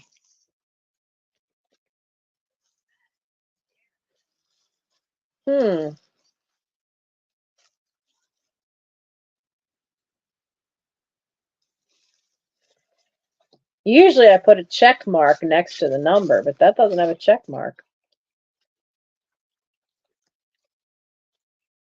Because that's one thing with you have to. Oh, I wondered where that went.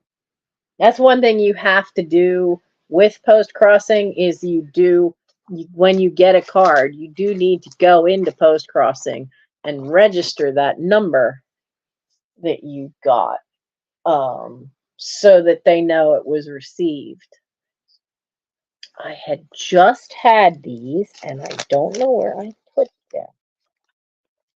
I have a box of fairy note cards. I was missing an envelope. I just found the envelope. I don't know what I did with the box. Oh my goodness. Hey, one of the things I found today, been looking all over for this, because somebody had wanted to buy it a long while ago. You know why I didn't find it? Because it had been holding up all this stuff. So now somebody's going to get a notice about their Frank Sinatra plate. It actually plays. So, come on, I need that little cloth so it doesn't scratch. But I have been looking all over for that. And here it was holding up other stuff. And I didn't know it.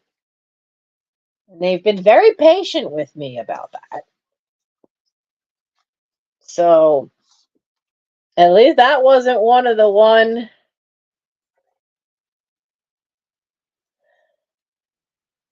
I know what that is. That is a bill for something I bought for Tosh for this overstuffed house this year. So that has to stay. But yeah, there was some stuff that Mike packed into boxes into a basket. I have a basket. Because he just wanted to get everywhere cleared out of the way when I couldn't walk that well. But he didn't know what belonged to people, what had been promised in live sales. So there was some stuff that I just didn't know what had happened to it because he packed it away.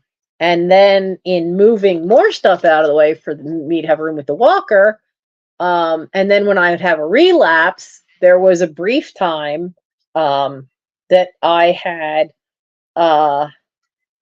the beginning of this year, I was using the walker in the house again. So he started to pack stuff up like, don't you dare. I don't want to lose any more stuff because I don't know where you put it.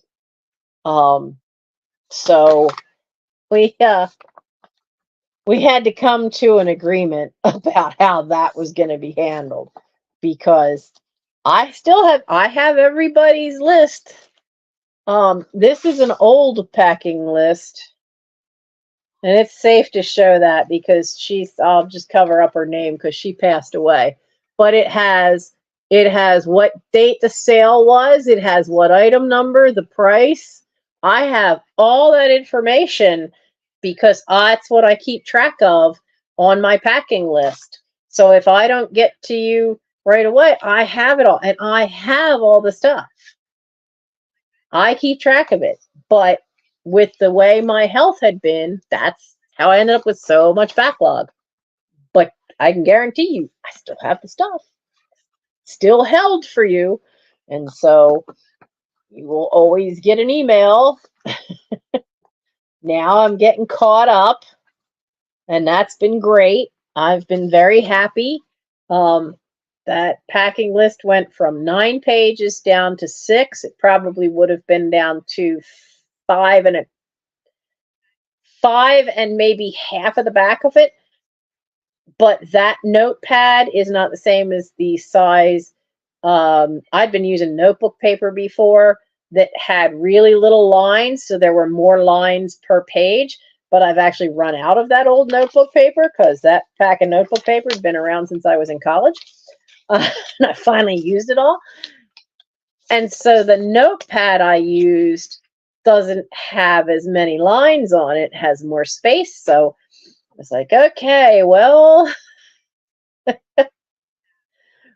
that's that makes it look like it's more than it is. But and then there's a couple people that I gave him like half a page because Warren and Nora and a few other people do buy a lot, so I made sure I had plenty of space to add to their box.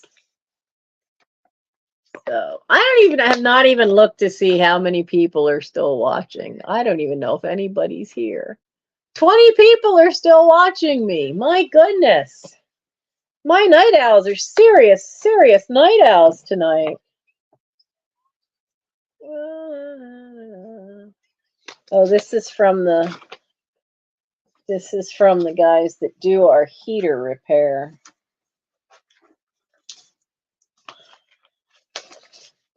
Probably should have them come and check it because I found a spot where it's leaking water. It shouldn't be. We only found that yesterday when Mike and I were checking it out, making sure everything was away from it because the cats had knocked some stuff over and it was up against the heater, and I'm like, no, gotta move that. And grace period is 10 days. All right, so that's that one. That stays about. And what be you?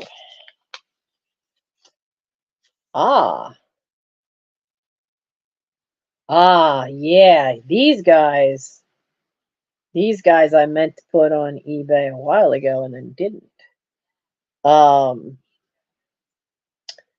This is, I didn't write down the first name.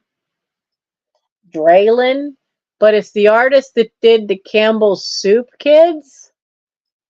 But this is from before he did them. Isn't that cool? So that little one, I was gonna put that on eBay. And then this is a Douglas Tempest. I forget what he used to do, but they kind of have that Cupid look. And so his tend to do pretty well. So let's add them to this side. This is the eBay pile. Maria is here. Retro is still here. Oh, Maria is still here. Hey, girl. Maria is supposed to get. You're supposed to get that lace, aren't you? You have not gotten your invoice yet because you got a book. You got the Ideals Christmas, but you got that doily. This guy. I've had a little trouble with this guy because I don't want to squish it to pack it. Now, if it were like this, that'd be fine. But having it in something that this fits and then having the book in something that fits it, they're two separate sizes and this is the problem child.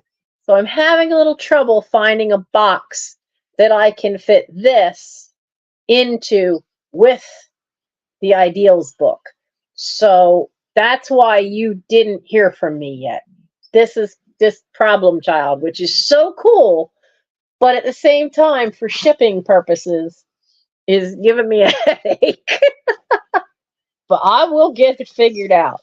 I will. I will get that sucker figured out. So, Rockwood Museum. They're around here somewhere. That's down in Delaware. I've never actually been to it. It's one of those great estates. I've never actually gone down to see it. That's the entrance hall for the Rockwood Museum.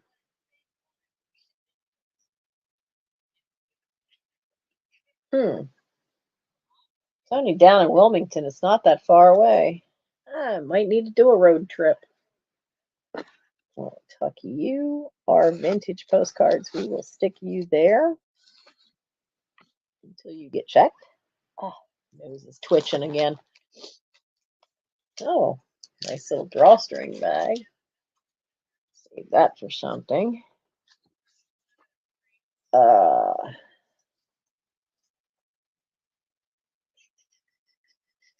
You need to be held on to. Look, that big pile you saw. This is all that's left. Oh, finally. I don't have any cough drops left. Oh, no. Oh, no, I have no cough drops left.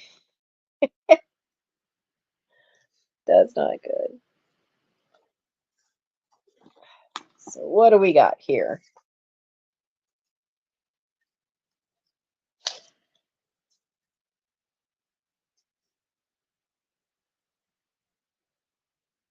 Oh, yeah, Boscov's did the same thing. We closed your account because somebody else closed theirs.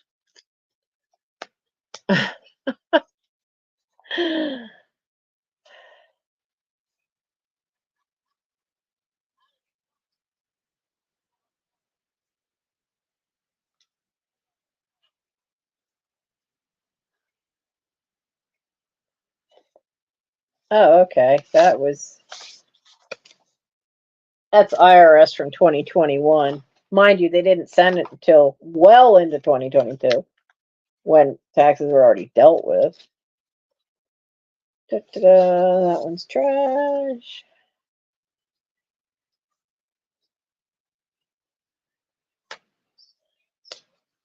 Save that one to use for an extra payment.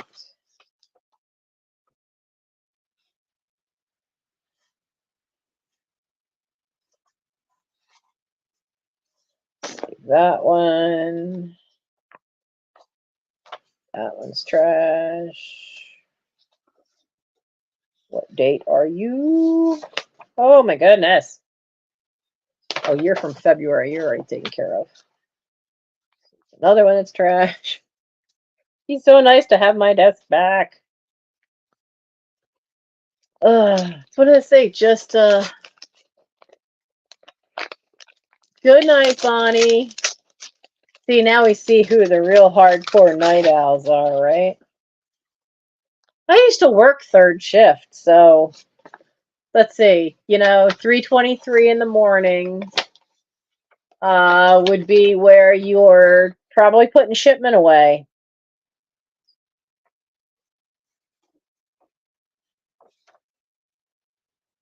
Oh yeah, we went through this at one point. But that got taken care of. That's from way back in February. But yeah, we would be shipment would have gotten there, and we would finally be hopefully getting it finished, because by 4 o'clock you got to get your second wind in. Retirement plan from the art museum.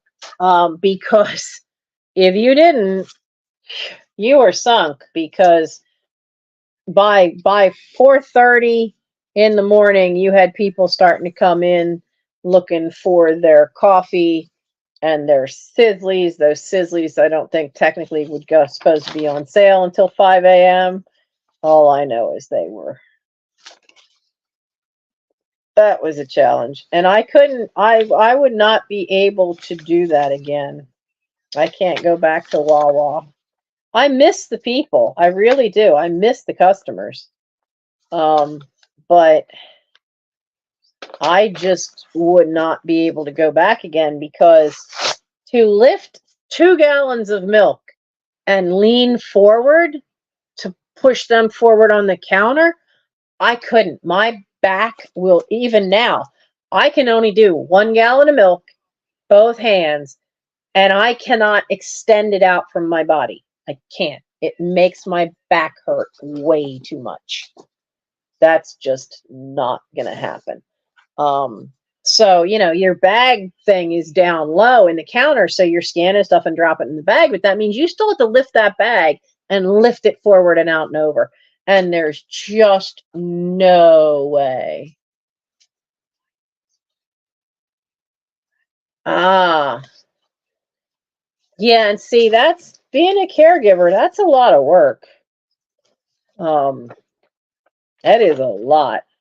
I have done some of that, and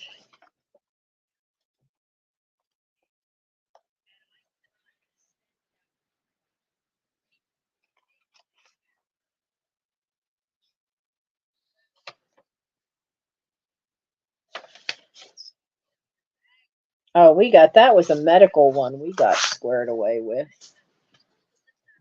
Hospital sent me a bill and it didn't have my name on it. Had this address. Wasn't my name. Wasn't my social security number. Like, who's using my address? I think not, people. No. That's not happening. Where is Pivot? I know we saw them. Had them separated. Actually, I think we had them separated out. Yeah, they're up there. Pivot is the place where I did my physical therapy, and there seems to be a discrepancy has come up on you gotta watch. If you ever have to have physical therapy, there's some things you seriously have to watch. If your approved therapy time runs out, they will tell you, well, we'll just keep going until we hear back from the doctor. Big mistake, because the doctor doesn't always backdate, or isn't told to backdate, and you won't find out until months later that there's this little window of therapy you got that you now have to pay out of pocket for. And I didn't find it out until it was way too late to get them to coordinate. So I still owe $433 on that because they screwed that up. And I'm sorry, but you should have known. You should know to tell the doctor, hey, you need to fix this. But they didn't.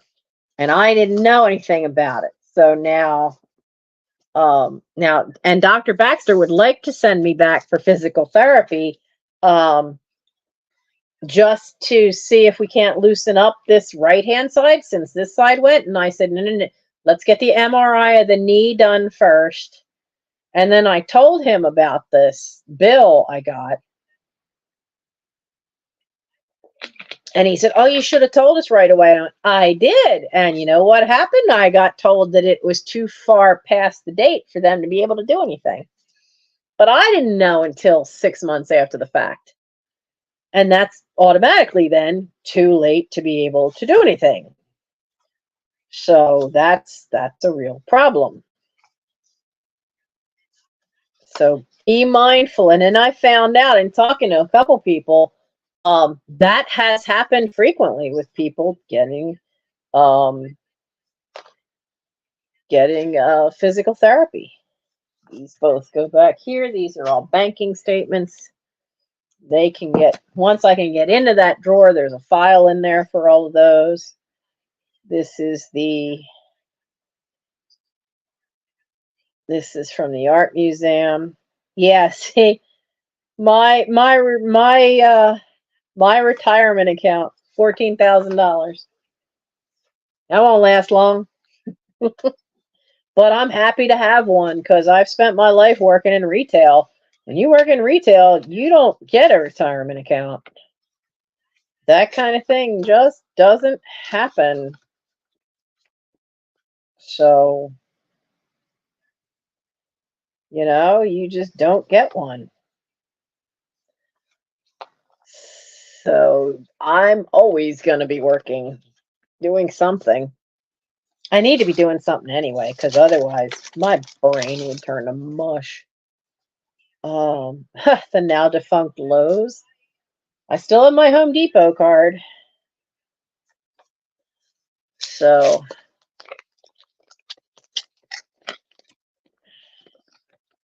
but Lowe's, they put a Lowe's in I can get to Lowe's in a car in 10 minutes. It's right up in Brookhaven. So,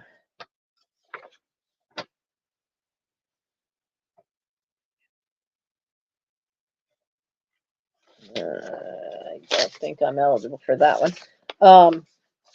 So it was convenient to have it there, but because the nearest Home Depot, it's 6 of one, half dozen of the other. I can either drive 10 to 15, depending on traffic, 10 to 15 minutes that way. Well, it's always 15 minutes that way because traffic lights. Or I can pick up I-95 right at the bottom of the hill from my house and zip down the Namans Road right over the line in Delaware and not have to pay any sales tax and pick stuff up at Home Depot there. So they're easy to get to, but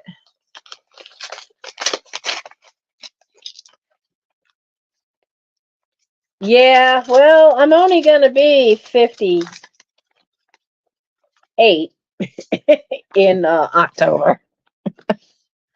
So I'm not going to be old enough to be doing much anything. That was the problem with trying to find help for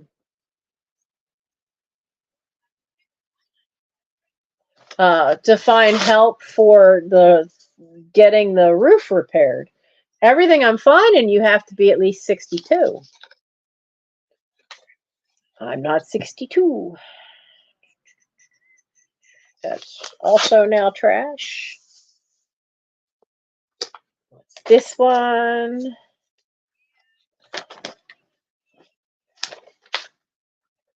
These are also now trash because it's already taken care of. What's this? Oh, this comes in with the electric bill.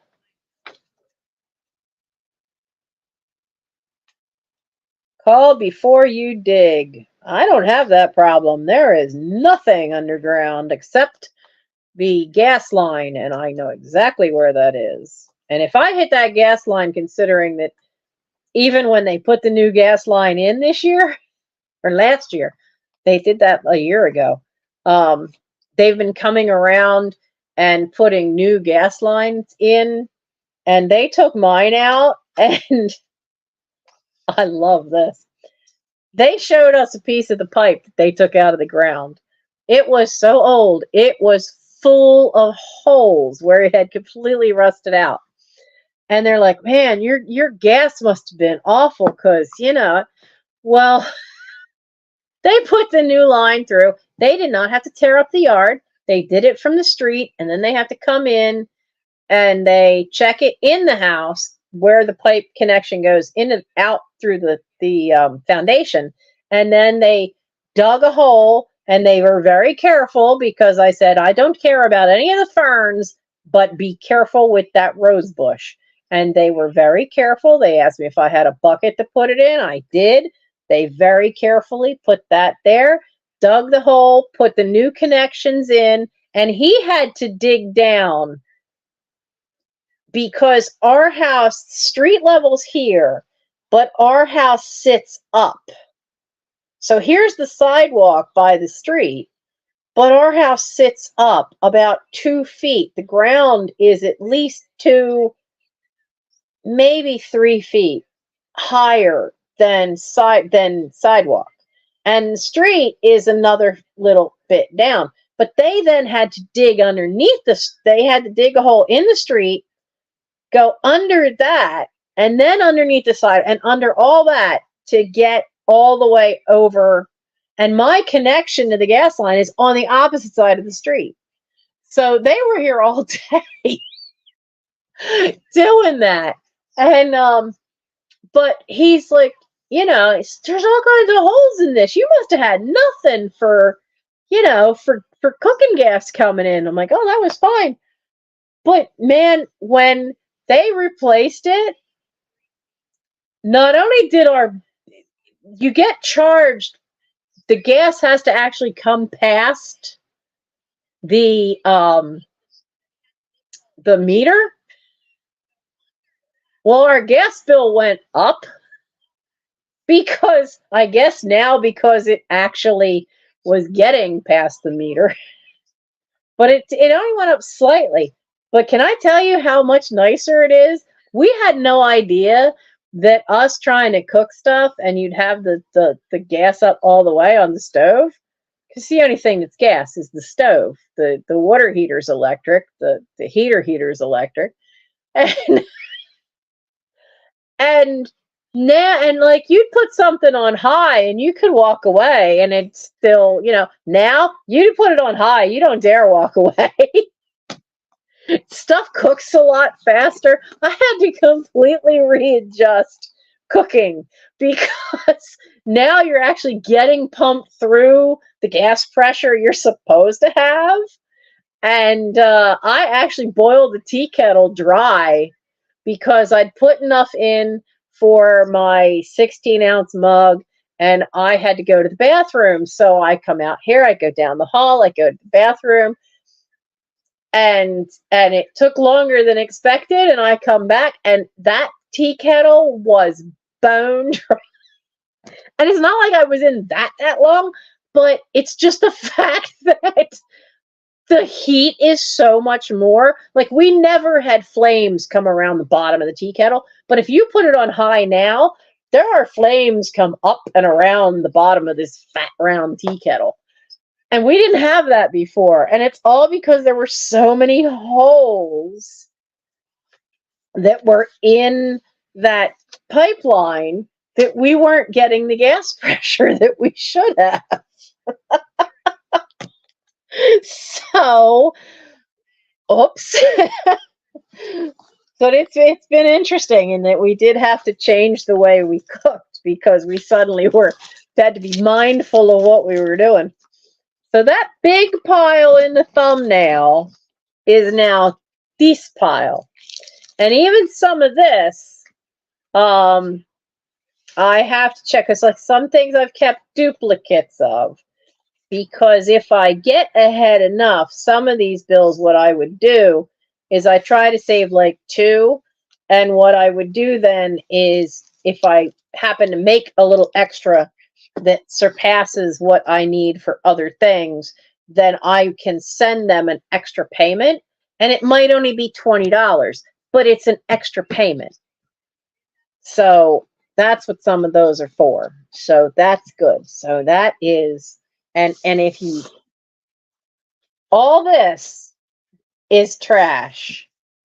And then all this is recycling from that big thumbnail picture you saw of all that deferred decisions. That's all that was. Deferred decisions. Not getting stuff done in a timely manner. And I am determined to nip that in the bud. I really am. I am absolutely determined that that has to get nipped in the bud, where I no longer do that. Cannot keep deferring decisions. So, yay. And this should go upstairs with me because that is a cat toy. So that should not, I cannot have bookmarks with tassels anymore because these idiots will eat it. I'm still working on that one. This was in one of the book sales, but I'd read it a long time ago and I wanted to read it again. I hadn't gotten very far. I usually have like 3 or 4 books going at a time. Oh, it's a little glittery sticker. And I have I do have Goodreads. That helps me keep track. Now we get to the fun stuff where it's like, what do I have here? These are vintage postcards. And I have to check and make sure these weren't something from a sale that should have been. Usually, though, if they're tucked in here, they're not. La Llama. Oh, La Llama has a creased ear. Greetings from Toronto. Not too far from PA. Okay, I so was not expecting that to be from Canada. That was not what I was expecting. Not at all. That's a note from Leslie. Put that one up there. So yeah. See, I knew some of my numbers were missing. They're here. They're in these postcards. So these were from a postcard sale. And they have all my numbers that I was missing. Which means none of these sold. And then they accidentally got buried. Another one. Okay. Put these where they belong. I actually want to remake these. I don't know where I got these cards, the cardstock from. I just know that whatever these were, they were like that, and they were blank almost, and I cut them in half. But I'd like to redo them, because what I did is I put all the numbers up top. But I actually would like to redo them and make them look a little more fun, and actually like make the numbers bigger. Because they're okay, but I'd like to make them bigger. And I think I did 1 to 99 or 1 to 90. Because if I've been on sales with other people and they'll give you a number range, and that way I had everything I could need. So, oh, you're so cute. Oh, look at that. What a beautiful drawing. Oh, there is a signature on the bottom of the card, but in these glasses, I ain't reading that. That's a little too hard to read. Okay. Oh, that's a Boynton Bear card. Oh, here we go. Paw Prints note cards, $3 to $20. Most around 10. Wallace Tripp not found. Boynton Bear, $6. Rosalind Welcher, $6. Okay, so all these cards have specific artists, and all the notes are there of how much they're worth to put on eBay. Okay, so another thing to get done tomorrow. What are you? Oh, you're a pencil that probably fell out of my pencil pen. It's not sharpened. It's not sharpened anyway. Oh my goodness, one of my old phones. Look at that poor cracked screen.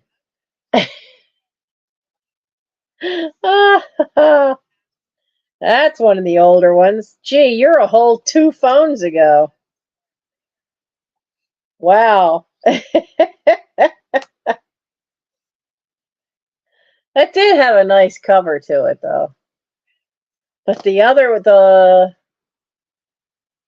so I got this one, and the one before this one is upstairs in my room, but the one before that one is in the dining room. That's the one that had TikTok on it, because the one I'm filming on now, Mike just got me because he switched carriers and he got a fancier, he got a fancy iPhone, but they actually, he could get another phone from whatever, T-Mobile, that was like half price. So he got me a new phone. First time I've ever had a new phone.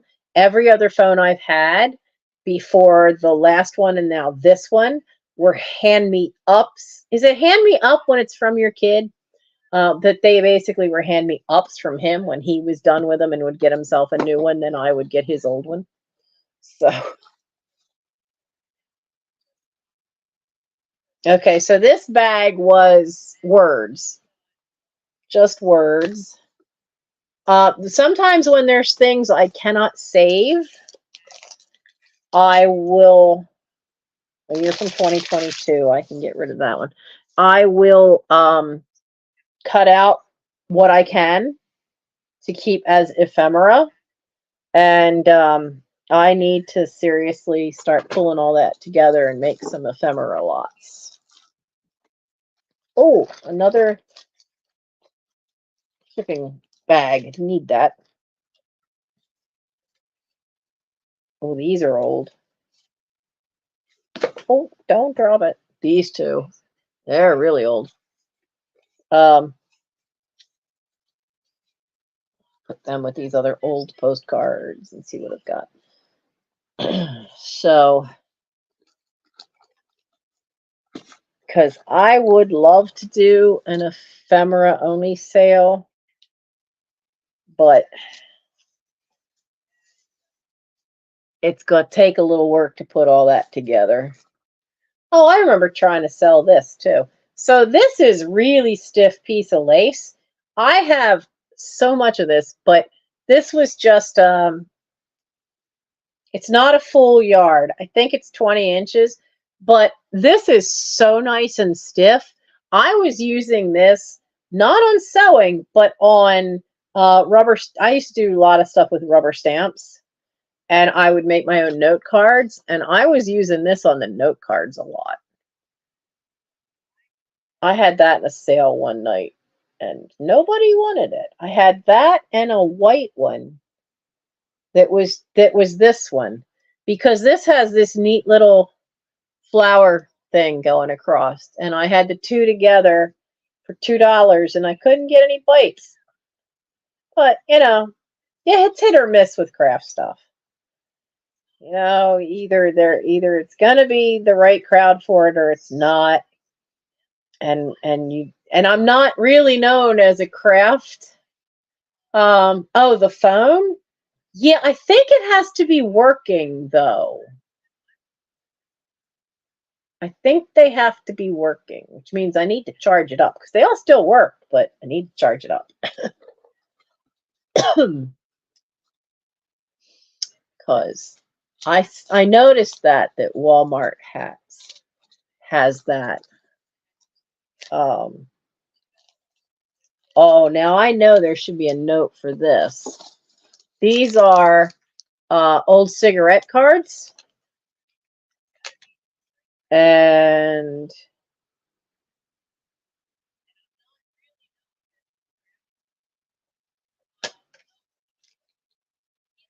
okay, I know what that is. And I used to use them a lot, like a lot, because they're a nice size to frame if you're making images for in a dollhouse. Like on a dollhouse, that would look like a big painting for up over the fireplace. But I don't have a source for these anymore. I don't know where to get them anymore, which is a bit of a problem. There used to be a place in Delaware, and I would go buy his seconds. And he retired, and he's not there anymore, which is no fun. I don't know what, because that's what I would do, is like I would go in and I would be able to buy a whole, the like 5x5 or 6x6 priority mailbox. I was able to buy a box that size that was just filled with all his seconds, ones that weren't in pristine enough shape for collectors. And it was great because those were what I needed. I don't want perfect ones. I want ones that have some age. This is kind of squished. It's more address labels that have some little bit of wear to them, because then when you put them in a little frame like that for a dollhouse, then it looks like it's an old painting. So it was great, but now I don't know where to get any more. And I like doing that kind of stuff. I used to make a lot of little stuff like that, little plants. And so that's one of the plans for the Black Hole Challenge room is I get back to having, I'll have a place to do some of the crafts.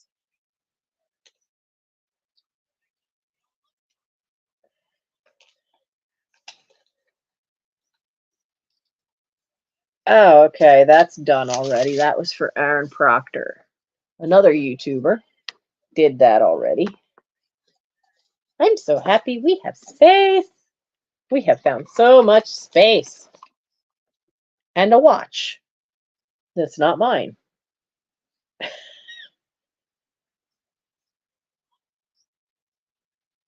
Well, I've never seen that before. The battery is on the, that looks like the battery's just stuck on the back. I have acquired a couple of old ladies' wristwatches, and I have to check some of them. Because now I don't know who made this one. One of the old ones is an old, I know the type because I have one that was my one grandmother's, and it's an old Bulova watch, which is really kind of nice.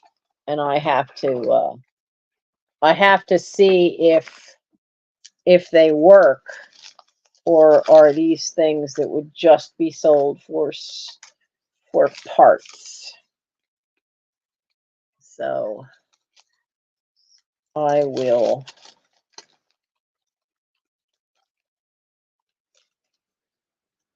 Okay, these are two more Goodwill slips. These go in that envelope. I had stopped in when I've taken stuff for her, for my friend's mom, and taken it to her to Goodwill. I have gone in and just walked around and checked. Most of the time, I do not walk out with anything. There are a couple things, though. I have found some holiday things that I have tucked away. I found these fabulous music box dolls. They stand about this high. I snagged the one for 4th of July. I snagged a spring one. They didn't really have an Easter one. She's for April, but she's very pretty and springy. So I snagged that one, and I got, I got St. Patrick's Day. I don't think, I thought I got 4, but I don't think I got Valentine's. Maybe I did get the Valentine's Day one, but they're all early in the year, and so they were a nice little price, and they are very cool looking, and they all worked. But if I'd have seen a Halloween one, I'd have snacked that sucker up like that. I would have snagged that in a heartbeat. So yeah. That's what one of the receipts is for those, for 2 of those. And then I went back and they had some more out. So I picked up 2 more. And the other ones, like they had September one, she had a basket of apples. So I guess that was kind of referencing the start of school. And I didn't really like that one. I didn't really like the August one. And so I was like, yeah, I just want the holiday ones because I'm just going to resell them anyway. What did I do with that little, where did I put it? Oh, there it is. I just found some random little letters that should go in this Ziploc with the words. So when that's full, and I'll sell it off. So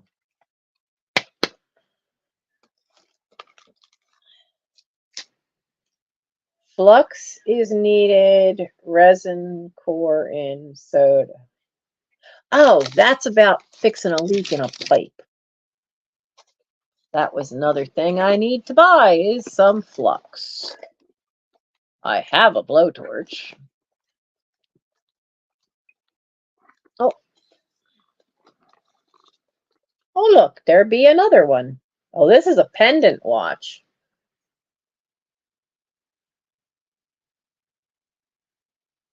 Yeah, not a sound. Well, it looks like that's the kind too that's going to have a battery. These must have been in my pocket because the other ones, I wonder where I put the other ones. Because there were a bunch of different ones just randomly tossed into a box of books. So that was a surprise. You never know what you're gonna find. And some of the boxes, you know, like I said, I wasn't the one that packed them, so I don't know what I'm going to find.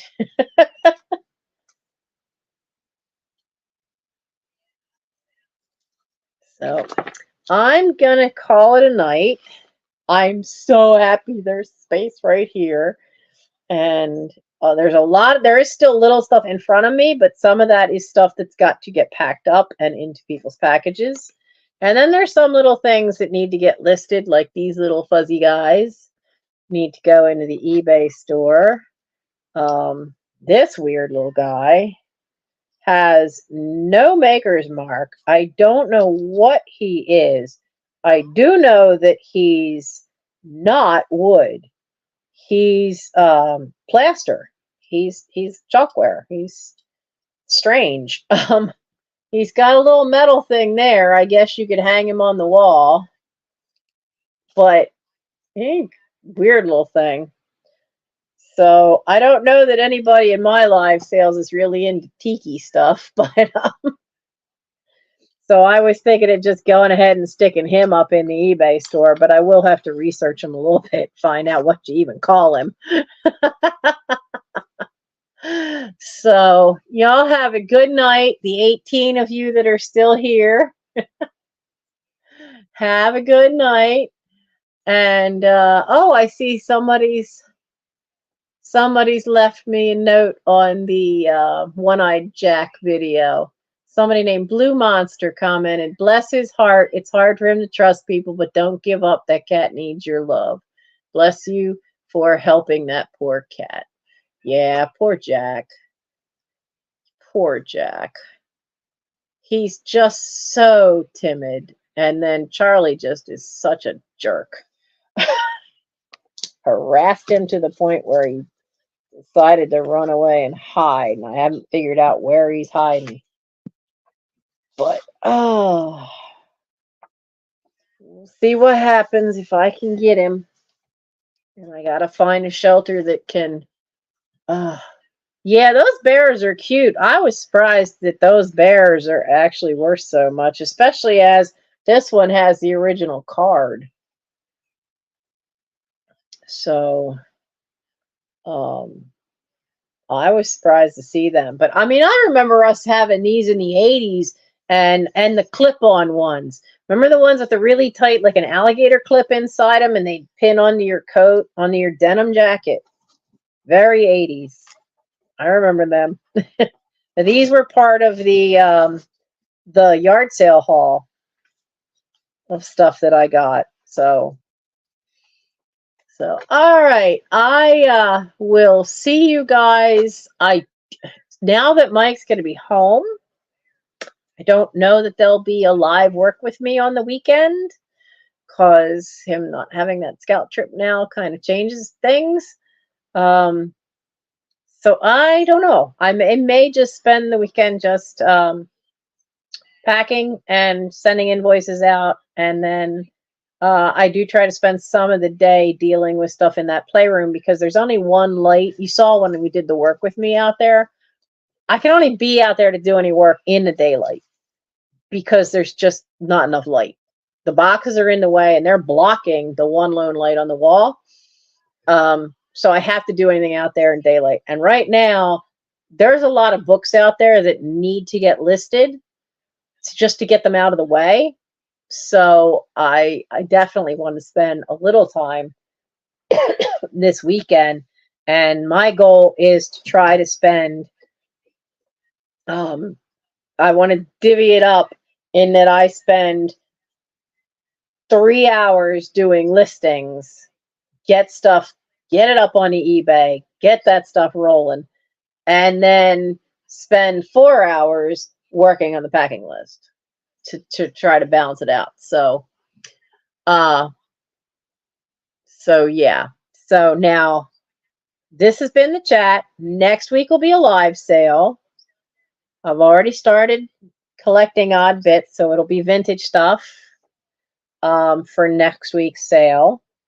It won't be fabric or crafts, might be one or two little things thrown in, but for the most part, it'll be vintage stuff on that sale. And I hope to see you then.